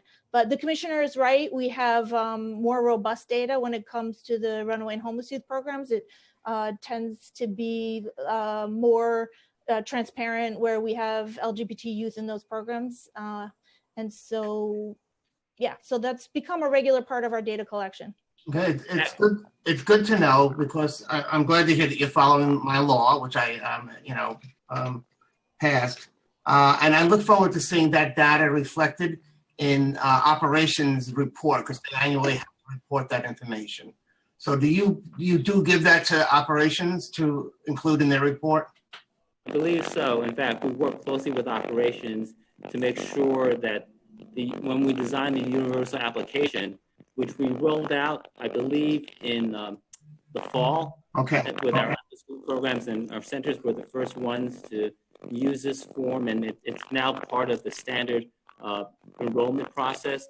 And that there's a question, there are a series of questions, I think, if I recall, and that, again, it's optional, people, because we understand some young people who may not have come out yet, may not want to disclose, and so we wanted to balance out collecting information, but respecting the privacy of young people, because we got actually feedback. I had a meeting with some of our providers, and they thought 13 was too young. We said, well, that's the law. So it's like it's an option. A young person doesn't want to complete it, that's fine, but they have to ask it. Yeah, and I mean, many transgender youth identify as early as 3 or 4 years old. So, it's interesting. But thank you, Commissioner. I don't want to belabor the point. I just wanted to check. Something you said made me think about it. Let's go to our next council member question.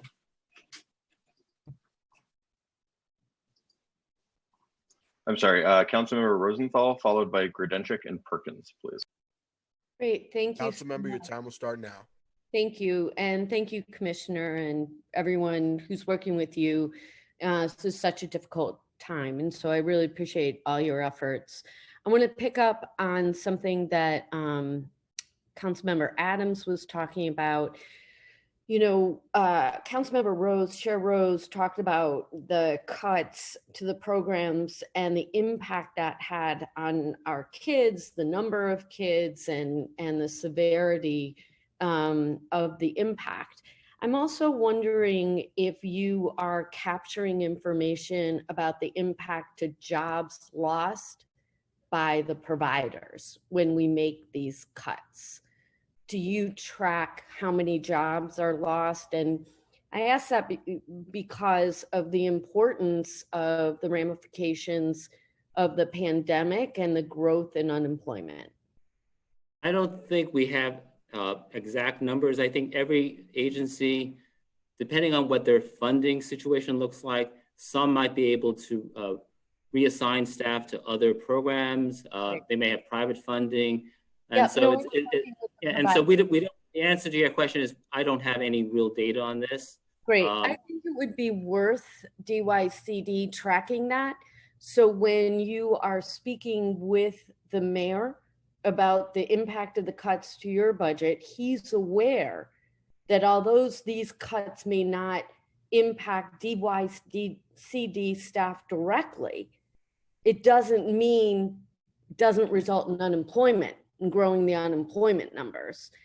The second thing I want to follow up on is something you mentioned very quickly about state labor law and the summer youth employment program and maybe having to use a stipend.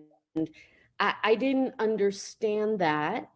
And not only do I want you to explain it, just because it would help all of us to understand what you were talking about, but more importantly, why wouldn't you just ask the governor for an executive order, as he has done in so many cases during this pandemic, to change the situation so we can actually pay our young people?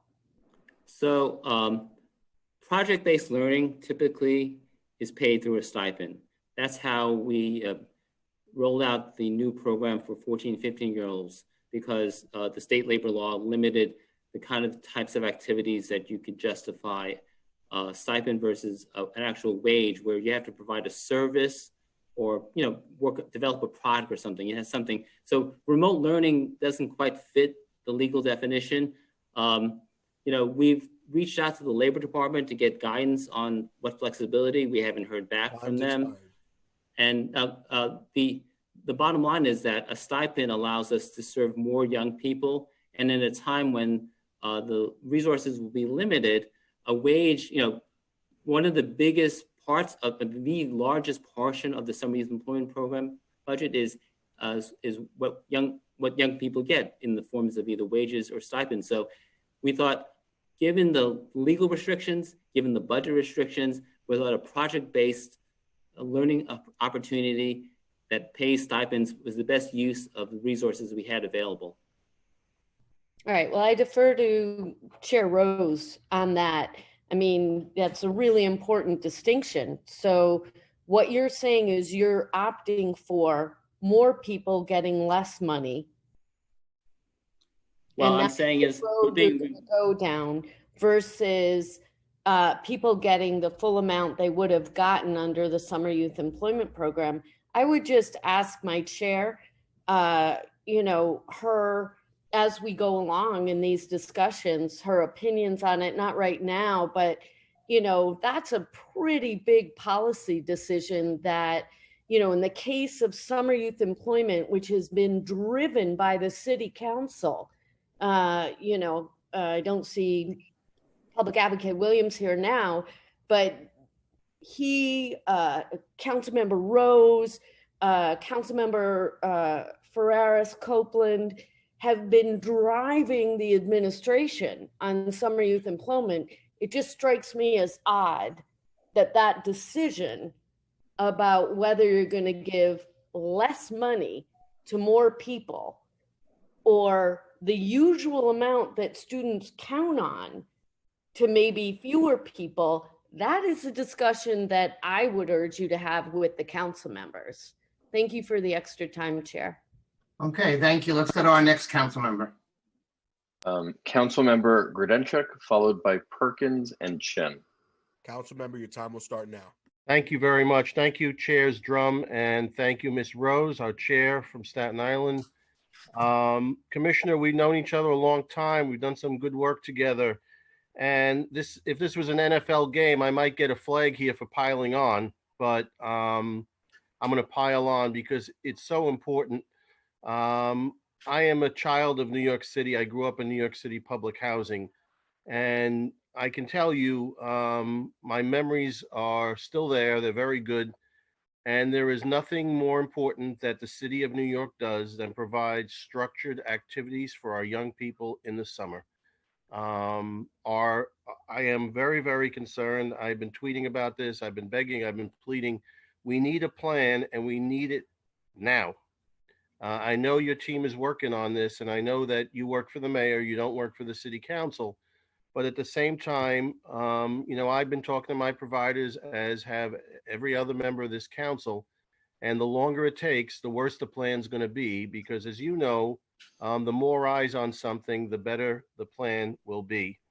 I understand, I echo what my colleague Diana Ayala said, and having been a victim of COVID like she was, and I know Mark Levine is here too, and you, it's nothing to be trifled with. It's deadly, and we know that. So we want to keep people safe, but there have to be ways to do that and provide funding at the same time for our young people. It's just these zeroed out numbers are just, they break our hearts collectively. And so I want to plead with you, and we're here to be a partner. Chair Rose will even get off that beautiful couch she's sitting on and do whatever she has to do. But our summer youth policy cannot be a sprinkler cap on every hydrant in the city of New York. It just cannot be that. It's got to be something more. And the last thing I want to say, I'm not going to ask any questions. It's been covered pretty well. But I would feel remiss if I was sitting here and didn't chime in. There is nothing that I can think of that the city funds, and it's about 15, it's 0.15 of 1%, the summer youth program. It gives more benefits. It gives the young people the pride in working. It brings money into their pocket. It brings money into their families' pockets. And it also gives them structure, and it gives them something that we all get from our work. You know, work is important. And so I plead with you and everybody else who's listening, we have got to make some kind of accommodation for these young people. Otherwise, it's going to be a very troubling summer in our city. So thank you. Thank you, chairs. Thank you, Chair Rose. Thank you, Chair Drum. I cede my 7 seconds. Thank you. Can I just say that, you know, you're preaching to the choir. You know, I know. We're completely, we're very proud of the work that we do and the nonprofit partners have done.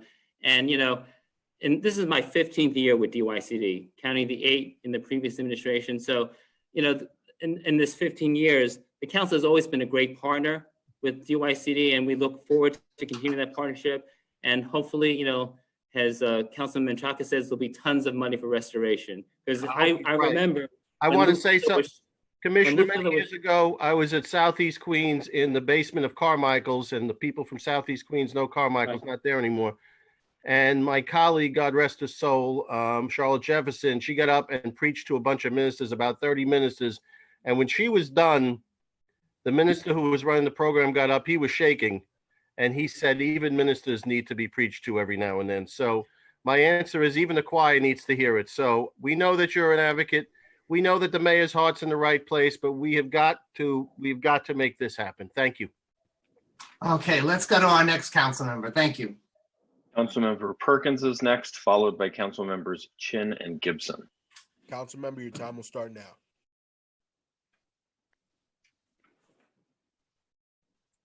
Would someone unmute Councilmember Perkins, please?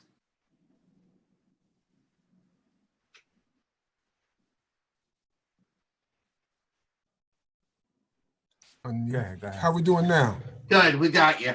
Very good, thank you very much. So I want to give a great shout out to one of the miracles of this city, or of in which we have been able to take our young people, yours truly, amongst those from the first bunch that were able to move forward in their daily life and perhaps in some respects their careers through the Summer Youth Employment Program. I want to give a great shout out for the history and success of that particular program and its influence on so many of the younger people in our neighborhoods and in our families that enabled them to have some money in their pocket, and to be able to navigate the systems that are important to our communities, to give them a head start in growing up and becoming good citizens and good workers and even good students. And so I think we need to take another good look at the success of that particular approach and see what we can do to embellish it and make it even more opportunity for our young people. And I just want to make sure that we don't forget how important that program was for all the time that it has been useful in our great city. Thank you. Thank you, Councilmember. I think you're one of the tens of thousands of success stories in the Summer Youth Employment Program. It was my first job. And, you know, one of the things I've proposed, and it'll outlive me because it'll be in 2023, it'll be the 60th anniversary of the Summer Youth Employment Program. I want to collect stories like your stories, people whose first job was in the Summer Youth Employment Program and where they ended up. Damon John from Shark Tank reached out to us, and he told us his first job in the 80s, I believe, was in the Parks Department with the Summer Youth Employment Program. And, you know, like I said, it's a rite of passage for most young people coming from low-income neighborhoods. It was for me, it was for you. And, you know, there are tens, if not hundreds of thousands of success stories in New York City's history and around the country. So I'm hopeful this is a one-year cut, and that in next summer, we'll be back and ready to go. Well, forgive my ignorance, but why does it have to be a cut at all? Well, I think, as I said in my testimony, is that given the fact that the virus spreads easily from people who don't have symptoms, and that's how I got it in mid-March. Back then, in mid-March, you were told if someone was coughing, someone was sick, stay away from them. So I think it was out of an abundance of caution that we suspended the program for this year, but it's my hope that we can resume normal operations next year, along with summer camp. Okay. So it sounds as if my time may have expired. Thank you so much for the opportunity to share. And I would hope that, again, we do whatever we have to do to make sure that that opportunity continues to grow and be available to our young people. It's a great beginning that ultimately gave me the opportunity to be where I am today. I don't think there's anybody that would deny that that's been a good success story. Okay, thank you, Councilmember Perkins. Let's go to our next council member. Councilmember Chen, you're all queued to go, followed by Gibson and Cumbo. Yes, thank you to Chair Drum and Chair Rose and Commissioner, and to your team. I'm glad that you recover, Bill, and hope that you are healthier. My wife. Hope that you are healthier and stronger. In the hospital. Well, your wife is a nurse, so you're lucky. You know, it was about 50 years ago that I got my first summer youth job. I work in the New York Telephone Company, and getting my first check, it was just unbelievable. And that's why all these years in the council, I fought so hard with my colleagues to increase summer youth employment program. And we was ecstatic that we were able to get it up to 75,000 jobs. So when the mayor said that he had to cut SYEP and summer program, I think all of us was in shock. How can this happen? We can't allow it to happen. And there was so much outcry. I think City Hall finally heard it, and they have to say, oh, we got to think of some alternative, which is great because the providers were reaching out and they say, look, we can offer alternative. We cannot just let this program die. And I'm so happy that at least OMB was saying we're working on something, and I'm happy that you're saying that we're working on something, that we will have some kind of summer program for our youth. And it's great that it might only be 1 year, and then that's what we're all hopeful about. So hopefully this will work out and our youth will still have this opportunity. But the other thing is with the summer program, we have so many low-income working family who's going to have to go back to work or who's working now. And what's going to happen with their kids? The young ones that are not supposed to stay home by themselves. It's against the law if you're under 12 to be home alone. So we don't want to go backward. So it's DYCD working with DOE. What about the regional education center? Something that can help working parents who would have no choice to go back to work, to make sure that their kids are taken care of in the summer. So my understanding is the regional enrichment centers, the RECs, are primarily designed to serve essential workers. So a decision would have to be made, not by me, but by the Department of Education and the mayor's office to expand the services at those sites. As I said, you know, at this point, we don't have funding for summer camp, traditional summer camp programs, but in the adopted budget, if funds became available, we would move quickly to resume many of the activities that happened during the school year. And also make sure that our provider are kept home. Time's expired. We don't want them to, you know, lose themselves, lose their staff and all the work that they've done so hard for. So I think it's really important that we make sure that our nonprofits stay home after this crisis. Thank you. Thank you, Chair. Thank you. And we'll go to our next council member. Councilmember Gibson, followed by council members Cumbo and Levine. Thank you so much. Thank you, Chair Danny Drum. And certainly I want to thank our amazing colleague who has always championed youth issues. Thank you, Chair Debbie Rose, my sister. Good afternoon, Commissioner, to you and your team at DYCD. Thankful for all of you. Thankful you have recovered yourself, and certainly all of the hard-working DYCD staff that is now working remotely. We are thankful. I have a couple of questions, and much has been talked about. And so I certainly want to echo all the sentiments of colleagues that have talked so highly of the importance of SYEP and Summer Sonic and Summer Compass and Summer Camp, and really all of these lifeline programs that have been not just consistent staples in our communities, but many families have had a loss of income, and we don't want young people idle in our communities. I think what we've seen when you talk about social distance enforcement, where we've seen too many young African-American and Latino men that have been involved in very negative interactions with police officers, and that's already happened in May. I don't want it to get worse in the summertime. So when we all talk about this budget and the fiscal challenges we face, DYCD has taken a 48% cut where other agencies have taken 1%. That is not acceptable to any of us, Commissioner, and we are not going to balance this budget on the backs of our young people and their families. That is not going to happen. So I'm grateful that you have talked about alternative measures, and just as we do remote learning for DOE, we can find remote ways, as we have been doing. The Compass and Beacon programs have been phenomenal. So what I wanted to ask is, because we're still in the budget negotiations, a number of our not-for-profit youth providers have already laid off their staff that would normally be working with SYEP students.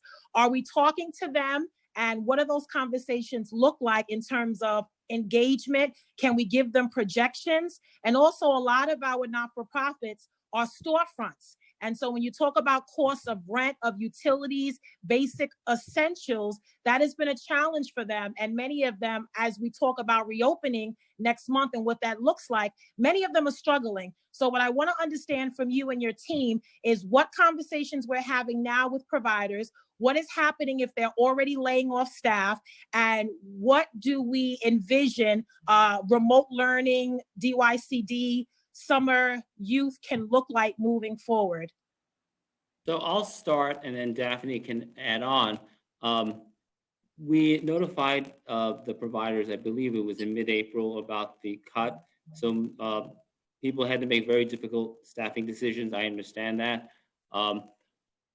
We are still talking to nonprofits in the Summer Youth Employment Initiative about their ideas on how to redesign a model for the summer, and how quickly they could ramp up, I think depends on when we have a clear certainty of the complete set of funding. As I said earlier, we're waiting to hear from the state on their flexibility in the funding that they provide. Traditionally, that money just goes to pay wages of young people. We're asking for them to give us the flexibility to also pay the nonprofit staff. Daphne, do you have anything else to add? I would just echo what the commissioner stated. We have been in contact with our providers, certainly after the announcement of the suspension, to understand their concerns. And then we also are having conversations and plan to have conversations with providers to get their input on the alternate model as well. Okay. Thank you so much. And I need to just correct the record. I think I said 48%. I've been corrected. That is 32%. But nonetheless, Commissioner, that's still unacceptable to me. 32% of a cut to your budget is not acceptable. We cannot do this to young people and their families when they have been traumatized by COVID. I know you agree. We have to work together, and we have to come up with a plan as soon as possible, because I'm telling you, staff have already been notified that they do not have a job. That is not good for us. We don't want more people to be laid off, so we have to work together on this. Thank you so much, chairs. Thank you very much. We have also been joined by council members Levine, Eugene, and Landsman. I just want to remind folks that we need to move along. Our next hearing will begin at 3:30. Would council please call the next council member? Council members Cumbo, Levine, and Kozlowitz. Council member, your time will start now.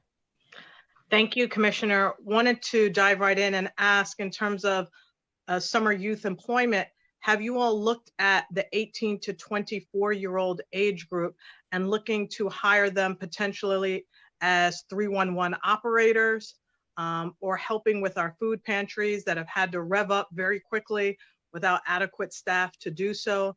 Have you looked at them in terms of being contact tracers so that that 18 to 24-year-old group could be utilized in a productive way that the city certainly needs that help and that time and resources right now? Have you looked at that as a need for summer youth employment? So my understanding is for city jobs, there's a hiring freeze. So I know, I'm not sure if that applies to DeWitt.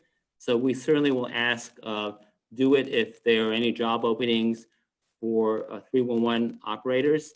The contact tracers, my understanding is that you need to have a high school diploma and then some medical background, but we'll double check on that to see what exactly the criteria is. And that I know the Health and Hospitals Corporation will do that. And if we find things that an 18 to 24-year-old who only has a high school diploma can fulfill, we'll certainly get the word out to people. The food pantries rely on volunteers primarily. They don't necessarily hire people. And we can certainly survey the food pantry programs that are funded through the council feeding program to see how many would need volunteers because they don't have the capacity to pay young people. And if there are any that have volunteer opportunities, we'll get the word out to a list of young people who applied for summer jobs. Well, let me say this, that I feel like the ones that I have just mentioned very briefly are the ones that are probably the low-hanging fruit, the obvious opportunities. So if you haven't really looked into those opportunities, I'm concerned about the viability of summer youth employment coming back in any established way if the low-hanging fruit hasn't been taken into consideration in terms of the needs of the city. As far as summer camps, have you all looked at opportunities for sleepaway camps or the Fresh Air Fund opportunities where children could go away for summer camp? Because I know I did that as a youth as well as summer youth employment, and those were very helpful. But my fear, as well as expressed by Councilmember Ayala, is that the city is going to start reopening at the same time that all of these programs are going to be terminated. So my question is, have you looked at something like Fresh Air Fund or Sleepaway Camp or something to decrease the amount of children in the household on a regular basis? So Fresh Air Fund, I agree with you. In fact, Darrell was in the Fresh Air Fund for— Time's expired. Oh, Darrell himself was in it for like 5 or 6 years. I actually had a conversation with executive director. They told me they're suspending their whole program this summer because of the health concerns. So if there are other suggestions, I know the governor is making a decision on whether any summer camp can operate this summer, and that I haven't heard the final decision. But, you know, as I said, we're open to suggestions at this point. At this point, we don't have the resources to resume summer camps, but as funding becomes available, we can move quickly to resume some services that started during the school year. Thank you, Commissioner. And I just want to say that if we do not find a solution, the ramifications behind shutting all of these programs are going to be far worse in our city than what any kind of COVID could have done to our youth and young people throughout this pandemic. I hear you clearly. I understand. Thank you. Okay, thank you. I was mistaken. We're supposed to end at 3:15, but we have one more question from Councilmember Mark Levine. Well, thank you so much, Chairs Rose and Drummond. I'll be very, very brief. I am really concerned about what this summer will mean, a summer of quarantining for the young people of New York City. I'm worried about the mental health implications of that. I'm worried about the economic implications of that. And so I think we have to find a positive option for them. I think we have to find a way to make SYEP work.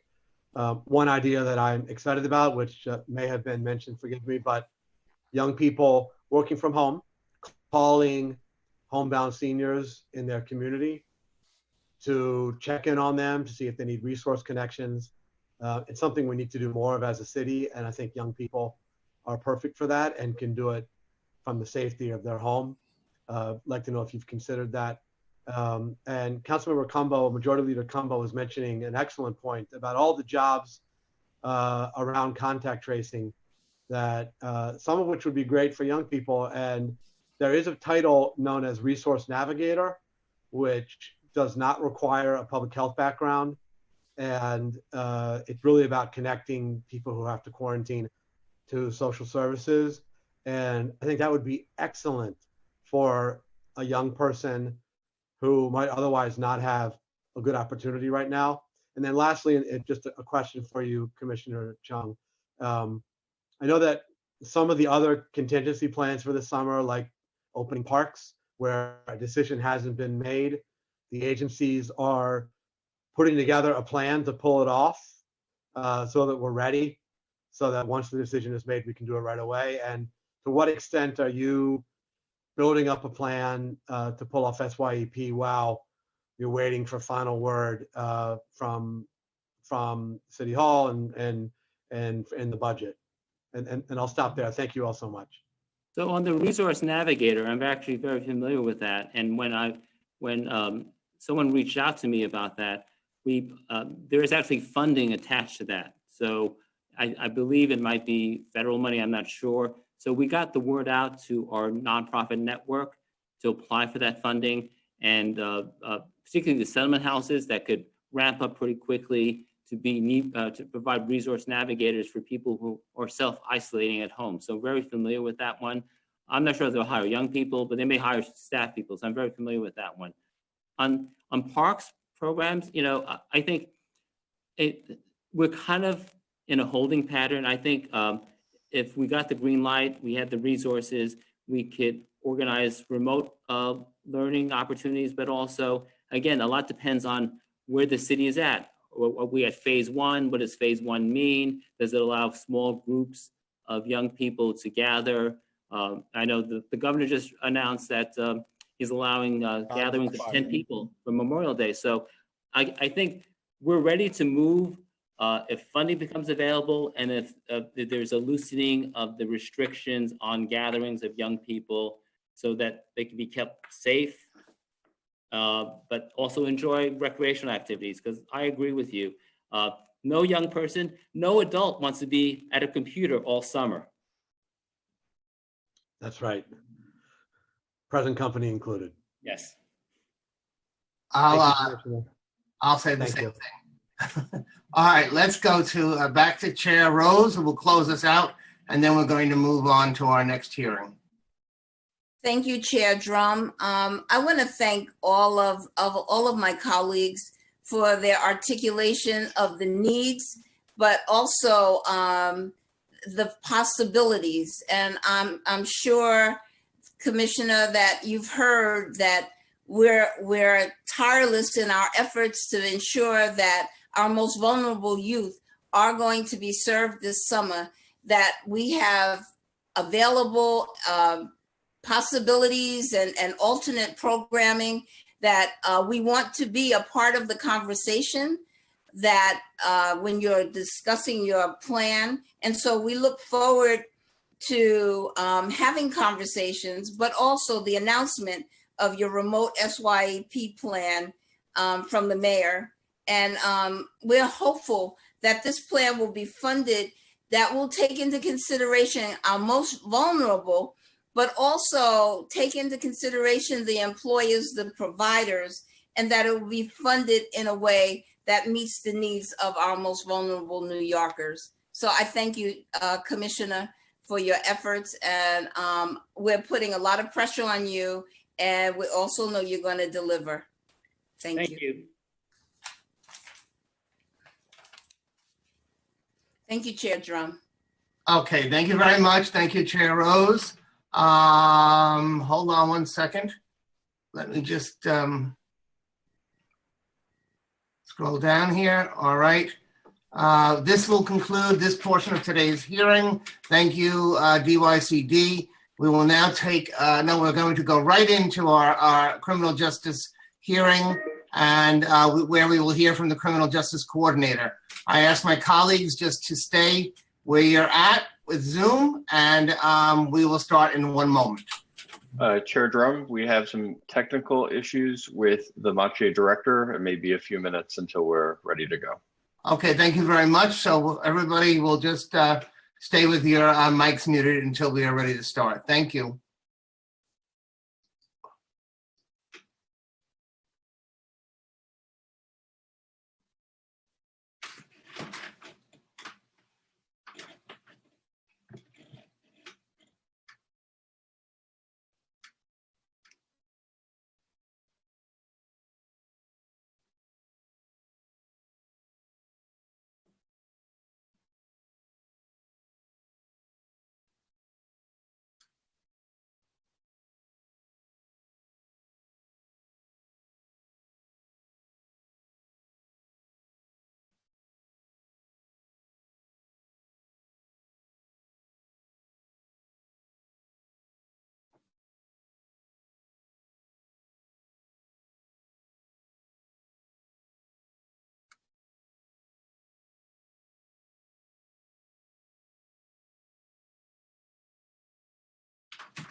We are ready to begin now.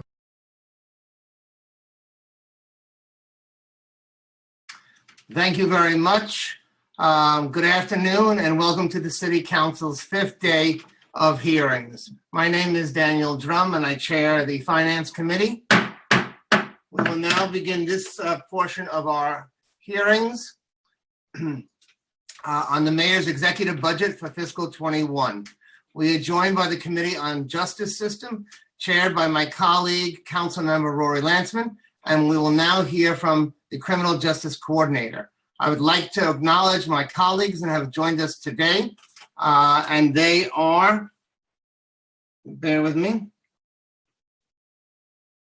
Councilmember Landsman, Adams, Maisel, Ampry Samuel, Grodenchik, Perkins, Menchaca, Ayala, Lewis, Rosenthal, Yeager, Koslowitz, Cumbo, Jonai, Torres, and Gibson.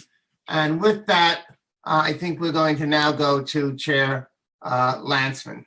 In the interest of time, I will forego an opening statement. We'll now hear from Councilmember Landsman. Danny, thank you very much. Good afternoon, everyone. I'm Councilmember Rory Landsman, Chair of the Committee on the Justice System. Welcome to our hearing to discuss the fiscal 2021 executive budget. We hold this hearing in the midst of a global pandemic that has already killed over 20,000 New Yorkers. And our response has fundamentally reshaped our criminal justice system. The coronavirus crisis has forced all of us, policymakers, administrators, prosecutors, defense attorneys, and the courts, to intently focus on fundamental questions of fairness, public safety, and costs that too often quietly hum in the background or arouse our attention only in discrete circumstances. We don't all arrive at the same answers to these questions, but our system is better and can continue to be better even once the COVID-19 crisis subsides, for us having been forced to grapple with these core issues. Less reliance on the police to solve homelessness and other social problems. Incarceration treated as a dangerous toxin to be avoided with maximum effort. Alternative accountability and treatment measures developed with a real sense of urgency. This is a new normal that we should embrace. And so that is today's big fundamental question. Does this budget support or does it undermine the possibility of a new normal for our criminal justice system that centers fairness, true accountability, and efficacy?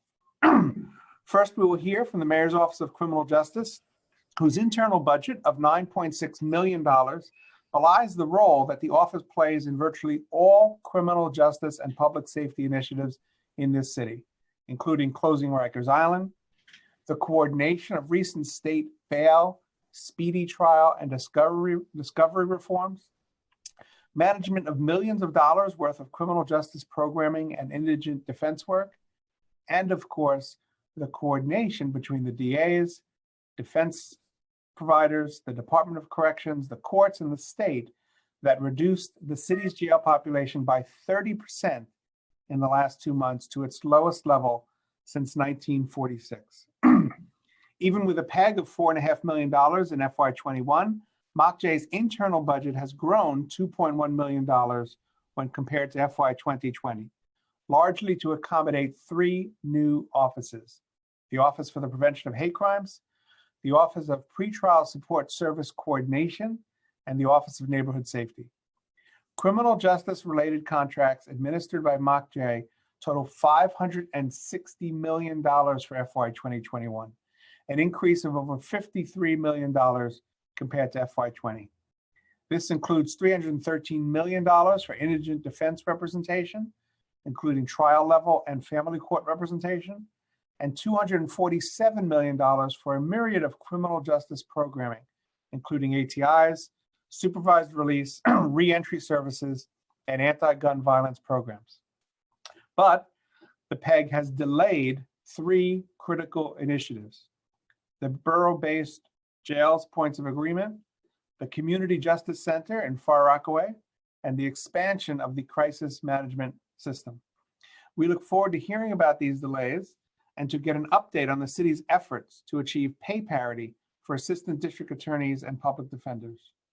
We'd also like to know what progress we can expect in getting our public defenders the forensic tools they need to properly represent their clients and help prevent wrongful convictions. I'll have more to say when we introduce our panel from the district attorney's offices and from legal aid. But now let me just take this opportunity to thank the staff members who've worked so hard behind the scenes to prepare for this hearing: our financial analysts, Monica Peppel, our unit head, Isha Wright, the deputy director, Regina Pareda-Ryan, and our finance director, LaTanya McKinney, our committee counsel, Max Kampfner, and our committee policy analysts, Aaliyah Reynolds, and my legislative counsel, Michael Klinger. Mr. Chairman, thank you very much, and I'm ready for our first witness.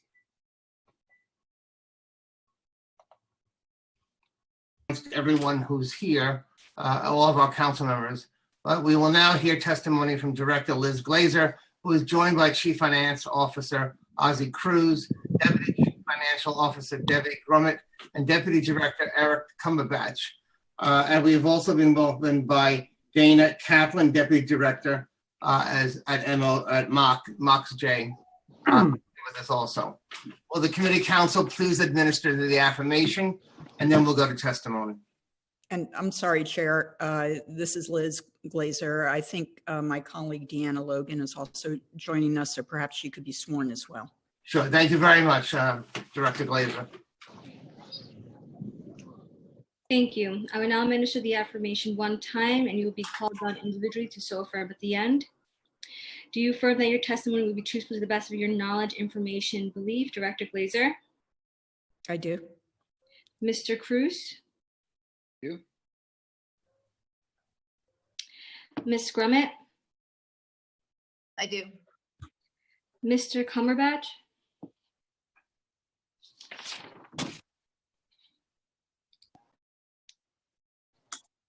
And I'm sorry, what's the last individual? I do.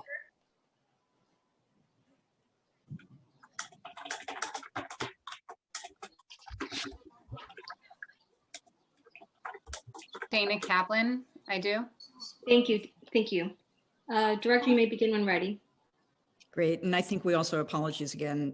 This was on us, but we have our colleague Deanna Logan joining, who's also a deputy director in my office, who may speak and so should be sworn. Let's swear her in, council, please. Deanna Absolutely. Logan. I'm sorry, what's the name? I couldn't hear. Deanna Logan. Okay. And Diana Logan? I do. Thank you. Thank you very much, Commissioner. Director, you may start. Great, thanks so much. Good afternoon, Chair Drum, Chair Landsman, and members of the Justice System Committee and Finance Committee. My name's Elizabeth Glazer, and I'm the Director of the Mayor's Office of Criminal Justice. I appreciate the opportunity to testify here today. And as you've noted, I have several colleagues who will also be here and ready to answer questions as well. As you know, the Mayor's Office of Criminal Justice advises the Mayor on criminal justice policy and is the Mayor's representative to the courts, the district attorneys, defenders, and state criminal justice agencies, among others. We design and deploy and evaluate citywide strategies to increase safety, reduce unnecessary arrests and incarceration, improve fairness, and build the strong neighborhoods that ensure enduring public safety. As we're all painfully aware, COVID-19 has taken a terrible toll on New York City, most significantly in illness and tragic deaths, but also financially. There's much we don't know about the disease or when its grip on New York City will end. What we do know is that we must expect deep cuts to the city's budget, though how deep remains to be seen. Our challenge and responsibility must be to learn from the hard lessons this crisis teaches and to guide the city forward, perhaps to a better place, even as we face a constricted financial present and future. We don't write on an empty slate. We already learned during this administration that doing less, lightening the touch of the criminal justice system, best secures public safety and our values as a city. The past years have seen declining arrest rates, declining crime rates, and a plummeting jail population, making New York City the safest big city in the nation with the fewest people incarcerated.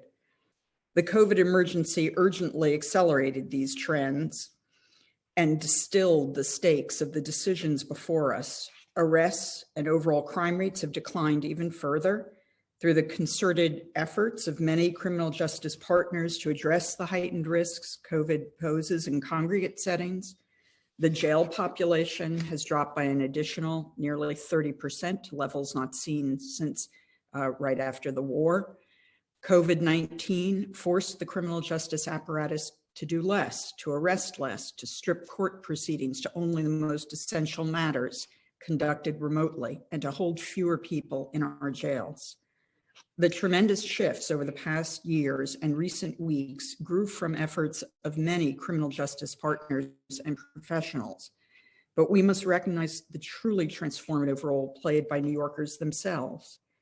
In this administration, we have increasingly recognized that New Yorkers own safety as much as the formal structures of the justice system.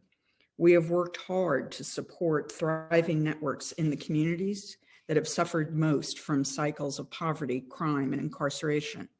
We know that neighbors, mentors, incredible messengers have a profound impact in turning the tide of violence and crime in communities, and that affording the respect and dignity due to the city's civilians is the best path to peace. Before the COVID emergency, our crisis management system and the mayor's action plan for neighborhood safety made our city more vibrant and safe. And during this crisis, the strong mutual aid networks forged in mapped communities to identify and solve problems from the neighborhood up turned on a dime. Neighbors are helping neighbors, identifying those most in need, and providing critical supply networks, ensuring the arterial structures in neighborhoods are effective delivery mechanisms for city resources. CMS has continued its important work diffusing violent incidents, even as they have moved to the virtual world to do so. And they also have participated in providing supplies and information to the neighborhoods where they work. Out of the crucible of COVID, with less in the city's budget to work with, our task is to sustain a smaller, less enforcement-based, more civilian-driven model of justice and safety in the city. We must prioritize and devote resources to the people and communities most affected by cycles of poverty, crime, and disease, and who can have the most impact in leading to a better place. I, like many, wish that COVID-19 had never come to New York City, but it did. And now we must find and seize the opportunities for progress this crisis can offer. I'm grateful to the City Council and our other partners who have worked with us through these dark days and with whom we will build the city's new future. Thank you very much for the opportunity to testify today, and I'm happy to answer any questions. Thank you very much, Director. In the fiscal 21 executive budget, the administration invested $117 million to expand supervised release, a new HEI request for proposals budgeted at $65.4 million, the Atlas RFP budgeted up to $10 million, and 2 reentry discharge planning RFPs budgeted at $44.4 million. So despite recent rollbacks by the state on bail reform, does the administration plan to uphold these investments and continue pursuing its plans to expand programming? So we are very committed to the path that those investments represent, which is giving judges and prosecutors options aside from jail, and increasing the safety of our city through those programs. It seems almost too obvious to say, but obviously the financial crisis that we're now in has certainly placed us at a moment of pause where we're examining everything. And just to give you an example, our supervised release program, which is an enormously effective method of keeping people out of jail and keeping the city safe, during this period when court operations are so much more constricted, while they continue their current caseloads, have also now been retooled to essentially be the supervision arm of our city's sentenced release program. So we still remain committed to that path. How exactly the dollars will fall out, I think, is what we are all focused on. Okay, I agree with you 100% that the value of these programs cannot be underestimated. And if we are going to continue to move forward with the closure of Rikers Island, these programs are vital to the success of that. And I do acknowledge the progress that's been made in terms of reducing the numbers, but without these programs, I fear we may go back to where we were before this administration. Thank you. Thank you. Will these RFPs and programs include specific service needs required by women and transgender and gender non-conforming individuals? Yes. Okay. They're currently in there as well in the programs? That's right. And Dana, I don't know if you want to speak to that specifically, but I don't want to misspeak here.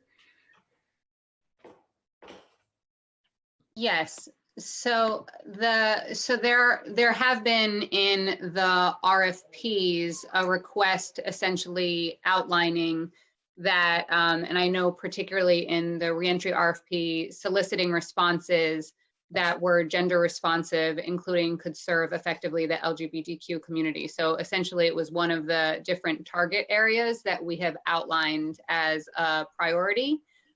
There are different programs that have tailored programming for women and the LGBTQ community, including trans right now, but it is something that we have tried to make more explicit in the procurement now. And as we go through the procurement review process, which is currently underway, we're making sure that we have vendors that can serve each of the different subgroups effectively, and those constituent groups are included in those categories.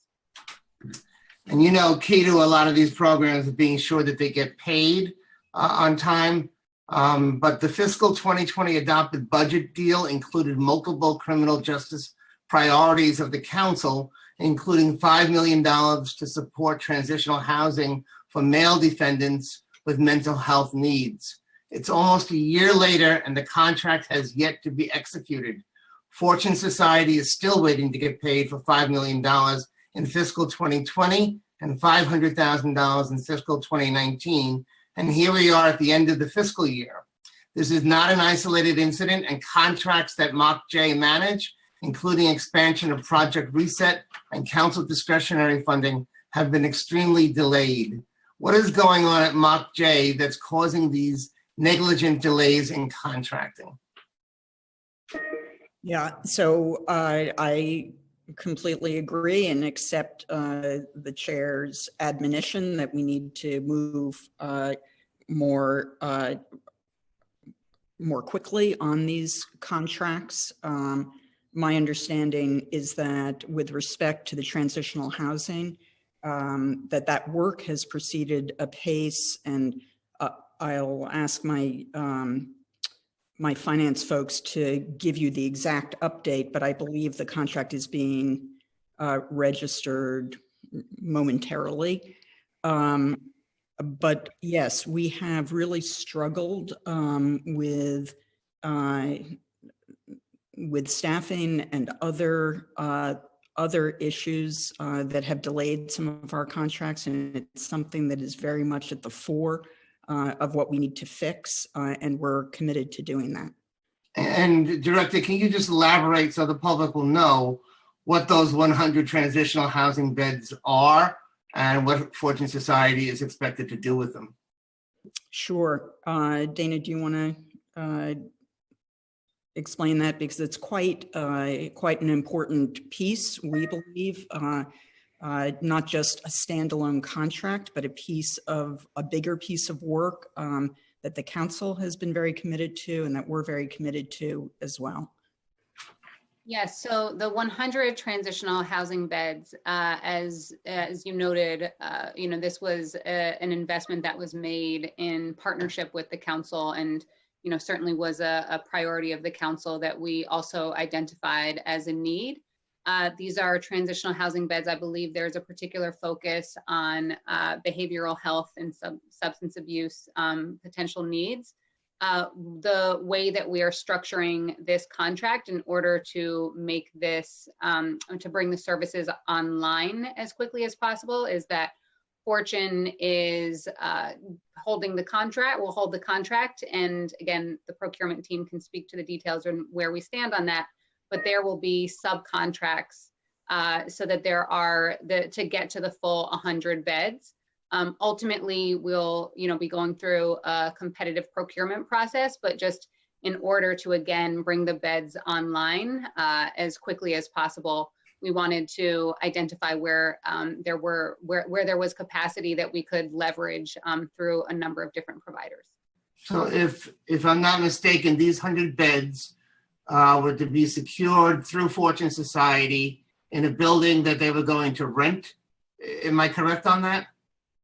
I believe so, yes. But I believe that some amount of the 100 are being provided by other providers as well. Do you know who those other providers are? I don't know offhand, but we can follow up to get you that list. Okay. And are these people who are being released from Rikers due to the COVID crisis? So they are individuals that have justice involvement. So certainly some of these individuals would be people who are being released as a result of the COVID crisis. It's, you know, there may be people who are being discharged and, you know, also need housing. So obviously there is a particular need that these beds are serving during this time period that is connected to the city's response to COVID. That is clear, but certainly we haven't drawn a sharp line in the distinction in terms of delineating, you know, someone is released directly as a result of COVID. You know, there's a few different referral points, including, you know, we've stood up some immediate hotels that are providing an immediate place for people to go as they're discharged from Rikers Island. And we have case managers that are working with these individuals on longer term housing placements. So for instance, being able to access these fortune beds helps us with our ability to have a longer term appropriate place for individuals to stay that is more stable. So particularly in this time where social distancing is important, I think that this should be definitely top priority. And I think we need to expedite that contract as soon as humanly possible. And I bet you it's a lot cheaper than renting hotel rooms. Yeah, no, we are with you. Okay, all right, thank you on that. Oh, and can we get the list on the other agencies that are providing the beds? Yes, most definitely. We can get that today. All right, let me go to Chair Landsman on that as well. On next questions.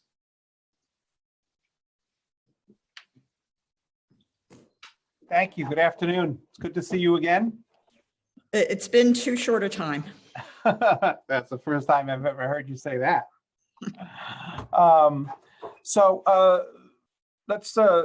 Let me first say that I think a sentence in your testimony really captures the essence of it. You say, our task is to sustain a smaller, less enforcement-based, and more civilian-driven model of justice and safety in this city. Amen.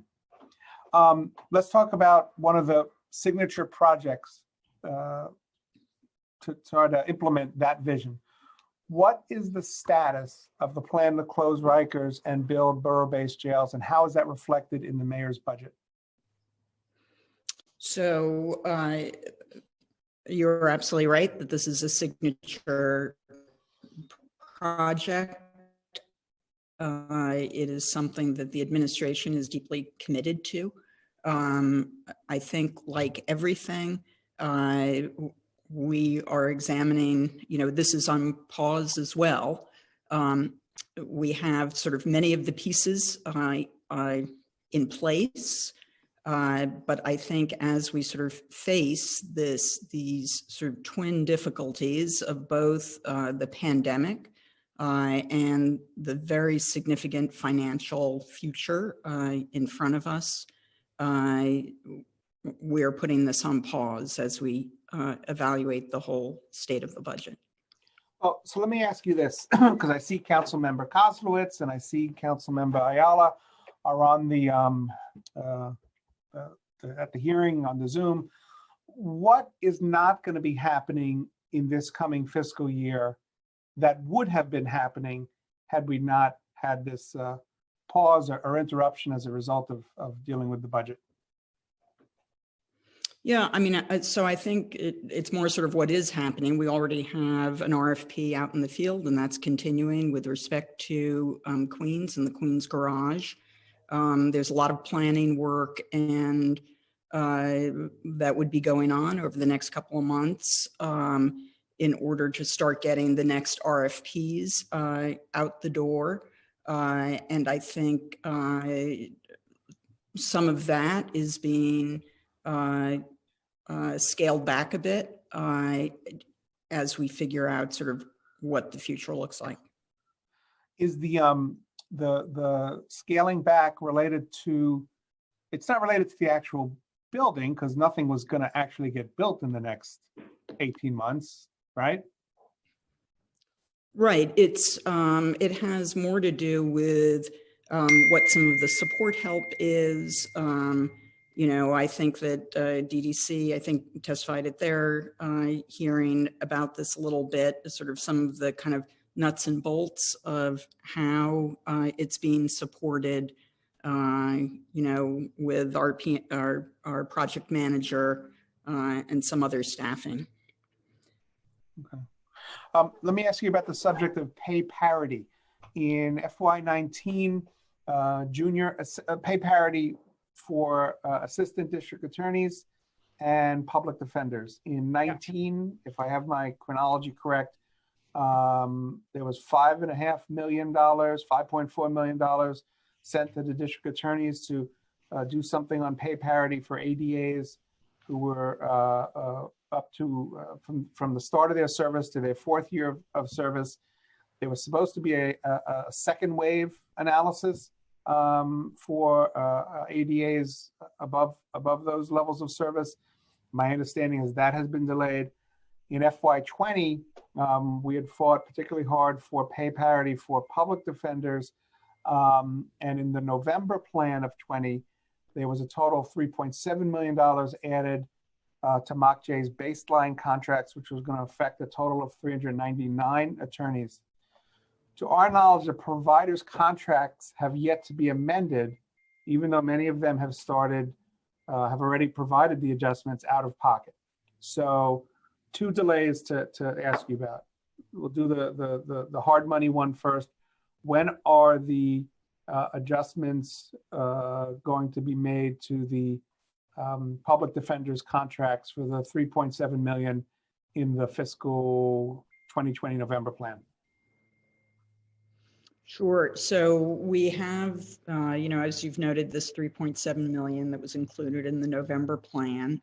And these are negotiations that are underway with respect to, you know, as you know, this is part of a contract that has to be negotiated with the defenders, and that's what's underway. With respect to sort of a phase 2, and let me just say, sort of at this point, OMB, I think, is reviewing those proposals. So that's where we are, you know, that's going through kind of the contract negotiation process. With respect to, I'm sorry, go ahead. No, I thought you were done. I apologize.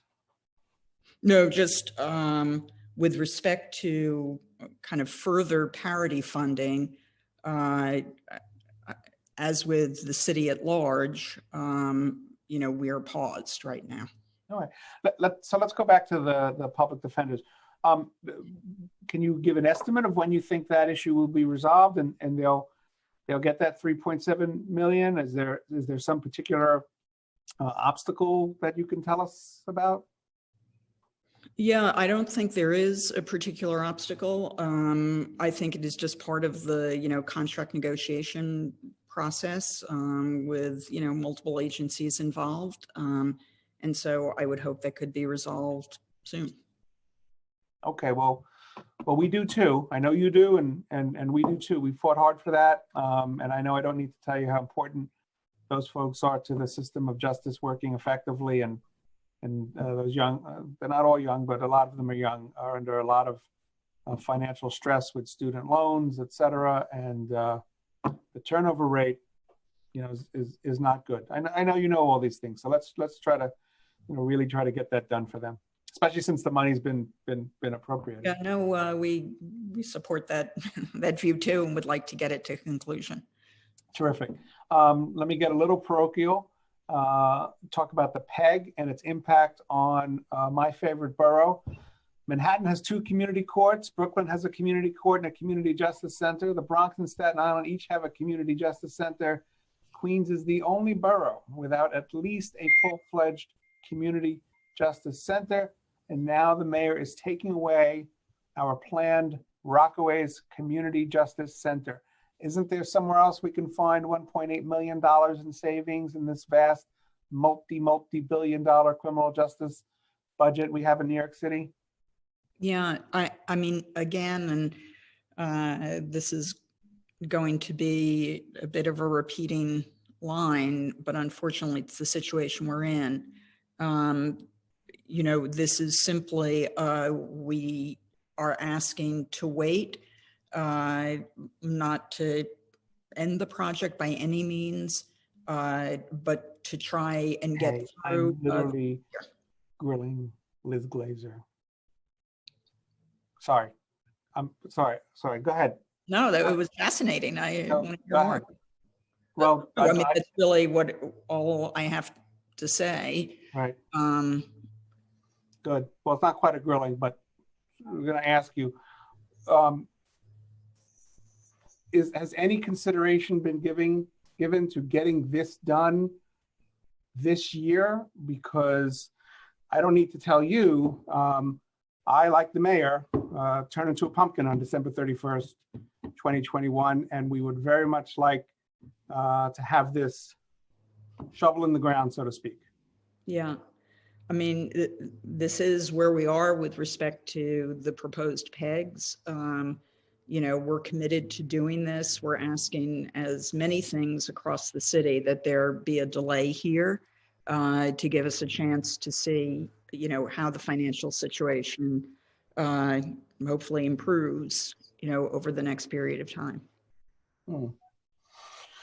All right. Well, I think that's something, you know, obviously I can't speak for the whole council, but that is something that, like, in the list of injustices in the world, I don't know that Queens not having anything is the most glaring injustice, but it's an important one. And we fought for it. And it's something that not just the Rockaways, but South Queens really deserves. Next PEG issue, Project Reset. We, as you know, had the DAs with us, or their offices with us yesterday, and we were asking them questions in the context of the tremendous work that you did and that has been done to reduce the population of Rikers Island. We asked them what kinds of programs they had relied on, what kinds of programs would they like to see and need to help keep the population of Rikers low. And they mentioned, or it was mentioned quite a bit, Project Reset. Can you tell us why it is that was part of the PEG, and you know, what we can do to try to make sure that program continues and rolls out, also supposed to roll out in Queens in June this year, as planned? Sure. So, and I'll ask my team to step in here. My understanding is the PEG is for some of the unspent funds and some of the expansions. It's not a, you know, but there are other parts of Reset that continue. So this is a piece of it. Again, you know, unfortunately, there are places in the budget that, you know, have not and won't be untouched. Debbie, is there anything that you want to add to that? No, other than Project Reset was added to our budget only for 1 year, and they took a portion of it as a PEG this year based on spending. It was not part of our budget for fiscal 21. All right. Well, you know, I understand the pressure that we're under budget-wise, but these are not huge programs dollars-wise, but they make, you know, they are part of the constellation of programs that try to realize that vision that you articulated in your opening statement, which I cited. And if the DAs thought that they were worth mentioning, I think it's something we should really consider, making sure it makes it into the budget.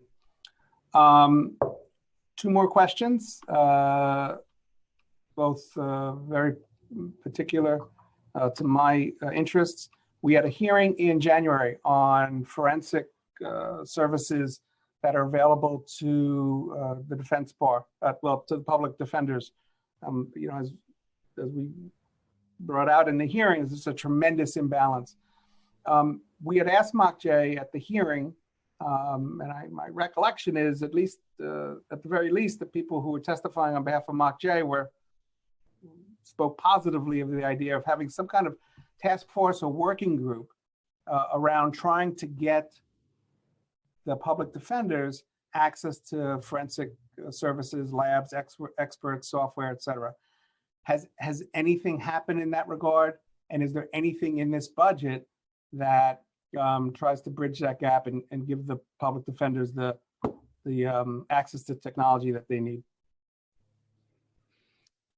Yeah, I mean, I think that shortly after that hearing, we found ourselves in a different world. So I don't think that has been, you know, at the top of where we've been focusing on. So I don't have anything to say there.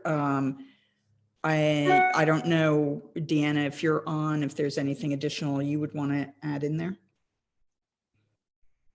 Yeah, I just wanted to clarify that we have not received any kind of request from our defense providers, but obviously we remain open and available to have the discussions about the forensics. I did not testify at the hearing in January, but I do know that to date we haven't, because we are in a new world, been petitioned by our providers to actually engage in just what the forensic types of things that they would need us to help support them in, but we are open to having those discussions. We still are in the budget scenario that we find ourselves in, but planning is definitely something that we're open to doing.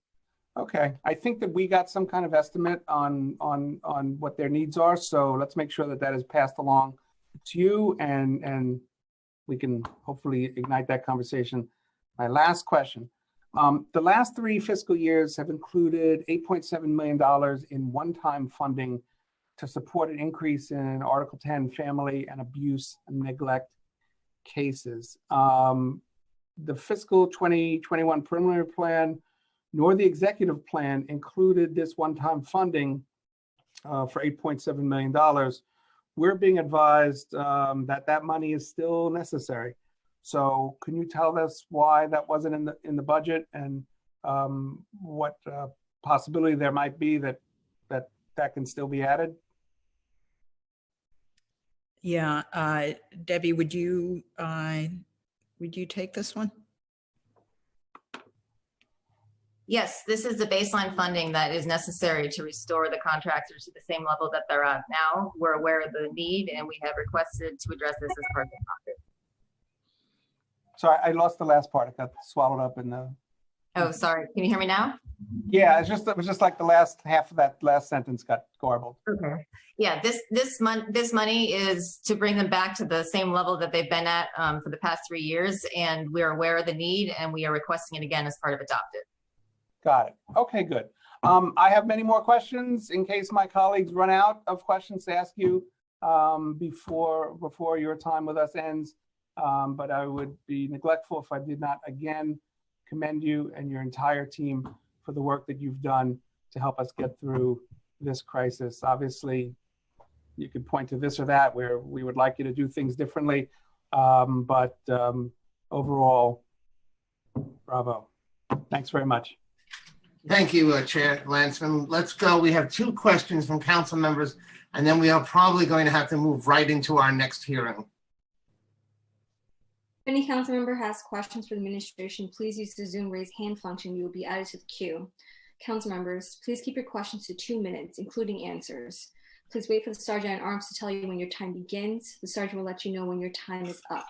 We will now hear from Councilmember Rosenthal, followed by Councilmember Grodenchik. Time starts now. It's so great to see you, Director Glazer. I want to echo Chair Landsman's comments. Just really thank you for all the work you're doing, especially now. Incredibly important and incredibly helpful to all of us who frankly want to push back on concerns some have had about the bail program, and really just appreciate all your efforts there. Two questions related to domestic violence contracts that go through MOX. First, matter intervention program, was that at all subject to a PEG? Would it be? So the Batterer Intervention Program, my understanding, and my team will correct me if I'm wrong, is that we are moving forward on that. There may be some things around the edges that we're still sort of working through with respect to funding. But my understanding is that we are moving forward on that. With respect to funding, in the sense of, is any link to not having enough revenue to cover the expense, or because of programmatic things, you might fund it differently or at a different level? That there are sort of some programmatic additions or changes that we'd be interested in doing and figuring out how we identify the funds for that. I think what the issue is. Great. I'd love to talk offline. Sure. Whoever's working on that. And Chair Landsman has been so helpful on that as well. And then secondly, you know, I know you've been trying to move along. I'm expired. May I continue? I know you've been trying to, your office has been trying to move along the Safe Horizon Dove contracts. It sounds like you have one more piece of paper you're waiting for, and then it goes to the controller. Really appreciate that, although it's late in the year and the providers are nervous. Would you, just given the likely uptick in demand for services around domestic violence after the, you know, as the city slowly opens up, would you consider helping to push the administration to get those Dove contracts perhaps funded earlier in the year, and perhaps get additional funding, given that we know that in other locations, the demand has increased by as much as 30%? Yeah, I mean, I think the domestic violence issue is really a critical one, and maybe one that's somewhat hidden from us right now. So we're very committed to trying to mobilize the resources that we can and the resources that we already have to be as effective as possible. I appreciate that. I am hearing from the Batterer Intervention folks that there is more interest. Councilmember, I'm going to have to ask you to wrap up. I look forward to talking with you or whoever's working on these offline, because I think there's some interesting opportunities, but we need the will to fund them. Thank you. Absolutely. Thank you, Councilmember. Okay, we have one last question, I believe. Yes, we will hear now from Councilmember Kudetchik, followed by Councilmember Koslowitz. Okay, Chu. Yeah. I'll be brief, Mr. Chair. Thank you both. Thank you, Chairs Landsman and Drum. I met recently with a provider, works with foster children, and this is really a question that is on the minds of providers throughout the city, regardless of what they services they're providing, and all the council members here, and I'm sure you. How are we going to make sure that these providers can sustain their current operations as we go forward? You know, my colleague Helen Rosenthal just kind of led into that regarding people and organizations that are getting Dove funding, but I'm worried also about having met with these folks about those people that are dealing with foster children in the courts. So I just want to know how your agency is prepared to handle that. Yeah, I mean, I think it's on everybody's minds, and obviously we have contracts with people that will honor what the future holds. That, you know, that's a big question. Okay. We're going to need at least a medium-sized answer. So I know that you don't have a crystal ball, but I I just wanted to put that out there because that's what we do. Thank you, chairs. Thank you, Ms. Glaze. Thank you. We actually have 2 more questions, Director. Let's call our next council member, please.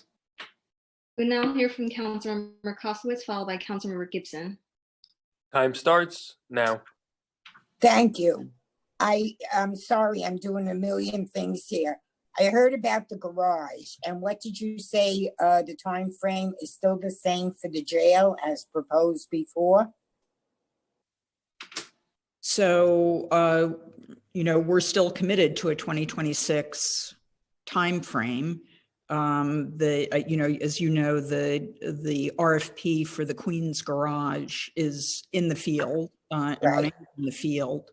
But where we are right now is just assessing what all the different component pieces are given the financial situation that we're in right now.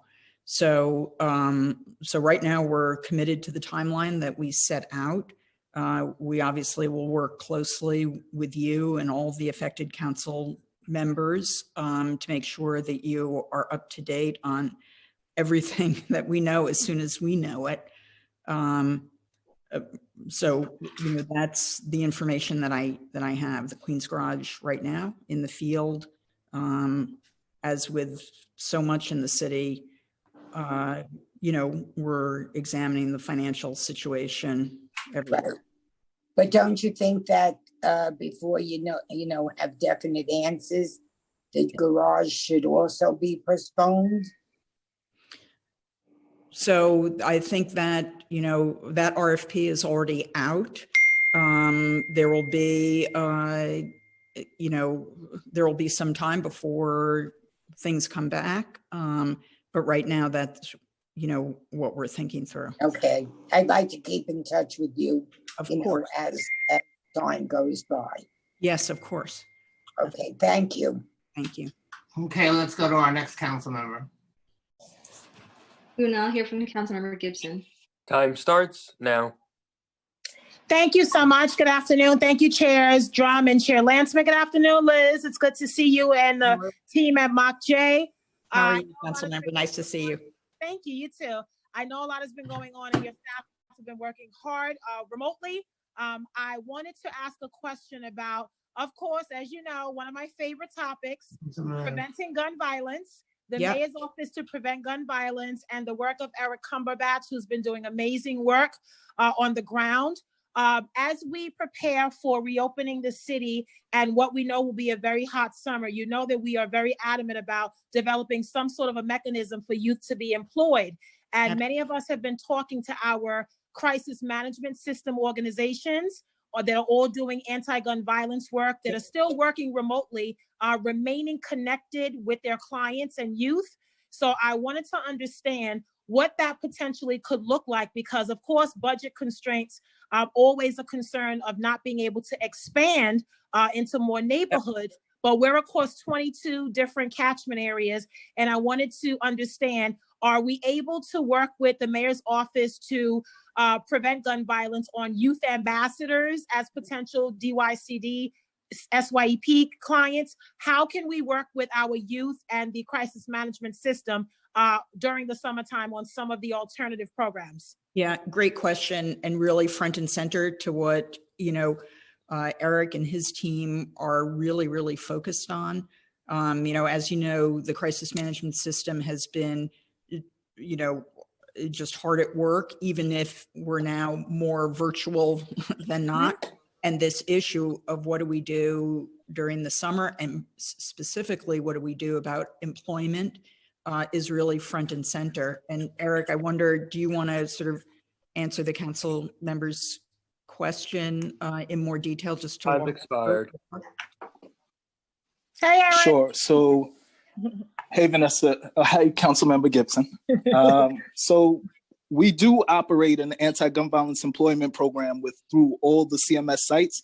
And the intent for FY21 is to have a youth stipend program. So all of the participants of the crisis management system sites and the MAP developments, we intend to be able to keep on board and really put together a virtual learning platform We have a few category areas. We're still ironing out what they would look like, but right now we're thinking about financial literacy, youth empowerment, community engagement, public speaking, a lot of different cohorts that the youth will get credit for as they move through the stipend program. So that's in development now. We're also in conversation with NYPD around safe play opportunities.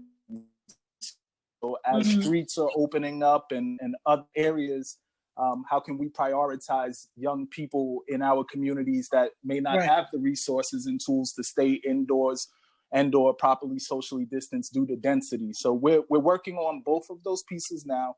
But for your specific question around employment, we are aiming to launch a stipend program across the summer. Oh, good. Good. Great. Thank you. Let's keep talking offline if we can. Thank you, guys. I appreciate it. Thank you, chairs. Okay, thank you very much. That will conclude this portion of the hearing.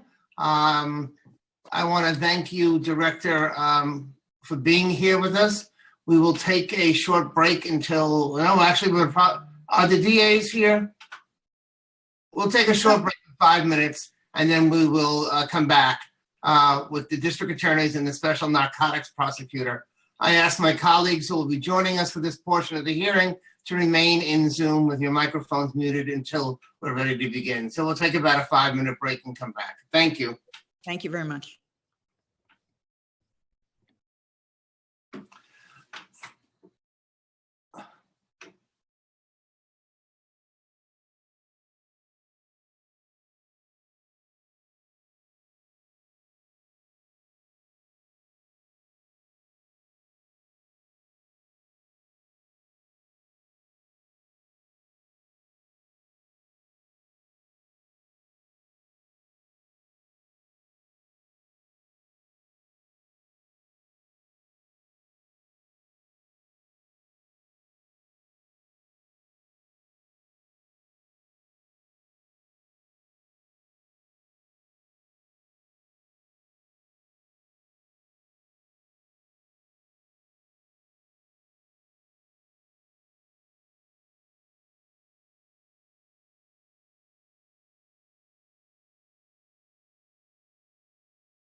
We are ready to begin to resume the hearing. Okay, thank you very, very much. Good afternoon and welcome to the City Council's 5th day of hearings on the Mayor's Executive Budget for Fiscal 21. My name is Daniel Drum and I chair the Finance Committee.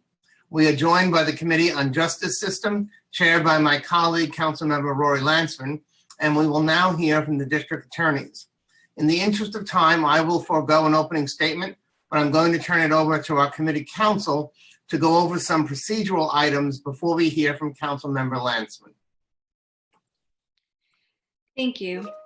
My name is Stephanie Ruiz, and I am counsel to the New York City's Council's Committee on Finance. Before we begin, I want to remind everyone that you will be on mute until you are recognized to speak, at which time you will be unmuted by the Zoom host. If you mute yourself after you have been unmuted, you will need to be unmuted again by the host. I will now turn over to Councilmember Lansman.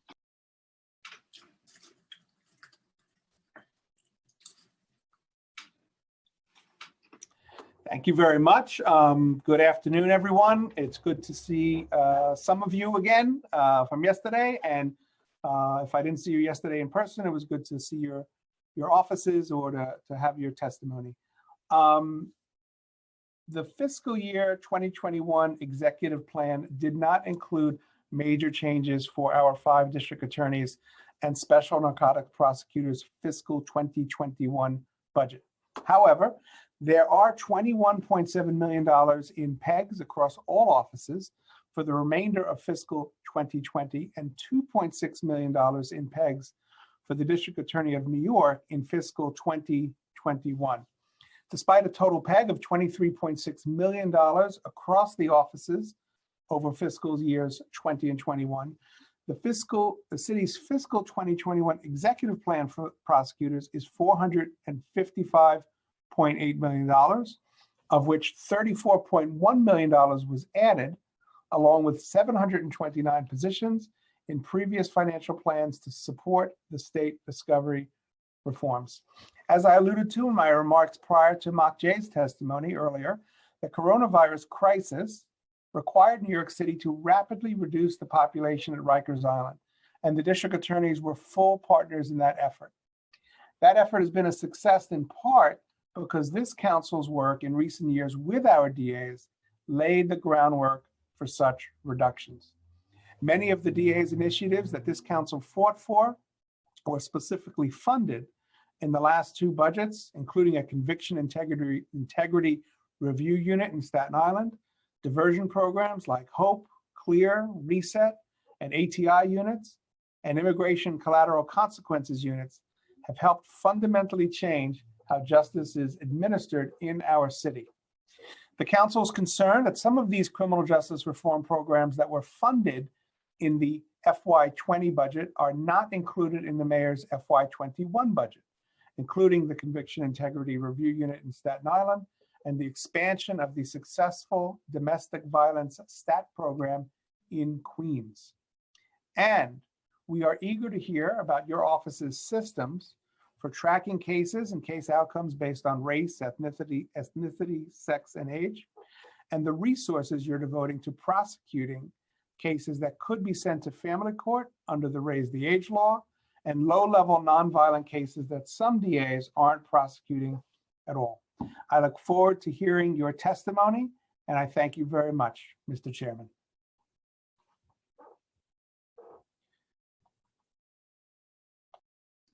Council?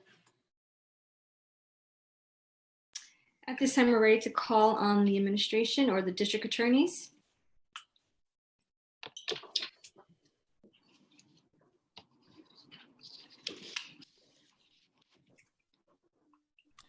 So I don't know if we have discussed in advance or if you've agreed amongst yourselves. Usually what happens is the first person who sits on that stage left side of the table goes first. But the person who is directly in front of me on my screen is DA Clark. So DA Clark, would you be willing to start us off? They have to be sworn in first.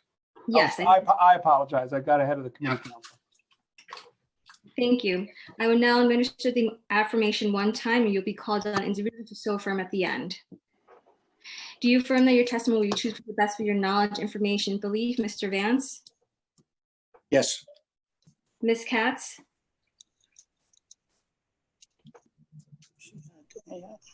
Ms. Katz, are you there? We'll swear her in when it's her turn. Let's keep Absolutely. Mr. Gonzalez? It doesn't mean, I know that, but Mr. Gonzalez? I'll go back again. Ms. Clark? I do. Thank you. Mr. Bickmon? I do. Thank you. And Ms. Brennan? I'll unmute you. Please say that one more time. I do. Thank you. Just circling back to Ms. Katz, are you there? Okay. The Queen's DA has told me that she's having a little bit of a sound problem, so let's try to work that out on the side. Understood. And we'll go back to Mr. Gonzalez as well. Thanks. I do. He does. Thank you, Mr. Gonzalez. Mr. Vance, may begin when ready. Should I begin speaking at this time? Yes, please. All right. Sure. All right. Good afternoon, Chairs Richards, Drum, and Landsman, and members of the committees on public safety, finance, and the justice system. Thank you for the opportunity to speak today. Today's testimony is not what I was prepared to deliver in March. The coronavirus has upended all our lives in ways that we are still struggling to comprehend. Fiscally, we are grappling with unexpected expenses. The fast-moving nature of this virus necessitated that our office make emergency purchases of protective equipment, cleaning supplies, and computer equipment to have secure telework. At present, we believe there will be around $2 million in unanticipated costs this year with relation to the coronavirus costs that we are asking the city, state, and possibly federal government to assist in covering. Secondly, in past years, I've had the fortune to tell you that crime is at historic lows in Manhattan each year that I've appeared before you. And for the first time in 10 years, unfortunately, I can no longer make that assertion. Based on a review of CompStat and data gathered by our office, the overall crime rate for the 7 major index crimes is indeed down in Manhattan, but that's mainly because grand larcenies are down between 50 and 75%, and felony assaults are down by 1/3. On the other hand, burglaries and auto theft are rising, and most troublingly, there have been twice as many murders in Manhattan as this time last year. Gun violence is up during the pandemic compared to pre-pandemic 2020 and in prior years at this time of the year. In 2018, there were 31 murders in Manhattan total. If we continue at the current pace, 2020 will see 71 homicides, a 229% increase in 2 years. Sadly, hate crimes targeting Asian immigrants and Asian Americans are also up during the pandemic. There have been 9 reported anti-Asian hate crimes during this period, and I am concerned a great deal about how we can better protect this community. With more time than ever being spent in the home, we are also focused on the dwindling number of domestic violence cases coming to us, including cases of child abuse. Citywide reports of domestic violence felonies are down by almost 32%. In Manhattan North, domestic violence felonies are down by 12% and down by 48% in lower Manhattan.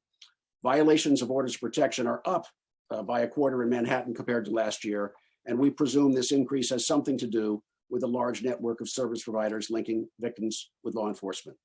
So with regard to present crime statistics, I think there's much work that we need to do and pay careful attention to trends as we go forward. Beginning in March, our office undertook a comprehensive review of every person being held in the Department of Corrections custody to assess whether they are appropriate for release under COVID-19 circumstances.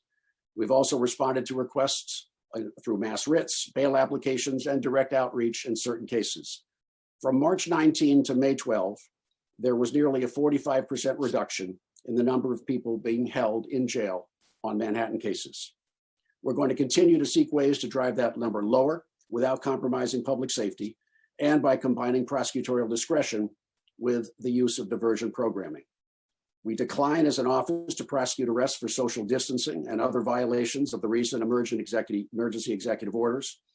And our efforts are built upon previous initiatives of ending the prosecution of thousands of cases such as marijuana smoking possession, subway fare evasion, unlicensed vending, non-payment of fines, loitering for prostitutions, and summons cases.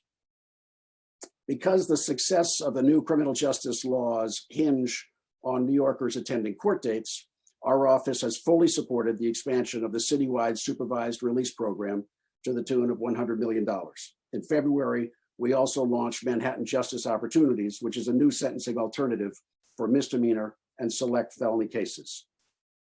Up to this point, members of the committees, we've been able to use case-generated revenues from Manhattan cases to support our innovation, but this is not a stable funding source or a long-term solution for us. Specifically, we have an existing personal services deficit, and leased warehouse space is more critical than ever to help our office achieve discovery compliance. My testimony in recent years has sought to highlight key investments through the Criminal Justice Investment Initiative. 17 of those multi-year grants are coming to an end in 2020, and we are looking to the council, the city, and others to consider sustaining these very deserving projects. In particular, my office will not be able to continue to self-fund Project Reset, which has referred 2,200 individuals to successful dismissal of cases since its initiation, and Manhattan Hope started in Staten Island and modeled from Staten Island to Manhattan much longer. So funding for Project Reset expires in January 2021. The council generously funded Project Reset in Brooklyn and the Bronx, and we are now seeking the same so Manhattan's program can continue. Thank you for the opportunity, chairs, to speak today and for the continued support of our office.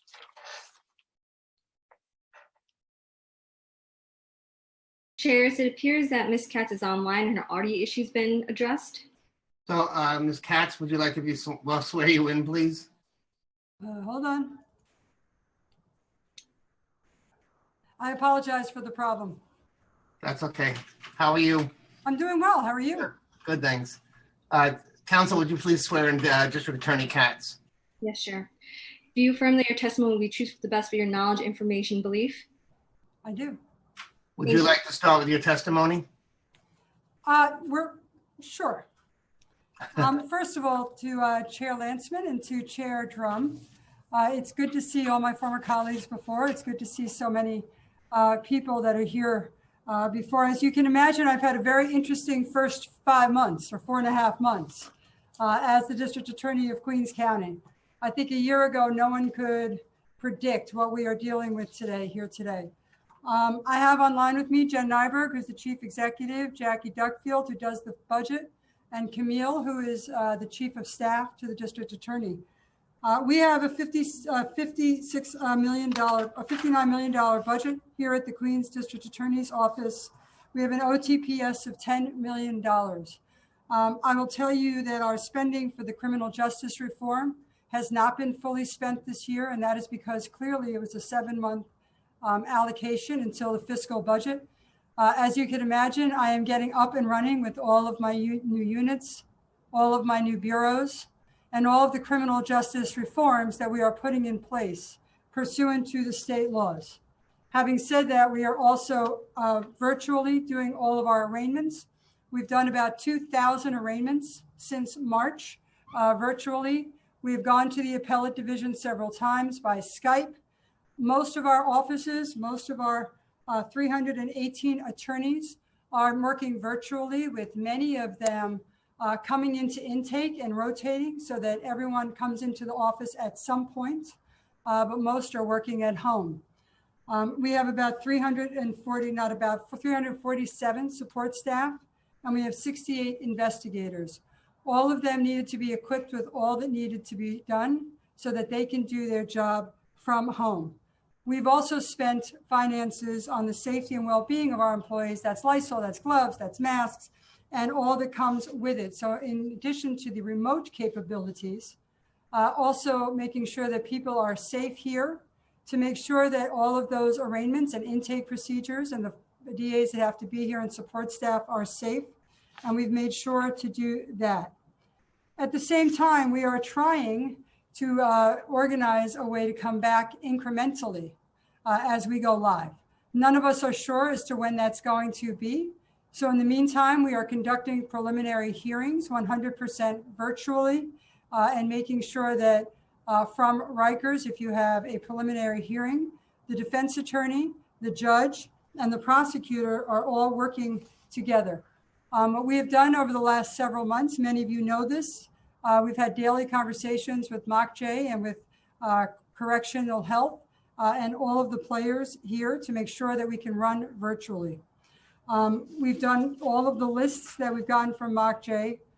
Many people have been let out because of either health reasons, but a lot of DA's times and ADA resources have been utilized to make sure that we look case by case on all of the cases.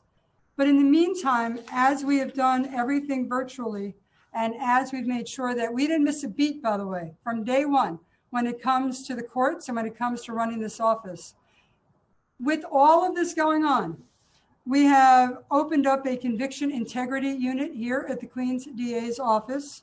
That has been up and running for several months now. I'm excited at what is coming out of there. I'm excited by the cases they have taken on. And I look forward to working in the future to make sure that no one's in jail that is either innocent or has a valid 440 claim. We have opened up the Worker and Housing Protection Bureau.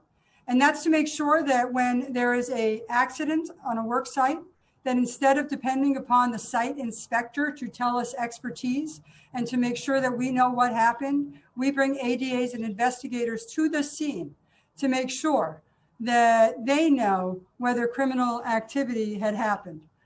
We've also opened up a cold case unit. There are cases here that have not been solved for several decades, and we have opened up a cold case unit, and I look forward to working hard on that as well, and to make sure that we are solving crimes that have stood stagnant for many, many years.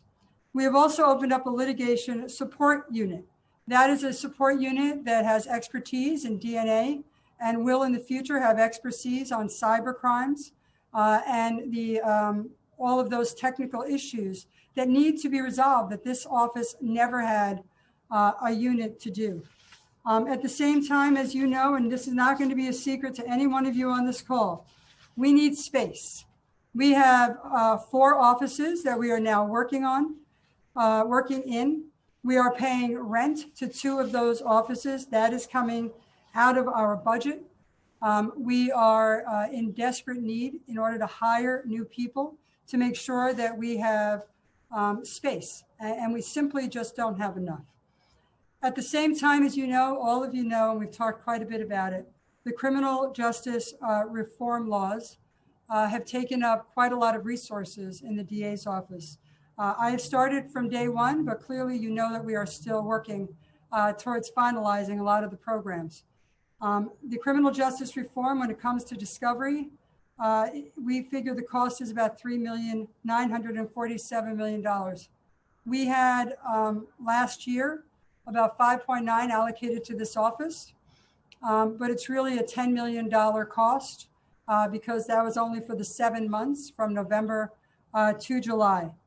But in the meantime, to open up a conviction integrity unit, a litigation support unit, alternative to incarcerations and pre-arraignment diversion programs, and all that goes with those organizations, it costs money. And so I think that we are looking towards getting a similar budget to last year, but to have the full allocation of the criminal justice reform money would be extremely helpful in making sure that we can provide justice and fairness in Queens County. I want to thank all of you for the work that you've done. I've been following a lot of it online. I think it's amazing that you've managed this virtually. Just so you know, I'm glad I'm not in the council trying to manage all of these different hearings virtually. I give you a lot of credit. I thank you for your time. I look forward to answering questions. And I'm sorry for the sound issue. Thank you very much. Let's give credit where credit is due to our staff. They have made all of this possible. Thank you, District Attorney Katz. Let's go to District Attorney Clark. Good afternoon. Thank you to you, Chairman Drum, as well as Chairman Landsman and the committees on justice and finance for providing this opportunity for me to speak with you today. and I hope all of you and your families are safe and well. Last year, I appeared before you to assert that the DA office was not resourced to meet the demands of criminal justice reform.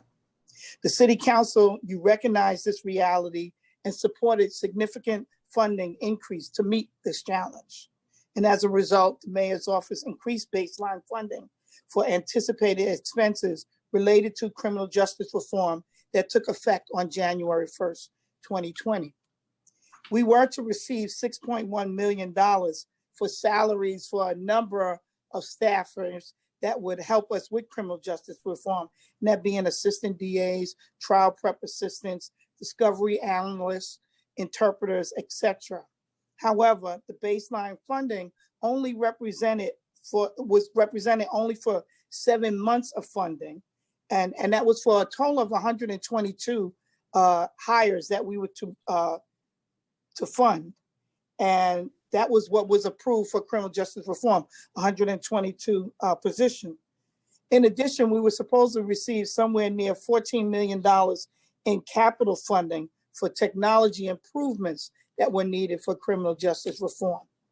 Then, of course, the global pandemic shifted the priorities of the city, circumstances spiraled beyond anyone's control, and the funding that was authorized that we desperately needed was cut. I'm going to outline for you how this loss of funding impacts the office and our ability to secure public safety in the Bronx. My ask in the end will be to restore the criminal justice reform funds and the capital funding that was taken from our budget, and also parity for other the OTPS funding, and most importantly, to provide funding for COVID-19 expenses. So far, just in these last 2 months, we spent in excess of $115,000 just for the equipment, and we anticipate millions more dollars being needed once we're able to fully reopen. As expected, criminal justice reform initiated a tidal wave of new litigation and stretched thin our resources to comply with the expanded discovery obligations and an impractical timeline for compliance. While necessary and well-intentioned, these reforms resulted in criminal justice system grinding to a halt. A backlog ensued, attrition at the office climbed to new heights as we lost 38 assistant DAs by the time the end of January came about. And they left for other agencies that were paying for more money. The office morale plunged to all-time lows.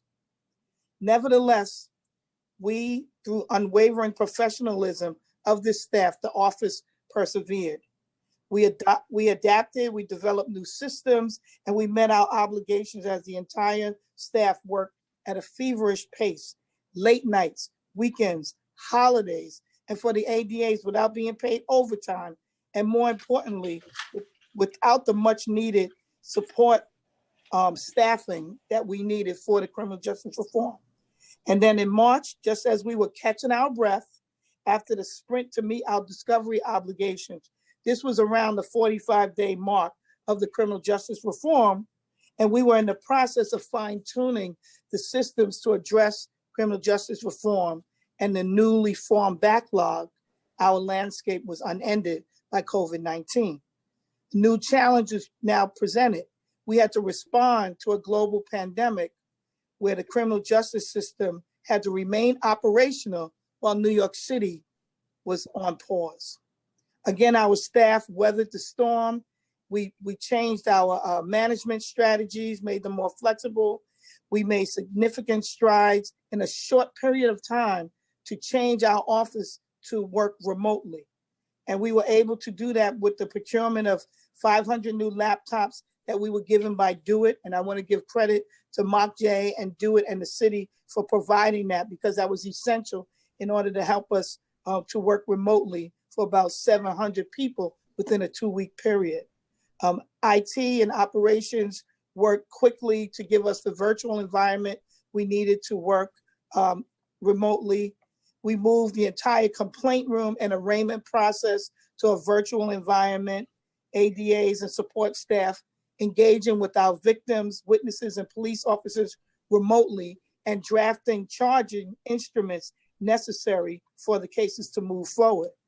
In arraignments, we converted the laptops and mobile phones to utilize Skype for Business, which is the way that the courts were operating. And again, even though the executive order suspended criminal procedure law, we were still able to get the work done, providing discovery for defense. But please understand, this is no small feat. Processing and drafting cases remotely with no lead time for transition was very time consuming. It required an increase in scheduling, including a number of ADAs and support staff available to process these cases. It was all hands on deck, and they were able to do it.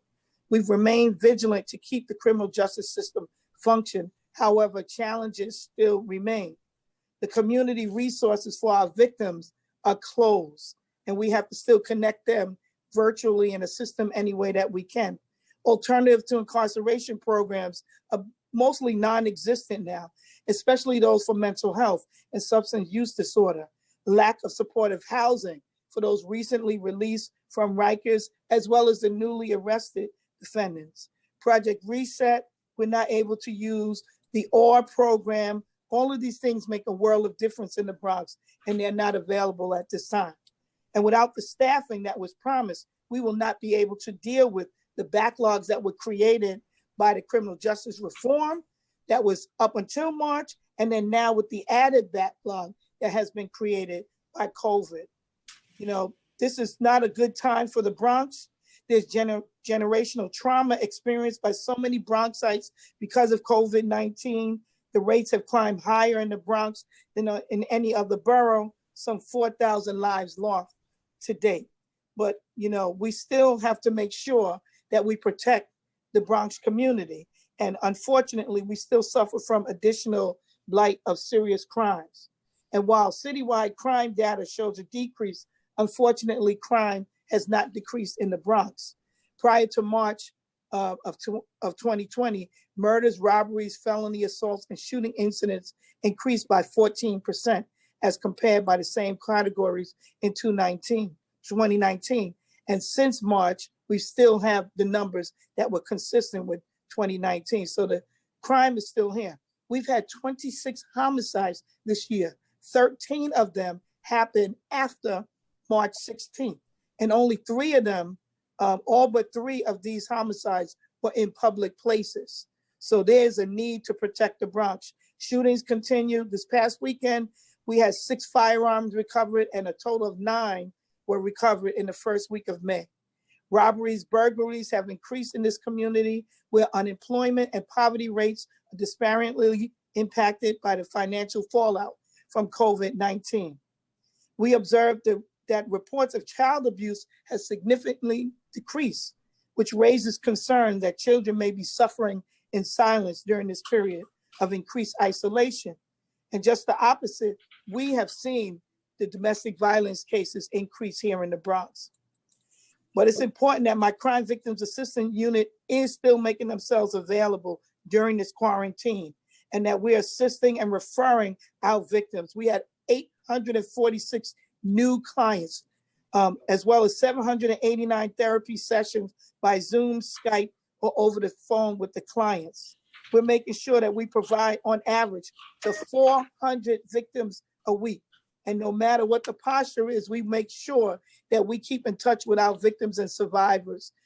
This is the most important part of my job, and I have to still continue to do that even through a pandemic, because we need to make sure that they are protected.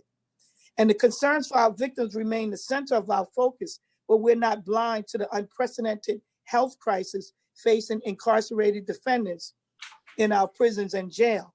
And I would know, because as Bronx District Attorney, Rikers Island is in my jurisdiction, and it is one of the most serious and devastated communities that I have to serve as well. So those inmates are part of my constituents as well.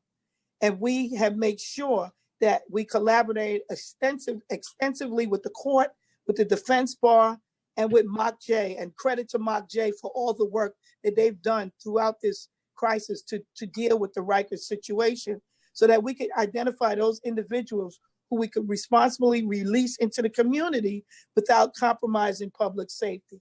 My bail policies before the bail reform happened made it so that there were less individuals in Rikers Island on Bronx cases than ever before. And I believe we have the second lowest number of incarcerated defendants in Rikers Island. Madam District Attorney, could I ask you just to summarize the rest? We need to move on a little bit. Okay. Well, With what I'm going to limited say time. is this. Now we have to move into virtual public virtual hearings for preliminary hearings to protect defendants, and we're going to do that. And lastly, we're faced with the challenge of reopening our office, and we're going to need funding to do that, to see what post-COVID-19 is going to look like. We'll need to improve the technology for virtual work that we still have to continue. We'll need the we'll need the protection equipment. We're going to have to hire screeners or train our workers to be able to screen the public and our workforce. Issues about childcare because the schools are closed, overtime for staff if they have to work alternate shifts. And also we have to worry about safe transportation for our staff, victims, and witnesses.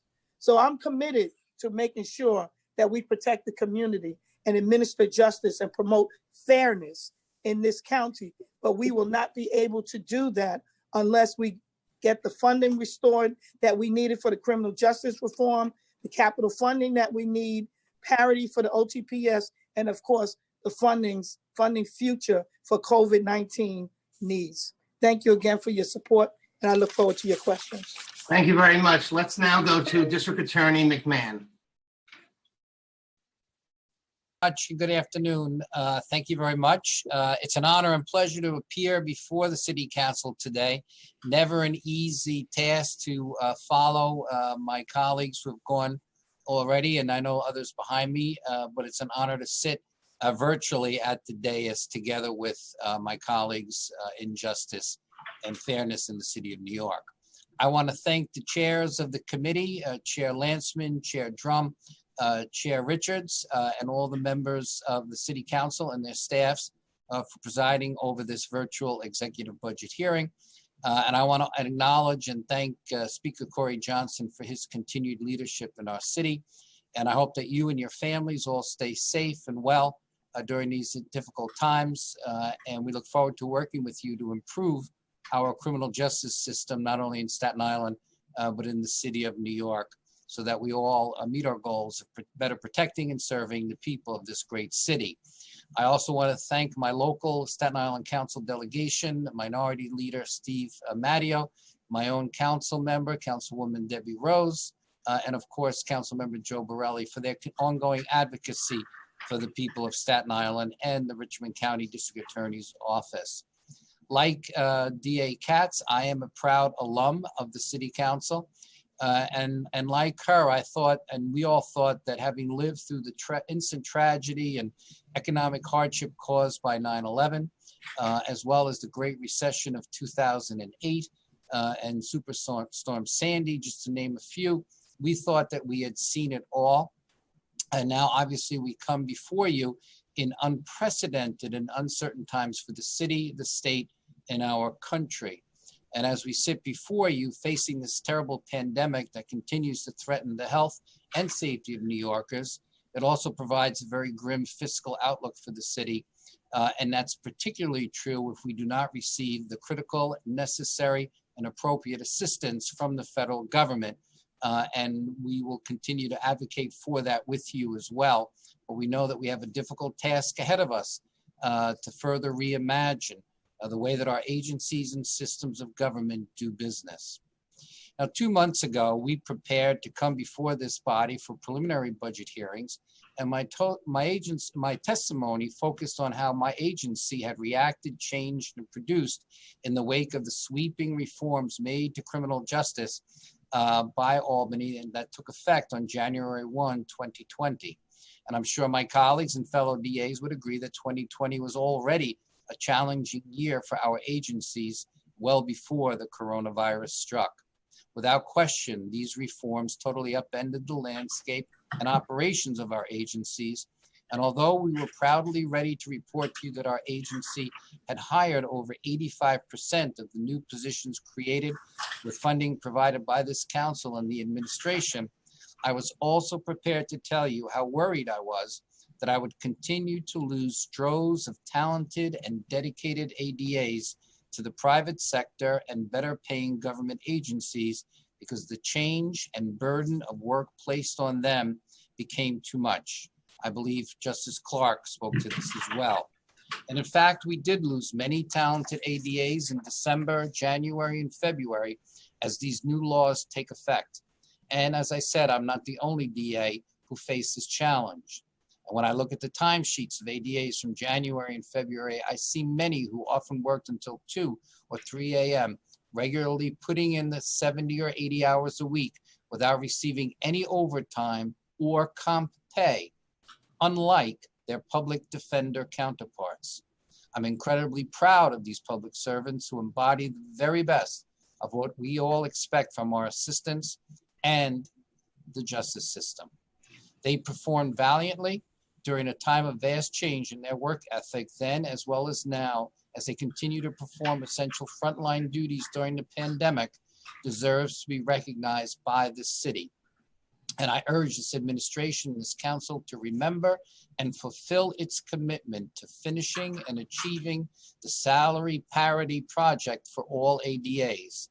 They are critical to our mission to keep our city safe, and they deserve to be paid equal to other city attorneys.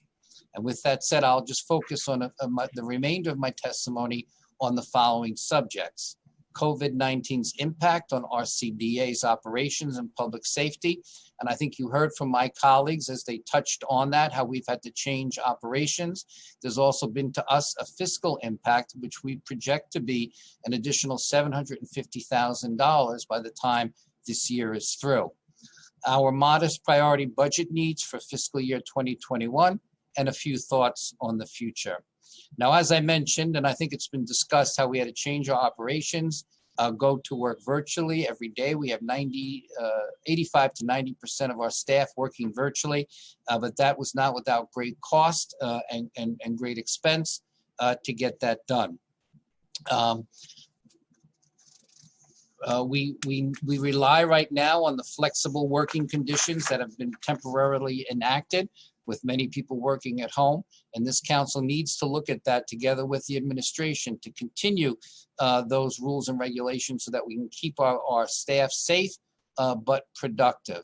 And as you've also heard, we went through a great process here in working on the inmate roles at Rikers to make sure that as many people as possible, keeping public safety in focus as well as the health of the individuals, that as many people as possible could be released. And we've started to do preliminary hearings virtually to make sure that we have judicial review of the charges that we brought to individuals that was done appropriately and that their constitutional rights are protected. I do want to talk to you about a few public safety trends during COVID-19. DA Vance mentioned how he's seen some spike in some very troubling areas. We've seen that on Staten Island as well, with increases in grand larceny auto of close to 32% and robberies up close to 20% this year. We've also continued to have a terrible drug addiction illness crisis here on Staten Island. And we've had this year so far 40 deaths that we are investigating from drug overdoses. And we continue to worry about that. Other areas that concern us are domestic violence and child abuse. And I know that my colleagues have spoken to that. We believe that there's underreporting and that the numbers will go up. We have seen an increase in shootings and violent crimes. Just last week, a pregnant woman and her boyfriend were slaughtered through gun violence. And we've seen an increase in shootings as well. And we also share, I know that my colleague in the Queens, Melinda Katz, has spoken about increase in suicides. We have started to index and track the suicides here. And we've seen some very alarming trends. And so that mental health crisis and that intersection between mental health and the work that we do every day continues to be a focus of what we do. Even despite the challenges that we face every day, we continue our efforts on Staten Island to connect individuals with services and be able to divert cases out of the criminal justice system.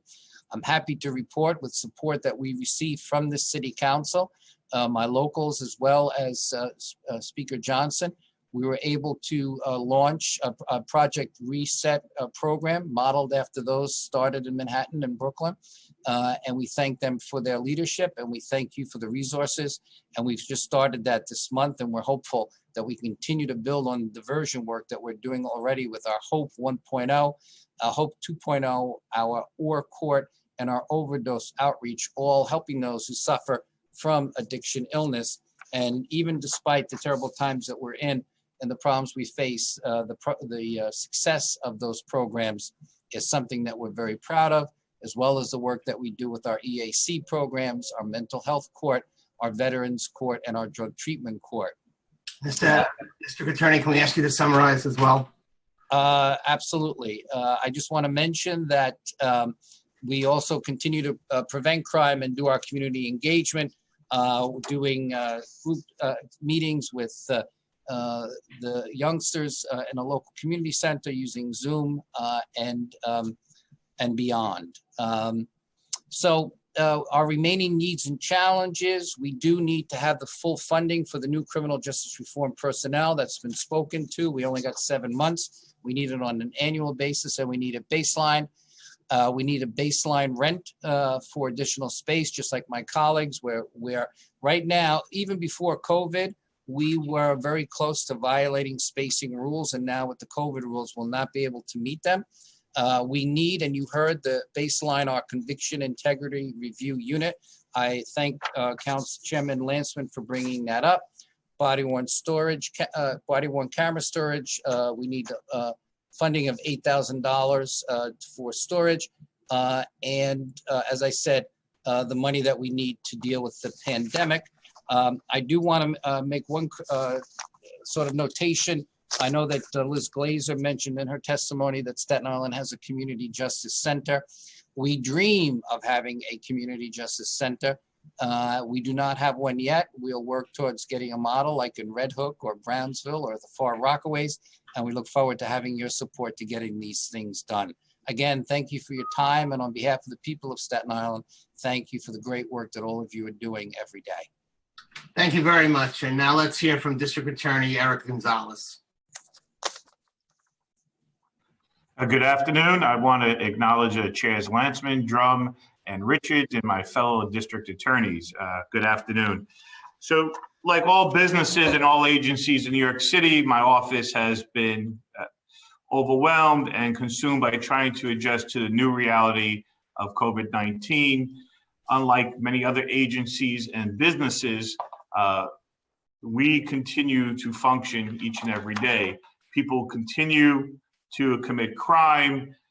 We continue to generate new investigations, and as people are arrested, those cases have to be processed immediately.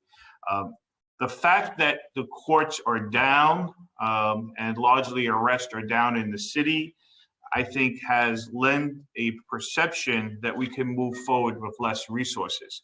This is actually a dangerous illusion. We have a tremendous backlog here in Kings County of cases, hundreds if not thousands of cases that are waiting for the courts to reopen. And once they do reopen, they'll be flooded with all of these new cases. And one of the big issues we've been dealing with right now is the backlog of felonies that we haven't been able to indict because there are no grand jurors. We have begun to do preliminary hearings in these cases, but technology has been grindingly slow. And we haven't had the ability to do these hearings without a lot of technological difficulties. It's difficult for our ADAs to socially distance themselves from witnesses and also communicate effectively with the court, the judge, the stenographer, court staff, the defendant, and other participants, including the defense attorney. It seems like these types of hearings, these virtual practices will continue for a long time, and it may actually expand beyond preliminary hearings as more and more proceedings happen virtually. In order to do that, we're going to need additional investments, both capital and otherwise, to conduct these proceedings. These investments also include infrastructure investments to be able to have these communications happen in ways that are not interrupted repeatedly from slow service. And so there's a lot of money that needs to be spent in order to do this work virtually. We've transitioned our office from about 1,200 people to fewer than 25 people on site.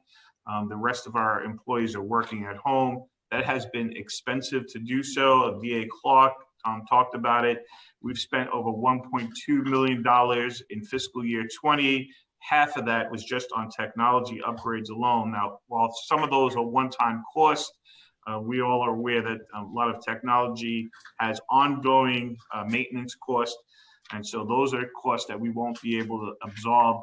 They were not predicted moving into this fiscal year. Additionally, as the city starts to return to normal and employees come back to the office, and we're going to actually have to spend a lot of time thinking about how do we redesign our office space to ensure the safety of staff, our visitors, and our witnesses. That's going to impact the budget in a very significant way. These are costs that we couldn't anticipate prior to the pandemic, and these are not costs that we can absorb by ourselves. Now, I'm aware that the health crisis has presented a real serious fiscal crisis for the city, but it's essential that as we do this belt tightening, that our funding not be reduced to the point where we're unable to do the work that has kept our community safe, while making the Brooklyn DA's office a model of progressive values committed to fairness and equal justice for all. And I'm specifically talking about all the work my office does to reduce incarceration, to reduce reliance on jail, and to reduce reliance on criminal convictions. Also, to reduce the lasting impact of criminal justice system involvement on individuals and communities of color. There are things like drug counseling and mental health treatment, job training, job referrals, reentry programs, and even our nationally renowned conviction review unit and our young adult court. All of these things could be said to be outside of the core function of a DA's office, the prosecution of crime, and thus are vulnerable to being cut when times are hard. I don't see it that way, and I know you don't either. These things are not ancillary to the core mission of public safety. They are essential to it. These reforms will make us more safe, not less. But this increase in safety doesn't happen by magic. It only happens if we're able to offer people accused of crimes the resources necessary to deal with the underlying cause of their criminal behavior. If our financial crisis causes us to make short-sighted decisions to eliminate or sharply reduce our ability to do that, we will be back to being case processors, pushing cases through the court system, increasing our dependence on jail, and in short, dispensing junk justice. This is not why I ran for DA, and this is not why the City Council has supported the various reforms in my office and in all of my colleagues' offices. So I'm going to paint a picture where we're at with our budget. When the legislature passed the criminal justice reform last year, everyone recognized that compliance would cost money. We surveyed the needs of our office and worked very hard to come up with a request that we felt genuinely reflected our anticipated needs. In the November plan, my office received $7.3 million in total funding, much less than what we requested. And I'm going to be honest with you, before the COVID crisis, our capacity to handle our pending cases was severely strained at the beginning of the year because of the changes to the bail and discovery laws. ADAs were buried under new discovery obligations. We experienced record attrition of our assistant DAs. They got burnt out and they sought less demanding jobs in other city agencies that paid more. The health emergency, while temporarily reducing court appearances and caseloads, have had additional burdens placed on ADAs to obtain discovery. Our police officers have gotten sick. agencies where we have to subpoena and receive information from have been shut down. So we're not even really able to catch up with our prior discovery obligations while people are getting arrested. And as we start to ease back into something like what a normal life will be, our ADAs will be buried once again. This is why it's critical that we hire the additional staff we were promised to be able to hire in order to comply with discovery and to keep up with attrition. As I noted, our office received $6.1 million in personal services to implement the new criminal justice laws. And also we received the money for OTPS.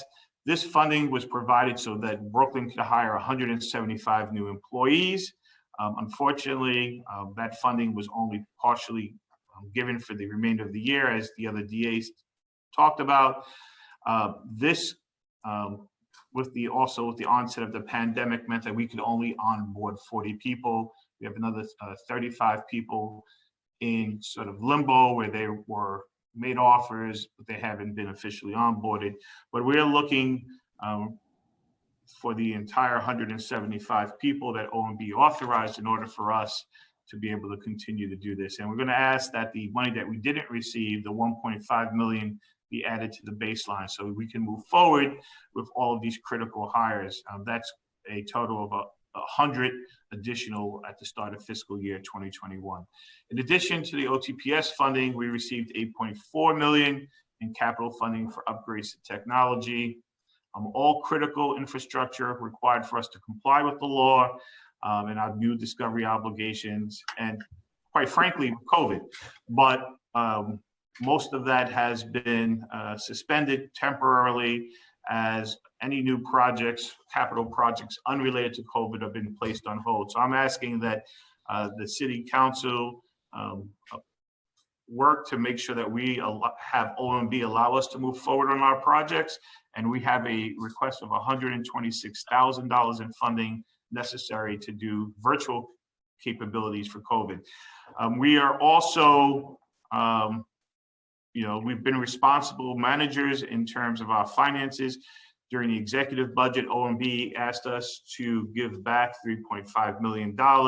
We were able to do that with identified accruals and personnel funding, which allowed us to reach that PEG target.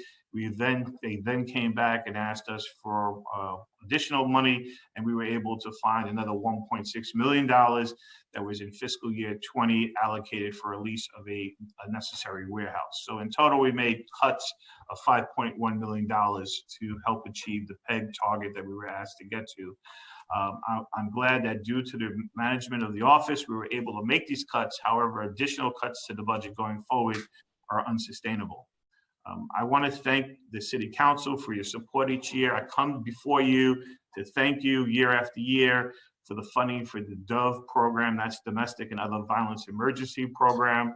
I also want to thank DCAS and OMB for continuing to move forward with our Family Justice Center, which plays a critical role in protecting vulnerable populations and to serve domestic violence victims. I also want to thank the City Council for the one-time funding that you provided for our Brooklyn Young Adult Court and for our Brooklyn Rising Against Everyday Violence, the BRAVE program, for a total of $458,000. I'm going to ask that the council provide this one-time funding again in fiscal year 21 through the adopted budget. These are critical programs that were previously funded by federal grants, but they're necessary, particularly for our young adults in Brooklyn. So thank you, and I look forward to working with you, and I ask that all of the funding that you guys make possible through your advocacy with OMB continue. Thank you. Thank you very much. And let's go to Special Prosecutor Brennan. Thank you. Thank you very much.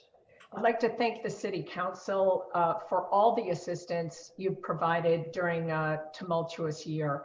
As we are in the midst of a life-threatening pandemic now, it's easy to forget that 1 year ago, our concerns were very deep but very different. We needed significant resources to comply with the requirements of criminal justice reform, which became effective January 1st. Chair Landsman, you asked the right questions. And along with Chairs Richards and Drum, you understood our needs and you came to our aid, advocating on our behalf. Working with the mayor, we were provided with resources in the November 19 plan to meet our new obligations during the current fiscal year. OMB was also extremely flexible and helpful to us. And at this time, I also couldn't go any further without acknowledging the exemplary work of MOCJ, which has assisted prosecutors, the courts, and defenders, first on criminal justice reforms, and now during the COVID crisis. Director Liz Glazer has been thoughtful, responsible, and an effective moderator during discussions about criminal justice reforms, and has provided guidance and leadership during our current crisis. Deputy Director of Crime Strategies, Deanna Logan, has been our point person, and she has been knowledgeable, tireless, and responsive. If you contact her during the weekend, she'll get right back to you. She's amazing. There have been many, many amazing people who have been just exhibited tremendous work ethic during this crisis, and that includes the council members, the chairs, and all of the district attorneys. Everything that the district attorneys have so articulately described about the demands of criminal justice reform and the challenges of the COVID crisis apply to our office as well. And I will not try to repeat that. I will focus on special narcotics. As you know, our top priority is to protect public safety and prevent overdose deaths by removing bulk quantities of dangerous drugs at the highest level of the supply chain. We target major traffickers, identifying the sellers of drugs causing overdose deaths, and investigating medical professionals who prescribe addictive drugs to make money, not for medical treatment. Also of great importance is our prevention work, where we have managed to fund safe recreational opportunities for at-risk youth and have also funded substance use prevention programs. Most of our programs are now funded with city funds provided originally in fiscal 2012 as part of our Safe Neighborhood Initiative, and then ultimately those funds were baselined. The federal forfeiture is now not as available as it once was for those type of programs. New York City serves as a regional hub for the distribution of narcotics produced by international trafficking organizations. Shipments flow through the city to drug networks throughout the state and in surrounding states. And even in the midst of the corona pandemic, large loads of narcotics are being brought into our city and distributing locally and throughout the Northeast.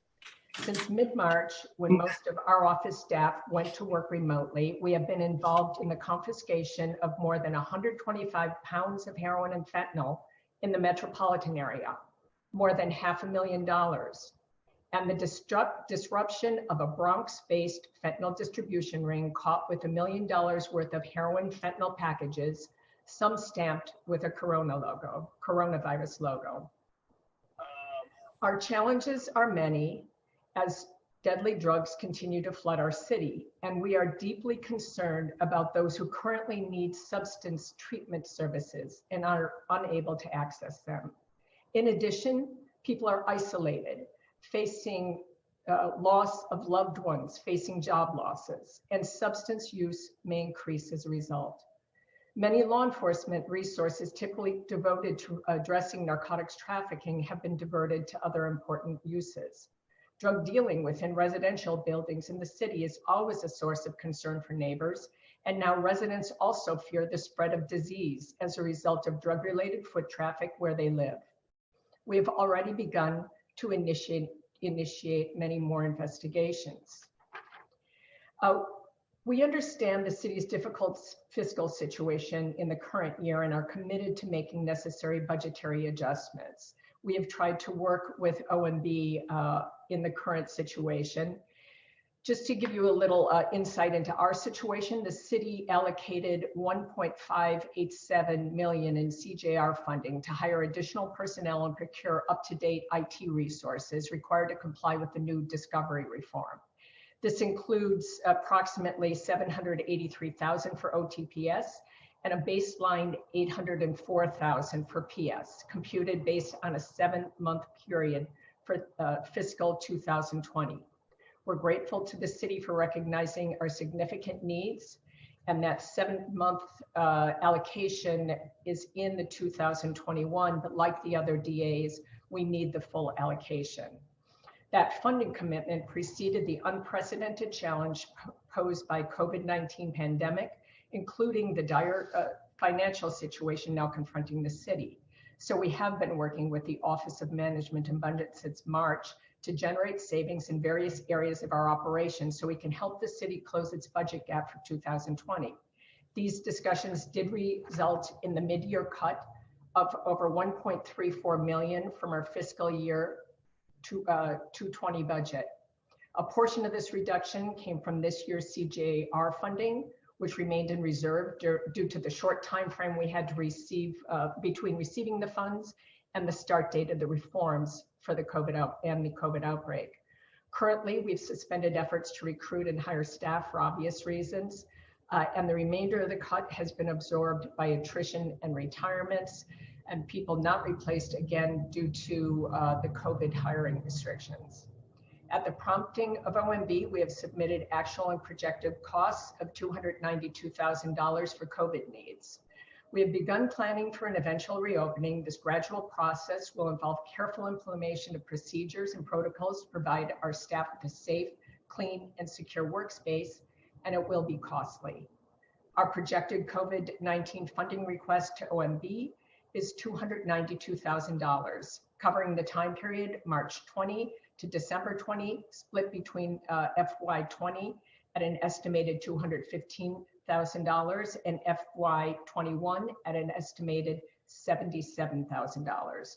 And that would be for the purchase of protective equipment, information needs such as laptops and remote access for staff members working off-site, and modification for our workspace, such as cubicles, partitions, and construction costs. Our understanding is that this funding would come from the Federal CARES Act. However, we have not received confirmation from OMB that we will indeed receive this funding. We have so far incurred COVID-19 expenses at $97,000 in FY20, with the rest of the costs projected to be split between FY20 and 21. We hope OMB will either increase funding in our budget to cover these costs or reimburse our costs. I would like to thank the chairs for their past assistance, the council members for their deep commitment, and all of you, including the DAs, for the passion and wisdom they'll bring to the challenges ahead. Thank you very much.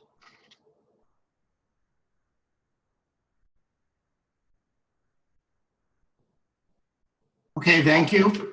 I'm going to forego my questions and go straight to Councilmember Landsman. Thank you, Danny. Good evening, everyone.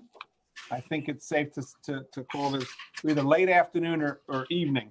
So it's 2 days in a row that some of us are spending an awful lot of time together.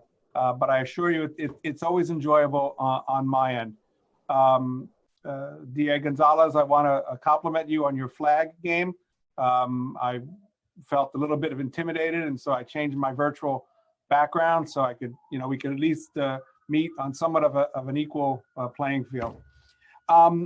We had sent a letter to each of your offices asking for some background data, and some of you responded and a few of you didn't, so I'd like to go over that. We had asked three things. One, a description of the resources that you're using to measure the outcomes and metrics of your prosecutions, of your decisions, as it relates to race, ethnicity, sex, etc. I think most of you know that Speaker Johnson has a bill that would require the district attorneys to produce this data. That bill hasn't moved forward. There's been some robust conversation back and forth. So we made that request. DA Vance, you had indicated that your office does devote some resources. I know in the past, I believe you had even contracted out or had an outside organization examine your work and indicate where there might be bias or discriminatory choices or outcomes.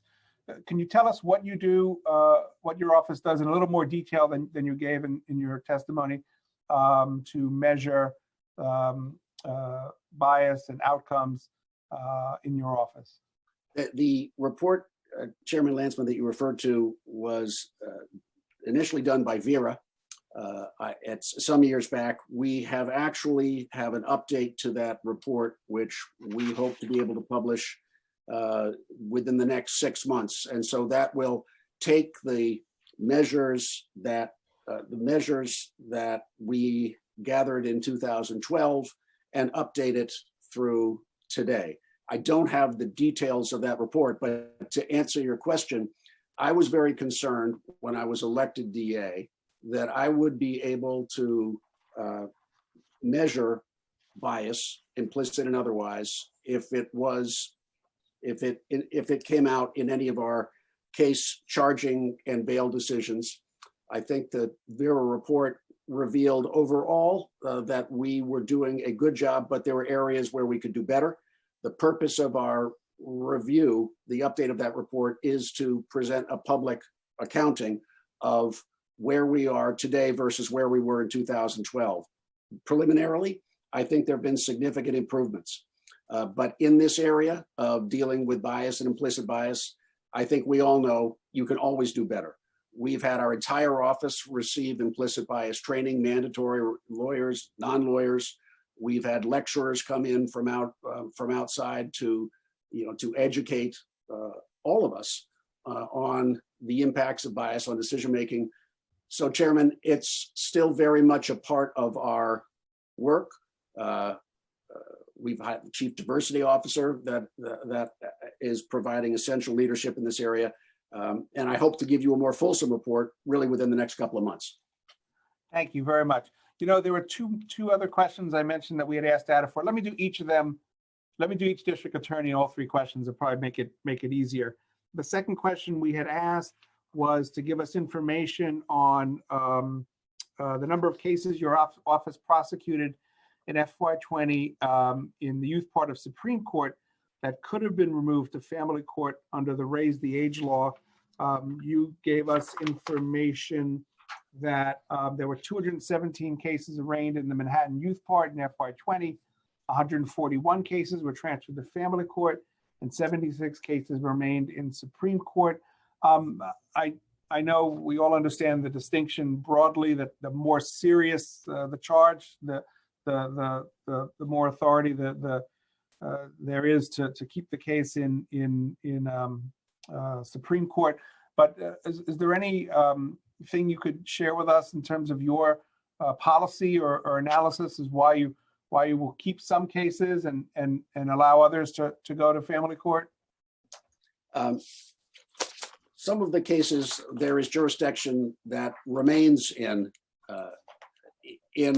Manhattan Supreme Court based upon statutory factors. So, for example, we had a recent tragic homicide of a young woman who's a Columbia student. One of the individuals who was charged in that crime with homicide was at his age, statutory age, a case that resides jurisdictionally in Supreme Court in Manhattan. And that is why a case like that stays with us. Principally, Chairman, it's an assessment, obviously, of the statutory factors, as well as we are paying attention to any prior history of which we may become aware. And that's not always the case where we can become aware of it. Well, I guess we were interested mostly, maybe I should have been more precise, in that category of cases where it could go to family court or Supreme Court, and there's some discretion and there's an opportunity for the DAs to object. For the cases that could go to family court, but you held on to them in Supreme Court, anything you can tell us about broadly about the analysis that you apply to those cases? And it's what I'm going to ask each of the DAs. Broadly, Chairman, it's the degree of violence involved in the crime. That's the broad issue that we are looking at. Okay. And criminal history, as I say, to the degree that we're become aware of it. Right. Okay. All right. And the data is what the data is in terms of the cases that you brought for the various what we would describe as low-level offenses. I appreciate your sharing that data with us. The other office that provided that information was Queens. I know DA Katz, to a large extent, you're talking about, at least as it relates to these questions, the work of your predecessor. But anything that you can share with us in terms of what your office does on a regular basis, on an ongoing basis, to measure outcomes as they relate to, and decisions as they relate to race, ethnicity, sex, age? So we have taken clearly a very careful view every day since I've come into office, especially since it's only been 5 months. There's a lot of things I'd still like to do that got diverted by the COVID virus. But I would say to you that we are very careful about the bail asks. As you know, Mr. Chairman, I am against cash bail. We have talked about the fact, and it's been very public, that there were very few tools that were available to the district attorneys on January 1st, up until now, I might add, instead of cash bail. And so we have lowered all of our cash bail asks. I have to tell you that last year, 52% of the qualifying offenses were ROR'd. Under my administration since January 1st, 75% of the cases have been ROR'd or had supervised release. That were qualified offenses. We're not talking misdemeanors, we're not talking non-qualifying offenses, but 75% of them. About 24% of them had supervised release, and the rest were just simply ROR'd.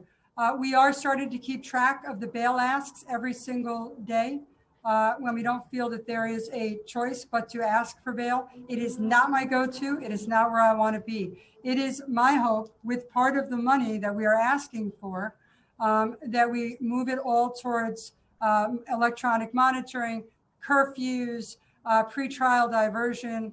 And so we're starting to keep those stats very carefully now. Where I have seen any diversion or any type of bias that comes into the system, we've put a stop to it. And one of those would be the COVID virus arrests. It took the first arrest for me to decide we're simply not going to prosecute for not social distancing and for the masks. There are other ways to do that. One would be, to hand out the masks, make sure you go across the city in all fairness throughout the entire city. So we are keeping track of those stats. We're working hard. We're also making sure that we get to a place where all of our treatment courts, veterans courts, drug rehab court, mental health court don't require a guilty verdict in order to get pretrial diversion. And we're well on our way to doing that and well on track when we got diverted by all of the COVID issues that had to be dealt with in an office of 700 people. And I know that you shared with us the data on the low-level prosecutions. We appreciate that. And you shared with us the data on the raise the age question. I'll ask you the same question that I asked DA Vance. How do you determine which cases to keep and which ones to consent to go to family court for those category of cases where it could go one way or the other?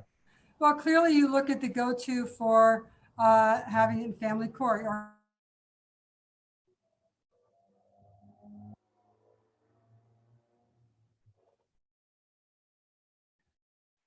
Melinda, we can't hear you.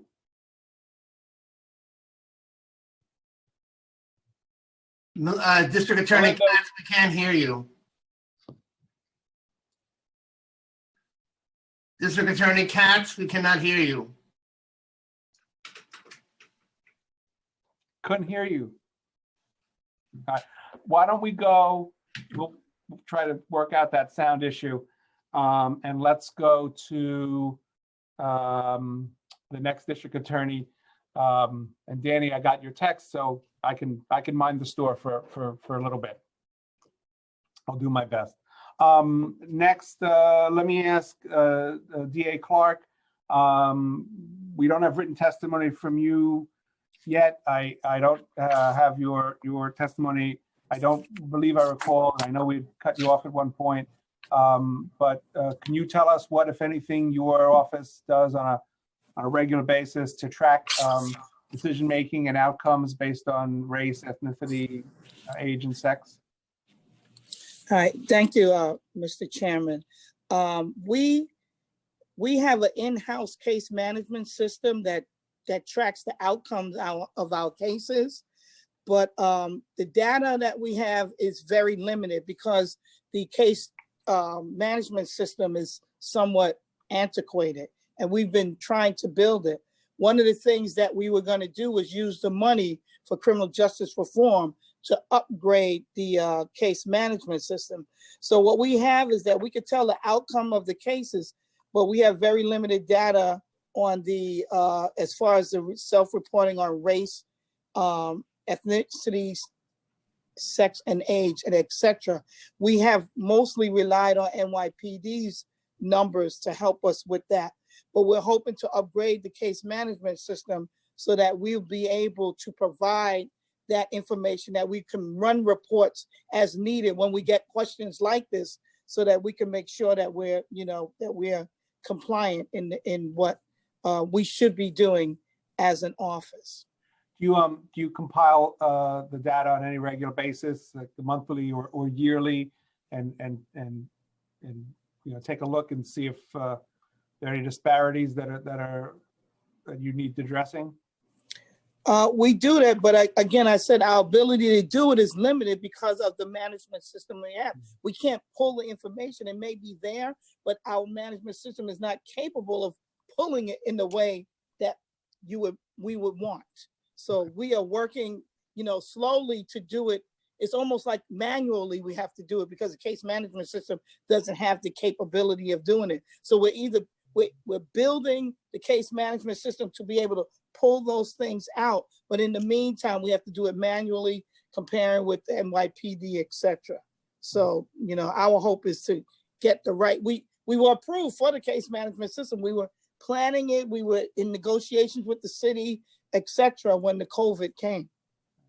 All right. Do you have any information for us today on how many cases your office prosecuted in adult court that could have gone to family court under the Raise the Age law?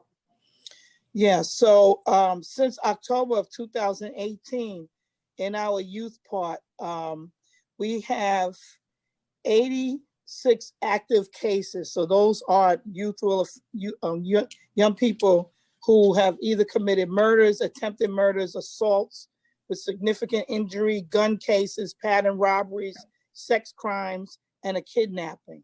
We transferred 424 cases to family court. We declined to prosecute 177 cases, and 60 cases were voided. Mm-hmm. So the cases that could have gone to family court, but that you chose to hold on in Supreme Court, what is the analysis that you apply in determining whether or not to keep the case or let it go to family court? It's the level of violence and the seriousness of the case. I could tell you the 86 cases are made up of murders, attempted murders, assault with significant injury, gun cases, pattern robberies, sex crimes, and a kidnapping. And we had asked each office to give us the number of cases in FY20 for the following offenses: theft of services, misdemeanor marijuana, etc. Do you have that handy, or is that something you want to get to us? Yeah, our policy is not to prosecute those offenses unless there's other charges that are attached to them that impact public safety. I could tell you we had a total of 169 cases for theft of services, which was charged, but those we charged them only because they had other charges attached to them. So it's while you might have the numbers at your fingertips, let me just ask you: misdemeanor marijuana charge, 22105, 10 or 15. Do you know how many of those you prosecuted last year? I don't have it handy, but I could tell you based on the runs that we did, it was really only the theft of services that had the additional charges. But I will go back and get that to you. Thank you. Yeah, to clarify that. If you could look at the letter that we sent and get back to us there, I would appreciate it. DA Gonzalez, what can you tell us about what your office does, if anything, to track outcomes in terms of race, ethnicity, etc.? So we have some exciting developments in terms of being able to do some of this work in tracking equity and fairness in the criminal justice system. So we were fortunate enough to receive a grant from the Arnold Foundation. That grant allowed us to look at our data systems. That was all part of the request that we also made to the city, because our data system is fairly old, 15, 20 years old. And in technology terms, that's like, prehistoric. So they were here, they did some work, they made some recommendations of what we needed to invest to bring our system up. They also allowed us to join in a partnership with the CUNY Institute for State and Local Governance. So they are going through some data right now to track these things, to look at sort of the implicit biases and other things, as DA Vance described his project with the Vera Institute. So that's ongoing now, and we'd like to have some, soon forward-looking reporting in the near future. We obviously with COVID, everything kind of stopped. They're not here, and because none of our files are digitized, all of our past work, that you have to do it in person. So that has put a hold on the project, but it's ongoing.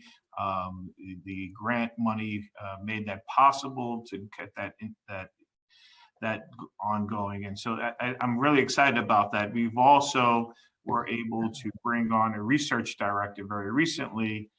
That research director, for example, was one of the people who were able to run the arrest for social distancing in our office. Again, that could not be done by a data system. That had to be done by actually pulling each case, and we had released some of that information to the public about the number of disparity in arrest and racial distancing in Brooklyn. So I think we're moving very quickly in that area.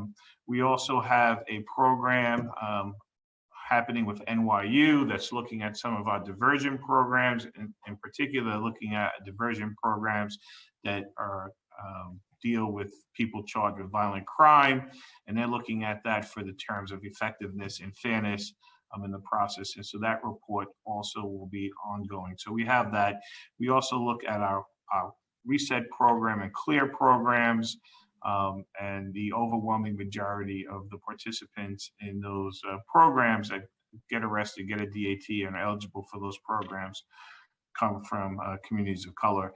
And so all of that stuff should be reported on publicly. I should say to you councilmen that you should send the letter again, because I didn't see it. So I don't have a lot of these numbers available, but we have a lot of ongoing projects here. There's a lot of emphasis on trying to understand, equity in our justice system here in Brooklyn. In terms of our juvenile court, we've done a really, tremendous job there. I think it was publicly reported a few months ago that 92% of the cases that come in Brooklyn are sent to family court. So there's an 8%, cases that we keep in adult court, but 92%, it was the highest, I think, level in the state at the time when the report was released. In terms of what we look for, I think we look obviously for public safety concerns, but I also think that we look at other things. There are some cases that could have gone to family court that we keep because the defense attorney and our office agree that there are better outcomes for the accused in courts because there are programs and services that aren't available in family court. And so there's been a number of cases where the defense attorney has asked us, could you hang on to this? Because I think my client will do better here. And accountability and services would be better here. And sometimes they have another case that's here in that's already in the DA's office that's not eligible for family court, and they'd want to keep both cases here. But 92% of the time, we're sending our cases over to family court, and we can get you the raw numbers. I don't have them in front of me. All right. I'm not sure if there was another question. I think it was three. Yeah, I appreciate that. Sorry that the letter didn't make it to you. We'll resend it to you. If you could send us that information and also the information on There's about 4 or 5 offenses that we had asked for how many prosecutions you brought under those offenses. If you can get that to us in writing with the specific data on the juveniles, that would be great. Yeah, absolutely. And, but in terms of that low level offending cases, the office policies is normally not to prosecute those types of cases. But we will get those numbers to you. Sorry that we didn't respond to that. That's okay. I want to expedite this a little bit. Let me just ask DA McMahon, if you could tell us what your office is doing regarding the monitoring and measuring of outcomes as it relates to race, ethnicity, et cetera. And then if you would just commit to get us in writing a response to our letter, the numbers, those other 2 questions. Sure, Mr. Chairman. And in fact, we submitted with our testimony response to your questions. We thought that was the timely time to do it. Absolutely. I'm sorry. That's okay. I do want to speak to your question about tracking cases and case outcomes based on race, ethnicity, sex, and age. And like my colleagues, we would be thrilled to be able to do that here on Staten Island. And we've submitted requests for the data unit staffing and the resource manager like DA Gonzalez spoke about. And the reason that data, I think it's important that you know that the reason that data has to be mined, so to speak, is because where we would get it from are really 2 places: the police department, which does an identification, but it's unfortunately it's rarely accurate. It's really not something that I would be comfortable on relying to say to you, yes, I've tracked this. And then there's the self-reporting that we get in from the analysis that's done by CJA. Unfortunately, those are filed into the system as PDFs, and someone has to go into manually and look for them. So as you try to fine tune your approaches to this issue, I think the sort of systematic and the practical hurdles are there, but we would love to be able to provide that information. We think it's very important when we speak to issues of fair and equal justice to all here on Staten Island. And then I'll also just real quickly on the issue about family court versus Supreme Court, or whether we prosecute cases or turn them over to the Corp Counsel. I want Staten Island, our youth part, which in the other counties is located in their Supreme Court building, is actually located in our family court. But why would we hold on to cases, felony cases that we would prosecute is because of, as was mentioned, the seriousness of the charge. And we've had in fiscal year 20, 63 cases that fit under raise the age. 24 we kept to prosecute. The rest were sent to family court. And they were all violent felony cases, the ones that we accepted, that we retained. I would urge you to, and I invite you to come out to Staten Island to come visit the horrible, deplorable condition of our family court, where these very serious cases are still being processed. It is a disgrace. It is unsafe. And if we could, I would keep those cases in Supreme Court because safety is an issue. So, and then as to the specific charges that you asked about, we provided that information to you on our sheet. Do you have that? I don't, but that might be something mistake I made. Our staffs will figure it out. But it's in the testimony. Okay, good. I appreciate it. I overlooked it. I'm sorry. And Ms. Brennan, I don't want you to feel excluded. The question of family court really apply to us. And low-level offense doesn't apply to you. But I think the issue of tracking outcomes for race, ethnicity, age, sex, that would apply to you as well. Do you have any system in place to evaluate outcomes and decision-making processes? We would have the same issues as described by the other DAs. In addition, we work a lot with federal agencies. Our arrests are generally investigation-based, and so they're not summary arrests. We do work cases with the NYPD, in which case we would have the NYPD reports. But there are all the problems with that that have already been described. Okay. All right. Well, I have colleagues who have questions, and we're going to get to them now. So, committee counsel, if you could tell us who's up.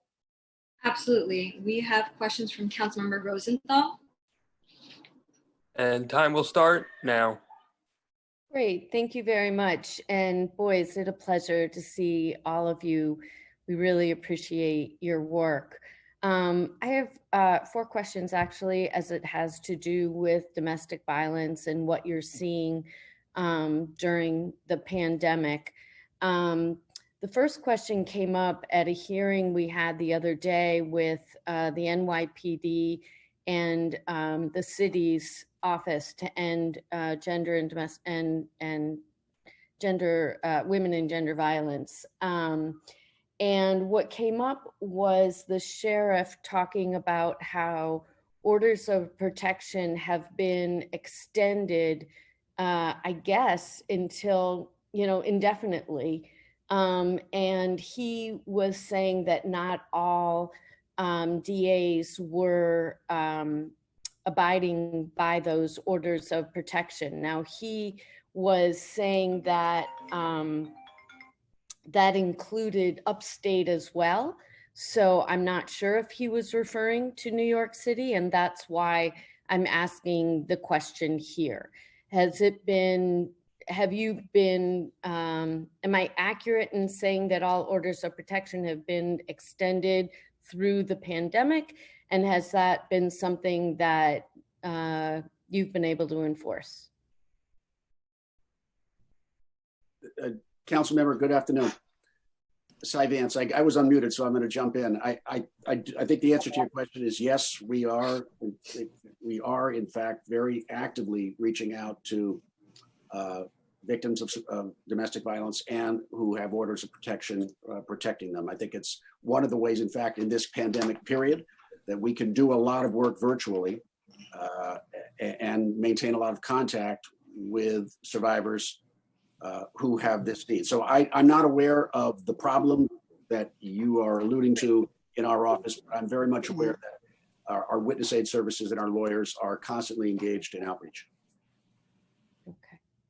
I saw Dia Gonzalez and Clark. Oh, hi. Yeah. As far as in the Bronx, we are asking for the orders of protection. They are being issued. And we also are using our Crime Victims Assistance Unit to stay in contact with our victims to make sure that their needs are being met, whether it's the order of protection, whether or not whatever resources they may need, if they need to move, whatever is needed, we're keeping in contact with them. So we're doing it in the Bronx. Absolutely. Great, thank you.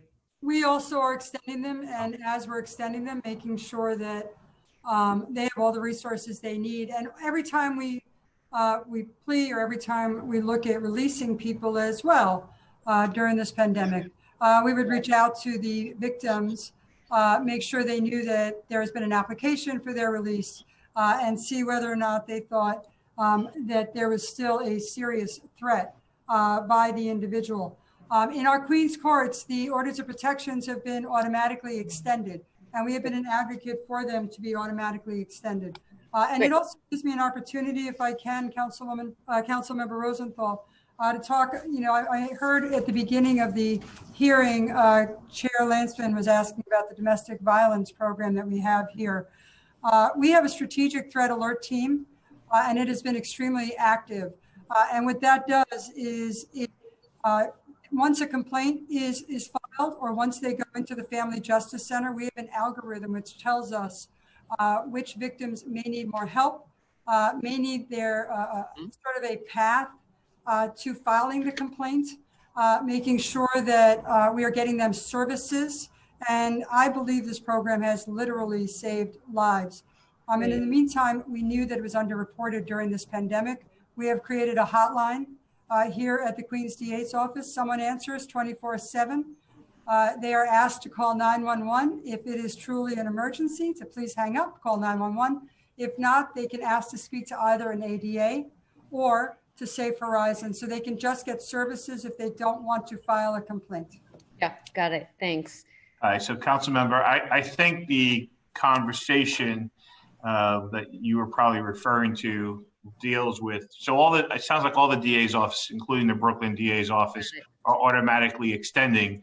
The problem is, and there's been a lot of conversations about this on the state level and even nationally, that they won't have any legal binding status.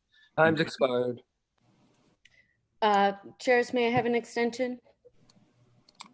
So the issue is that they've been automatically renewed, and we wouldn't be able to prove that, you may not be able to prove in a lot of these cases that the abuser knew or had proper notice of service of that extension. And so there's an issue that's looming over all of these extensions, is how can we prove them if we needed to prove them beyond a reasonable doubt in court. I think that's what they were probably raising concerns about. Thank you. Thank you for that education. Dan McMahon, did you want to?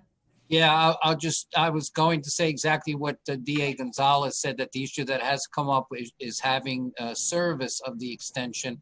Our judges and our defense counsel, we're trying to cooperate with them. Everyone's trying to sort of make sure that service is being effectuated and recognized, but it is a looming issue, and that obviously because the sheriff helps us with the service. So, and I would just add this, Councilwoman, and I really appreciate you bringing up the issues of domestic violence, but in our office, so the one bureau that is still running on all cylinders, sometimes against my directive coming to work every day, is the Domestic Violence Bureau. And so we, all of us and all the DAs take this issue extremely seriously and do everything we can, all those programs we heard, and we look forward to partnering with you in the future to even doing a better job. Well, and so the chair has kindly given me a small window extension, so I really want to wrap this up. But DA Vance, you mentioned that there's been an increase in the number of orders of protection violated. Could we just offline, if each of you could send the committee staff information about that, whether, maybe however you think, to demonstrate what's happening with orders of protection, whether or not there have been more violations during the pandemic, that would be very helpful. And then lastly, just as we move forward, and everyone is saying that as pause is lifted, every office will be flooded with DV cases, with increases as much as 30%. You've mentioned that you've gotten some funding from the city council previously. Would you consider asking the administration to baseline and in fact increase that funding? Liz Glazer was very aware that, there's this expectation that the need for survivors will be greater. Are you working with MOCJ about that? And just is your office prepared? And I'm going to ask everyone to keep their answers a little bit short and tight, because that's my last question. As I say, I was given an extension. I don't want to abuse it. Yeah, this is Mike McMahon. We would certainly, we are in conversations constantly with MOCJ, and we have the EVE program, as DA Katz described, that we call it the EVE program, the early outreach. So these things are happening. We just established an adult advocacy center, so we continue to rethink how we address this issue and monitor arrests, monitor orders of protection violation. And as I said, we take this issue very seriously here, as do my colleagues, and we appreciate your advocacy on it as well. Thank you. Council member, this is Cy Vance. Our orders of protection violations are up 26% in northern Manhattan. And we would welcome in any way to make sure that our office is resourced. As I know my fellow DAs, I think we're all facing the same crush of caseload work when the courts come back to some kind of normal functioning. Yeah, and I just want to confirm, DA Vance, that you had said that DV misdemeanors have gone down by a third, I think also northern Manhattan. And are you referring to the NYPD radio runs where they take a complaint? Is that where you're getting that data? Councilmember, I don't have that statistic in my mind as you asked the question, but if you'll permit me, we'll get back to you with an email promptly. Okay, no rush. I'm looking, I think, at the same data you are, and I just wanted to confirm that. Thank you. So to be clear, we believe the numbers have gone up, even though the stats don't show it. We think people are not reporting. They're in their homes, they're trapped. They don't have the excuse of going to work, going to the grocery store. We have one case of DV that happened here simply because the abuser said to the abusee, wait a minute, you were out so long. Where were you? All the stores are closed. All the restaurants are closed. How could you be out that long? So I think that there is a real issue there in reporting, which is why we developed a hotline. But I just want to make sure that it's clear that when we look at the stats, we just think that it's much higher. Same. Could someone unmute? Attorney Clark, we can't hear. Okay, there you go. Okay, where we are. It appears to me that we're seeing more. Maybe it looks that way because in comparison to the other arrests that are happening, those are lower. So the cases that we do see coming through, most of them are domestic violence. So it kind of looks like it's up, but in reality, because people are behind closed doors and there's nobody that can really keep an eye on them or report it if they see it, it may be down. But we're ready, willing, and able to work on behalf of survivors of domestic violence to make sure that we have safety plans, the orders of protection, or whatever they need to give them the resources. Relocation, whatever safety plans they are. And we welcome the support and from the council and NYPD and my fellow colleagues to make sure that we get that done on behalf of survivors. Great. In terms of Brooklyn, the city council has funded us in fiscal year 20, about $500,000. There was funding for the BRAVE program. There was funding for DOVE. All of those go directly to helping support victims of violence and survivors of intimate partner violence. We use that money for victim services, to hire victim advocates and counseling and social workers. So that money is something that I come before the council every year and ask for that. And we would love to have the city also baseline that. Great, thank you very much. And I think the mayor is going to announce tomorrow additional funds for doing the work that you were but DA Clark, you were just describing, where if survivors need additional resources now, there might be funding available. So just want to make sure we're all on the same page on that. Thank you very much for your service. Okay. Anybody else? No. Okay, good. All right, Councilmember Lansman, you want to close us out? Yeah, just to close it out, thank you all for being here. We're going to send you a follow-up letter. I know we were a little bit rushed, asking for some details on the kind of case management system or system that you need to put in place to be able to track this demographic data. It's of great interest to the council. As I think I said before, the speaker has a bill on this issue, and we're going to challenge you to challenge us to tell us how much money and resources you need to make that happen, and maybe we can work together on that. All right. Thank you all for the great work that you're doing, and stay safe. Yes, thank you very much. I also echo the council member's sentiments. This will conclude this portion of today's hearing. Thank you to the district attorneys for being here. We will move right into our next hearing with legal aid. Thank you. Thank you. And just give us 5 minutes or so, not even, to set up. And this meeting is adjourned.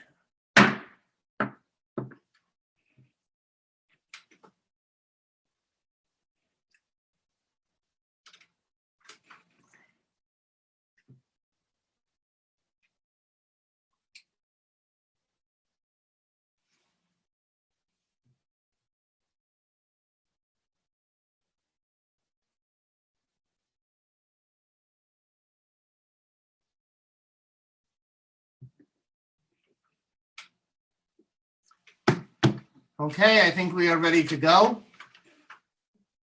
Do we need Sergeant at Arms to introduce or just move forward? Okay, I'm going to assume we're going to just move forward. Good afternoon and welcome to the City Council's 5th day of hearings on the Mayor's executive budget for fiscal 2021. My name is Daniel Drum and I chair the Finance Committee. We are joined by the Committee on Justice System, chaired by my colleague, Councilmember Rory Lansman, and we will now hear from Legal Aid. In the interest of time, I will forego an opening statement, but I'm going to turn it over to our committee counsel to go over some procedural items before we hear from Councilmember Lansman. Thank you, Chair. My name is Stephanie Ruiz, and I am counsel to New York City Council's Committee on Finance. Before we begin, I want to remind everyone that you will be on mute until you are recognized to speak, at which time you will be unmuted by the Zoom host. If you mute yourself after you've been unmuted, you will need to be unmuted again by the host. I will now turn it over to the Councilmember Lansman for his statement. Thank you very much. Good evening, everyone. This is the last panel that we will be hearing this evening, on the Mayor's FY21 executive budget. This panel will be the Legal Aid Society's criminal defense practice. I do see Ms. Holder there, so if the civil practice is going to say a few words, that's perfectly fine as well. The fiscal 2021 executive budget for indigent defense includes $313 million, $4.5 million more than the fiscal 2020 adopted budget. $267 million comes from the city, with state and federal funds accounting for $46 million. Over $9.3 million was baselined to support the defenders in implementing discovery reform. The total budget covers institutional defenders around the city at both the trial and appellate levels, the 18B assigned counsel program, and family court attorneys. During FY20 budget negotiations, the council successfully fought for pay parity across many public sectors, including for public defense providers. The November 2019 plan included $7.3 million for pay parity across the public defense provider contracts that are managed by MOCJ and HRA's Office of Civil Justice, with $3.7 million and for each office's contracts. Although the council fought for parity for all attorneys, the adjustment only impacted those with 0 to 4 years of experience working on baseline contracts. It is our understanding that there are still attorneys working on state-funded and city council-funded contracts that are not included in this salary adjustment. Furthermore, it is our understanding that the current contracts have yet to be amended, delaying the distribution of these funds. Like MOCJ and the district attorneys, the defense providers have been critical in the release of individuals during COVID-19 and fighting for individuals' health and rights. We look forward to hearing about funding requests and any challenges facing your organizations, as well as criminal justice programming moving forward. Thank you. And with that, committee counsel, if you could swear folks in and do your thing. I was going to skip the swearing in and just move into testimony. Is that all right with you, Chair Lansman? Yes, sir. Okay, thank you. I will now call on Legal Aid to testify. We'll hear testimony from the Attorney-in-Chief, Janet Sable, who is joined by Justine Luongo, Attorney in charge of the criminal defense practice, and Adrian Holder, Attorney in charge of the civil practice. Would you like to begin your testimony, please? Yes, thank you so much. I'm Janet Sable, Attorney-in-Chief of the Legal Aid Society, and I really want to thank you both, Chairman Drum and Lansman, and members of the Finance and Justice System Committee for allowing us to have this time today. I have the pleasure today of testifying on behalf of the Legal Aid Society, along with our terrific sister defender organizations throughout New York City. We have a unified appeal to you today because we're working together on the front lines, fighting for justice for low-income Black and Brown New Yorkers who are bearing the full brunt of this pandemic. Before COVID-19, our clients faced racial and economic disparities resulting in health inequities, unstable employment, unaffordable housing, over-policed communities, and aggressive immigration enforcement. And these problems have only been exacerbated by the pandemic, and they have affected our legal system, which continues sadly to target and ensnare low-income New Yorkers. Social distancing has become the latest pretext for Black and Brown New Yorkers to be profiled, harassed, and arrested by the NYPD. The Administration for Children's Services is still separating children from their parents rather than providing them with the support they need. ICE continues to enforce the federal administration's anti-immigration policy. And while evictions are on pause, longer-term relief is needed for tenants, and people are living under very active fear of losing their homes. So public defenders, we have all stepped up to the impossible challenge of the pandemic that the pandemic poses. We mobilized to meet the immediate and ever-changing needs of our clients and their communities. And we did this all after creating remote offices, like, you know, within a week, as has everyone else. We sounded the alarm on the humanitarian crisis unfolding on Rikers Island and within ICE detention facilities and within the New York State prisons. And we worked around the clock to secure the release of literally hundreds of medically vulnerable people from carceral settings, which were just completely dangerous during this pandemic. Our clients are essential workers who have put themselves and their families in harm's way. They're newly employed people trying to figure out how to stretch their dollars to pay their rent and feed their families. And our clients are the most vulnerable among us, the incarcerated, the homeless, and people in need of mental health services. Our role has always been to advocate for low-income people, to help them to navigate a system that was simply not set up to serve them. And the defender organizations working on criminal, immigration, family, and civil advocates are doing more than just providing free legal services. We are providing a crucial lifeline for vulnerable New Yorkers, making sure that no one has to go through the nightmare of this pandemic alone. That's why we, the defender organizations in New York City, are urging the City Council to maintain the very important funding that you've always stood behind us to maintain the funding for public defender organizations and civil legal services organizations to help ensure that low-income New Yorkers have the support and services that they need, and so that their access to justice is not taken for granted.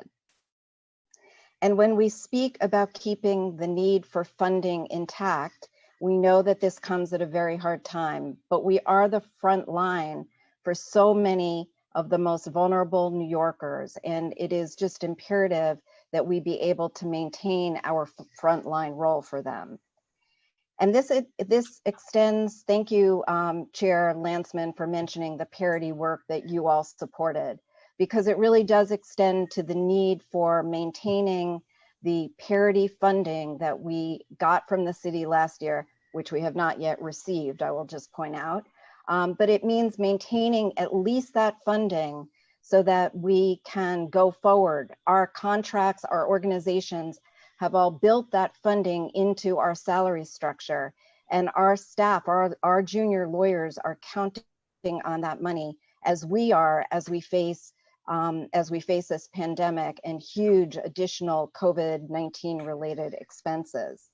So we ask you to keep what we call the phase 1 of parity funding intact going into the next fiscal year. And we'd also ask the City Council to step up to provide the rest of the City Council funded programs, or more particularly the Knife Up program, to provide us with the parity dollars for, again, that phase 1 parity group, the 0 to 4 most junior attorneys. While we understand that this pandemic has interfered with the city's ability to follow up with the rest of the parity commitment that it made to defender and legal services organizations for our more senior attorneys, and our supervising attorneys. We do look forward after, when the pause is over, to reconvene and renew those discussions with the city. And we look to the city council for support in those renewed efforts at the right time. Our staff deserve parity with the city lawyers before the pandemic, and they absolutely will deserve it after. And finally, on behalf of all the defenders, we ask the city to honor each organization's requests for COVID-19 related expenses. We've already submitted some budget requests to the city, which we've shared with the council, with the finance staff, and we're formulating and getting a better handle on what those additional expenses will be going forward. But whether it's from making sure that everyone has a laptop, to figuring out how we're going to reorganize our space, to making sure that we have PPE for every one of our staff members all the time. The expenses are really quite extraordinary, and needless to say, they were not budgeted for.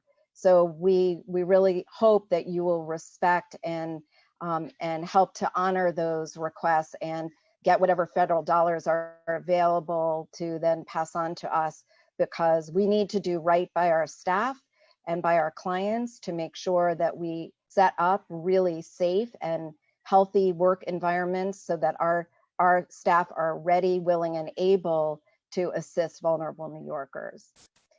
With that, I'd like to turn this over to Tina Luongo, who is the attorney in charge of the criminal defense practice.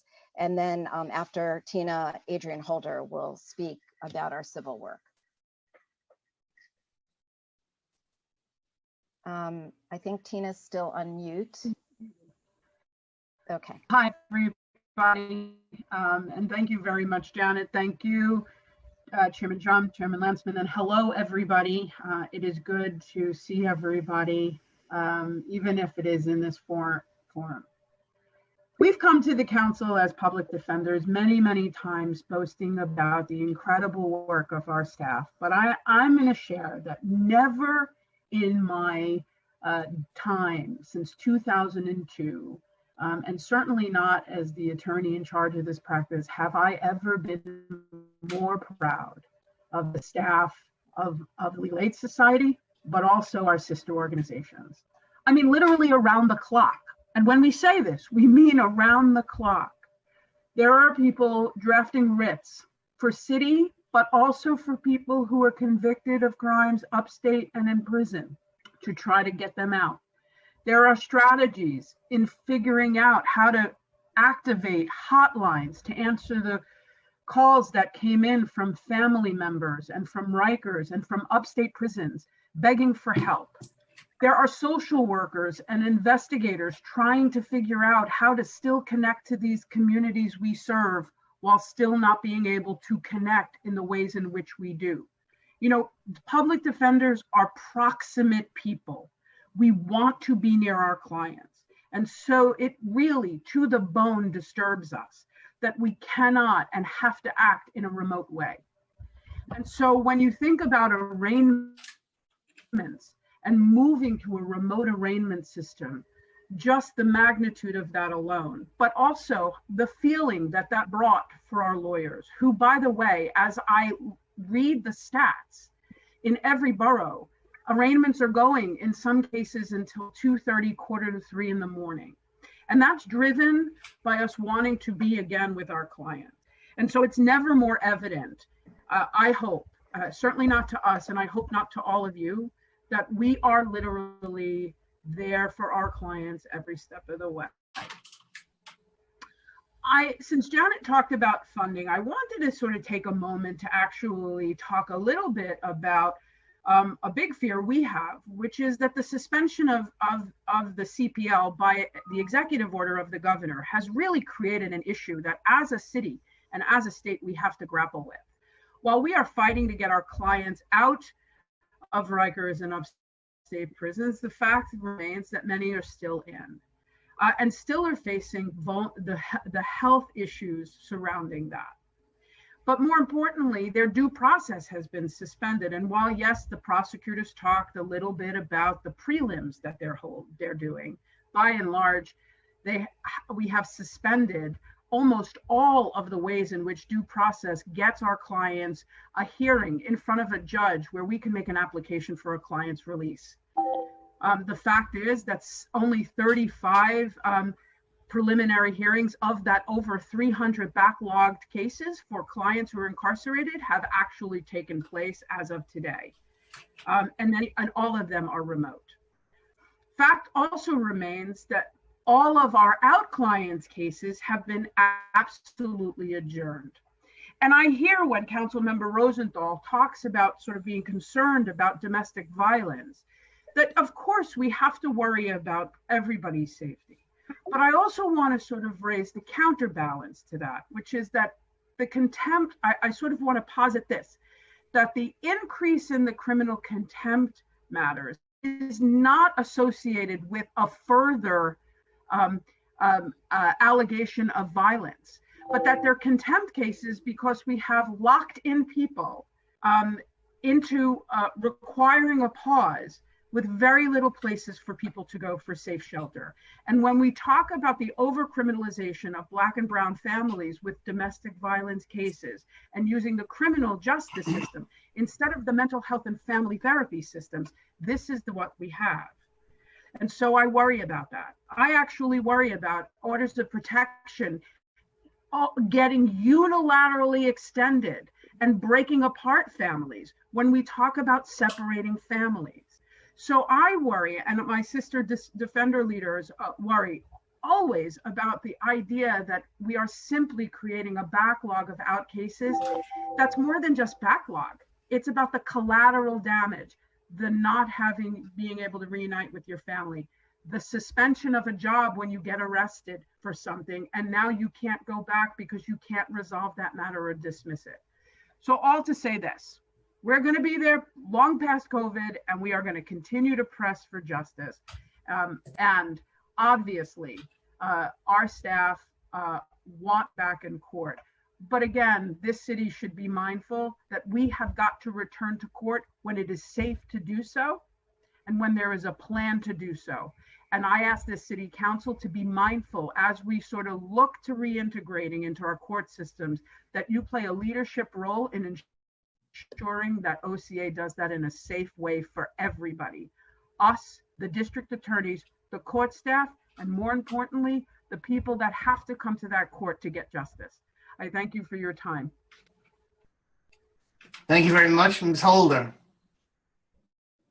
Thank you. And good evening, Chair Drum and Chair Lanceman and committee members. It's so wonderful to see you and be here today. I cannot more, I just would like to second what Tina ended with. Transparency from the court, from OCA would be wonderful to really understand. And I know that they're going through it. They've been hit hard. Their staff has been hit hard, but there really needs to be a process where the courts actually talk more with the folks who actually have to work in the courts, their staff's unions, and our attorneys. And also keep in mind on the civil side, the unrepresented have to go through.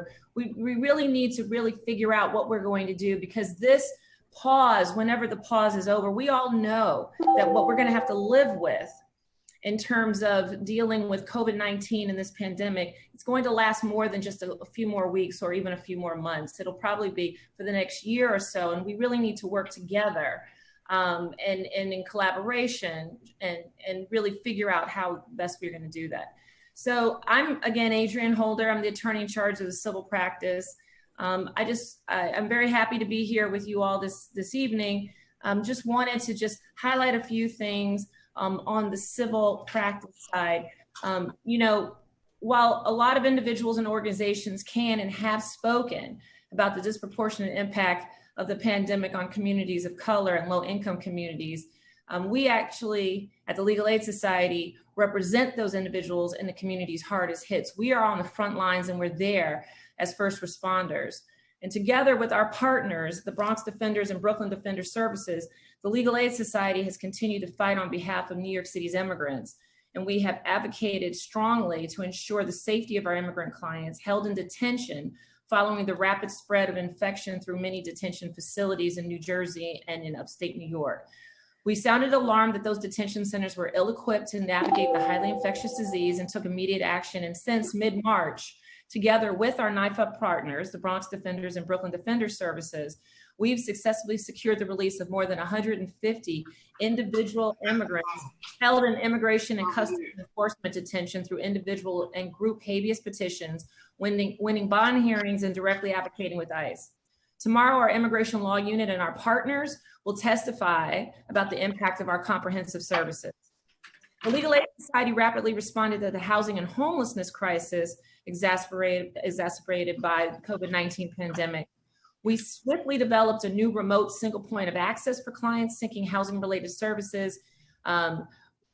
We began staffing a live answer housing helpline to screen and advise callers on their eligibility for a range of emergency and ongoing benefits during this pandemic. And we've appeared on emergency matters referred to us by the courts that include illegal lockouts and emergency repair cases.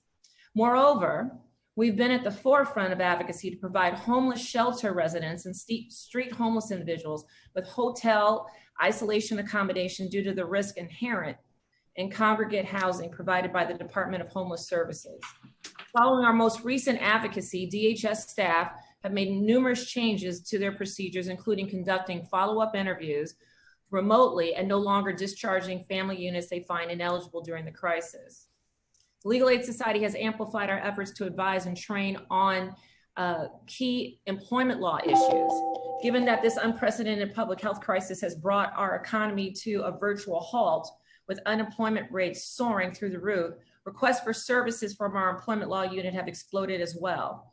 Legal aid staff are working around the clock to share their technical expertise. I think we've had numerous trainings with partner agencies, and the New York State Bar Association, after announcing their COVID-19 recovery task force, we trained close to 1,000 volunteers remotely. But our staff has also been working around the clock to share their technical expertise with other groups working with whistleblowers and other low-wage workers who are experiencing retaliation for seeking a safe and work environment.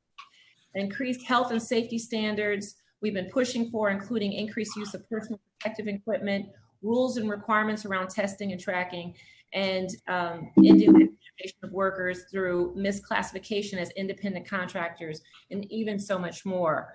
The Legal Aid Society has also successfully advocated at the federal level to expand the group of people to whom Federal CARES Act recovery rebate checks are automatically issued, including veterans and recipients of SSI. This has resulted in many of the most vulnerable New Yorkers getting much needed funds far more expeditiously. And for low-income clients ineligible for automatic recovery rebate payments, we are developing a program to assist their use of the IRS online non-filer tool for their recovery rebates. In addition, the low income tax practice has conducted training on accessing recovery rebate funds and has created materials to help guide clients and community organizations in obtaining the benefit. And at a time when the lowest income New Yorkers are at their most vulnerable, the Legal Aid Society's public benefits practice has been steadfastly advocating at the federal, state, and city levels to expand access to benefits, both for clients currently in receipt of cash assistance and SNAP, and also for those suddenly unemployed as a result of the pandemic. Not only has our staff assisted current clients with increased benefits, but they've managed to assist new clients access benefits, a task made all the more challenging given the closure of work centers and the barriers presented by having now to serve clients remotely. So we know that it's a tough time. We need your support because what we're experiencing with this pandemic and what our clients are seeing, it's grave. People are dying. We've had clients that are dying, but we also know that how our clients are having to survive is an issue for all of New York. We need your continued support to ensure that we can continue to provide these comprehensive legal services to low-income communities of color across the city. We're conscious of the incredibly difficult decision that you all have and to make as it deals with the fallout of the current crisis. However, it's essential that we maintain our momentum. We're doing great things here in New York, whether it's right to counsel, whether it's really protecting immigrants and so many other marginalized New Yorkers and people of color. And we really want to continue so that we can be guided by our fundamental commitment to advocating for those New Yorkers least able to advocate for themselves. Thank you. Thank you very much. I'm going to turn it back over to Councilmember Landsman. Thank you very much, and I really can't express enough my appreciation and admiration. And here I am very confident that I'm representing the views of the committee and the council for all the work that both the criminal side and the civil side has done. And I think, as you alluded to, we'll have to do once we come out of this crisis and the courts open up more fully. People will need you more than ever. Let me drill down just on a couple of items. The pay parity issue, I had asked the criminal justice coordinator whether there was any particular roadblock or bump, or is there anything that you can tell us, or is this just sort of the bureaucratic inertia of the city? Well, so if I may, and thank you for those kind words, Chair Landsman. You know, the pay parity, we were kind of gearing up with the city with respect to the second round of pay parity. That round is going to be harder than the first because of, you know, being able to determine what is really comparable from the Corporation Council pay scale to other pay scales. And just with things that were happening, those conversations really didn't start up before the pandemic hit. So, you know, the city has represented to us that they were doing a lot of work behind the scenes. We have no reason to disbelieve that. We hope that they have made progress, and that as soon as there is a moment for people to breathe, that we'll be able to focus again on phase 2, the expansion. What we're concerned about, though, we just haven't heard, is phase 1 and making sure that that money that we received last year for fiscal year 2020 is carried over into FY21. There has just been no discussion about that. And we couldn't see anything in the city budget that was particularly called parity dollars. And, you know, we had a firm understanding that these dollars were going to be on top of our different funding streams and our programmatic funding. So we haven't seen it in the budget. We're deeply concerned about it. But, you know, we fully hope that the city will honor that commitment. Okay. The MOCJ had also said that they had not received anything from the public defenders on the issue of forensic parity, any estimates of how much money, how many resources, what kinds of tools you will need. I know from my staff that one of the public defenders provided something, and I just wanted to know if do you know if Legal Aid has put something together, or if you're working with the other public defenders to put together some kind of common wish list?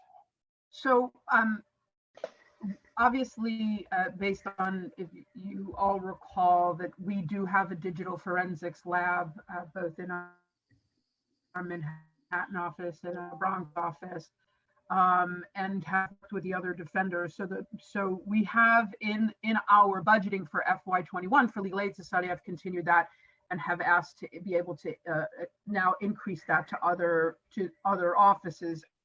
As to the other defenders, I am sure they understand the need for forensics. We all do, and I'm sure that they were in the middle of putting their plans together when COVID hit. And I will say it's hit a pause on many of the things that I think we have to build out to be prepared again, sort of as we move forward.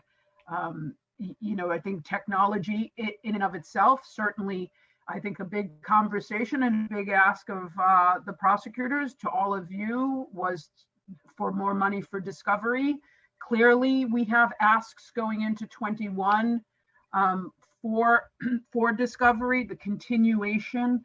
I will say, like the pay parity, we have not seen the dollars we have expended to put in systems for discovery, and we're in the middle of rolling out further plans like cloud storage, which is very costly, and have to still do that because everything is going to continue and has continued. So that will require money carrying over and annualized going into the following years. We can't believe that sort of the discovery and reform money was one shot. It certainly wasn't. But again, we have been given the dollar amounts, but the contracting process, as we often have said to this council, is very delayed. And that means the dollars don't flow in. So as things get tighter, it's harder for us to be able to then plan for bringing on other stuff.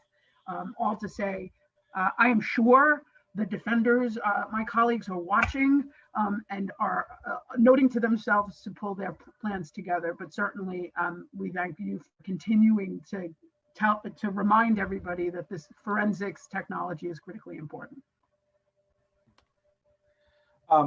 Those are all the questions that I have. I have to jump off on a neighborhood Zoom. We're fighting cuts to youth programs. Me and my 50 colleagues, we're all fighting the same fights. So if I have to disappear, let me just thank you again. Thank all the staff. Thank you, Danny, and all my colleagues. I got to jump off. You may not see me again on this one, but you'll see me on a future Zoom, I promise. Great, thank you. Thank you very much. Okay, thank you. I'm just going to go for a couple of quick questions that I have.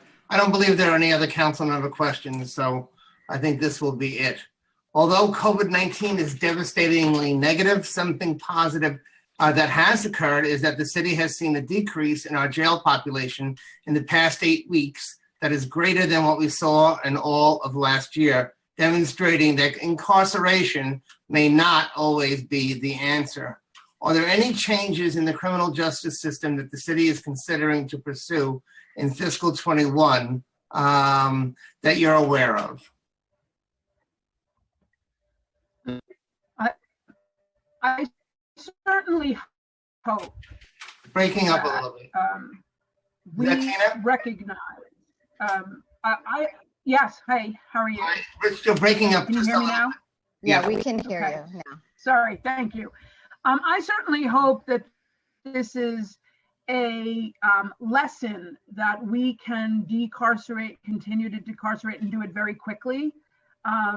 Because if you think about it, we were talking about trying to get the population at Rikers down to 5,000 over the 10-year period to close Rikers. We did it in 7 weeks, right? We got below it. It's at 3,800 less right now. Again, I'm a firm believer of we should not be stopping. There's more to do.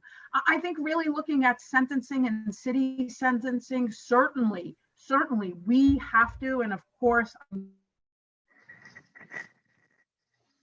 the city supports this. It is getting the state to enact less is more technical violation, more being able to release people on their own recognizance, recognizing programming is the answer here. So I think there's a lot we can learn, and certainly I think there's a lot we can improve on. Okay, great. So much more could be asked, but it's getting late. And we've been at this since 10 o'clock this morning. So yes. I'm going to end it. We have a very, very long day tomorrow. Believe me, we have hundreds of people who want to give testimony tomorrow. So I want to thank you for coming. And I think we are, this concludes today's hearing. We will see everybody tomorrow. I'm going to just gavel us out at 6:41 p.m. Thank you again to everybody from Good night, everybody. Thank you all. Thank you. Okay, thank you. Thank you for your support.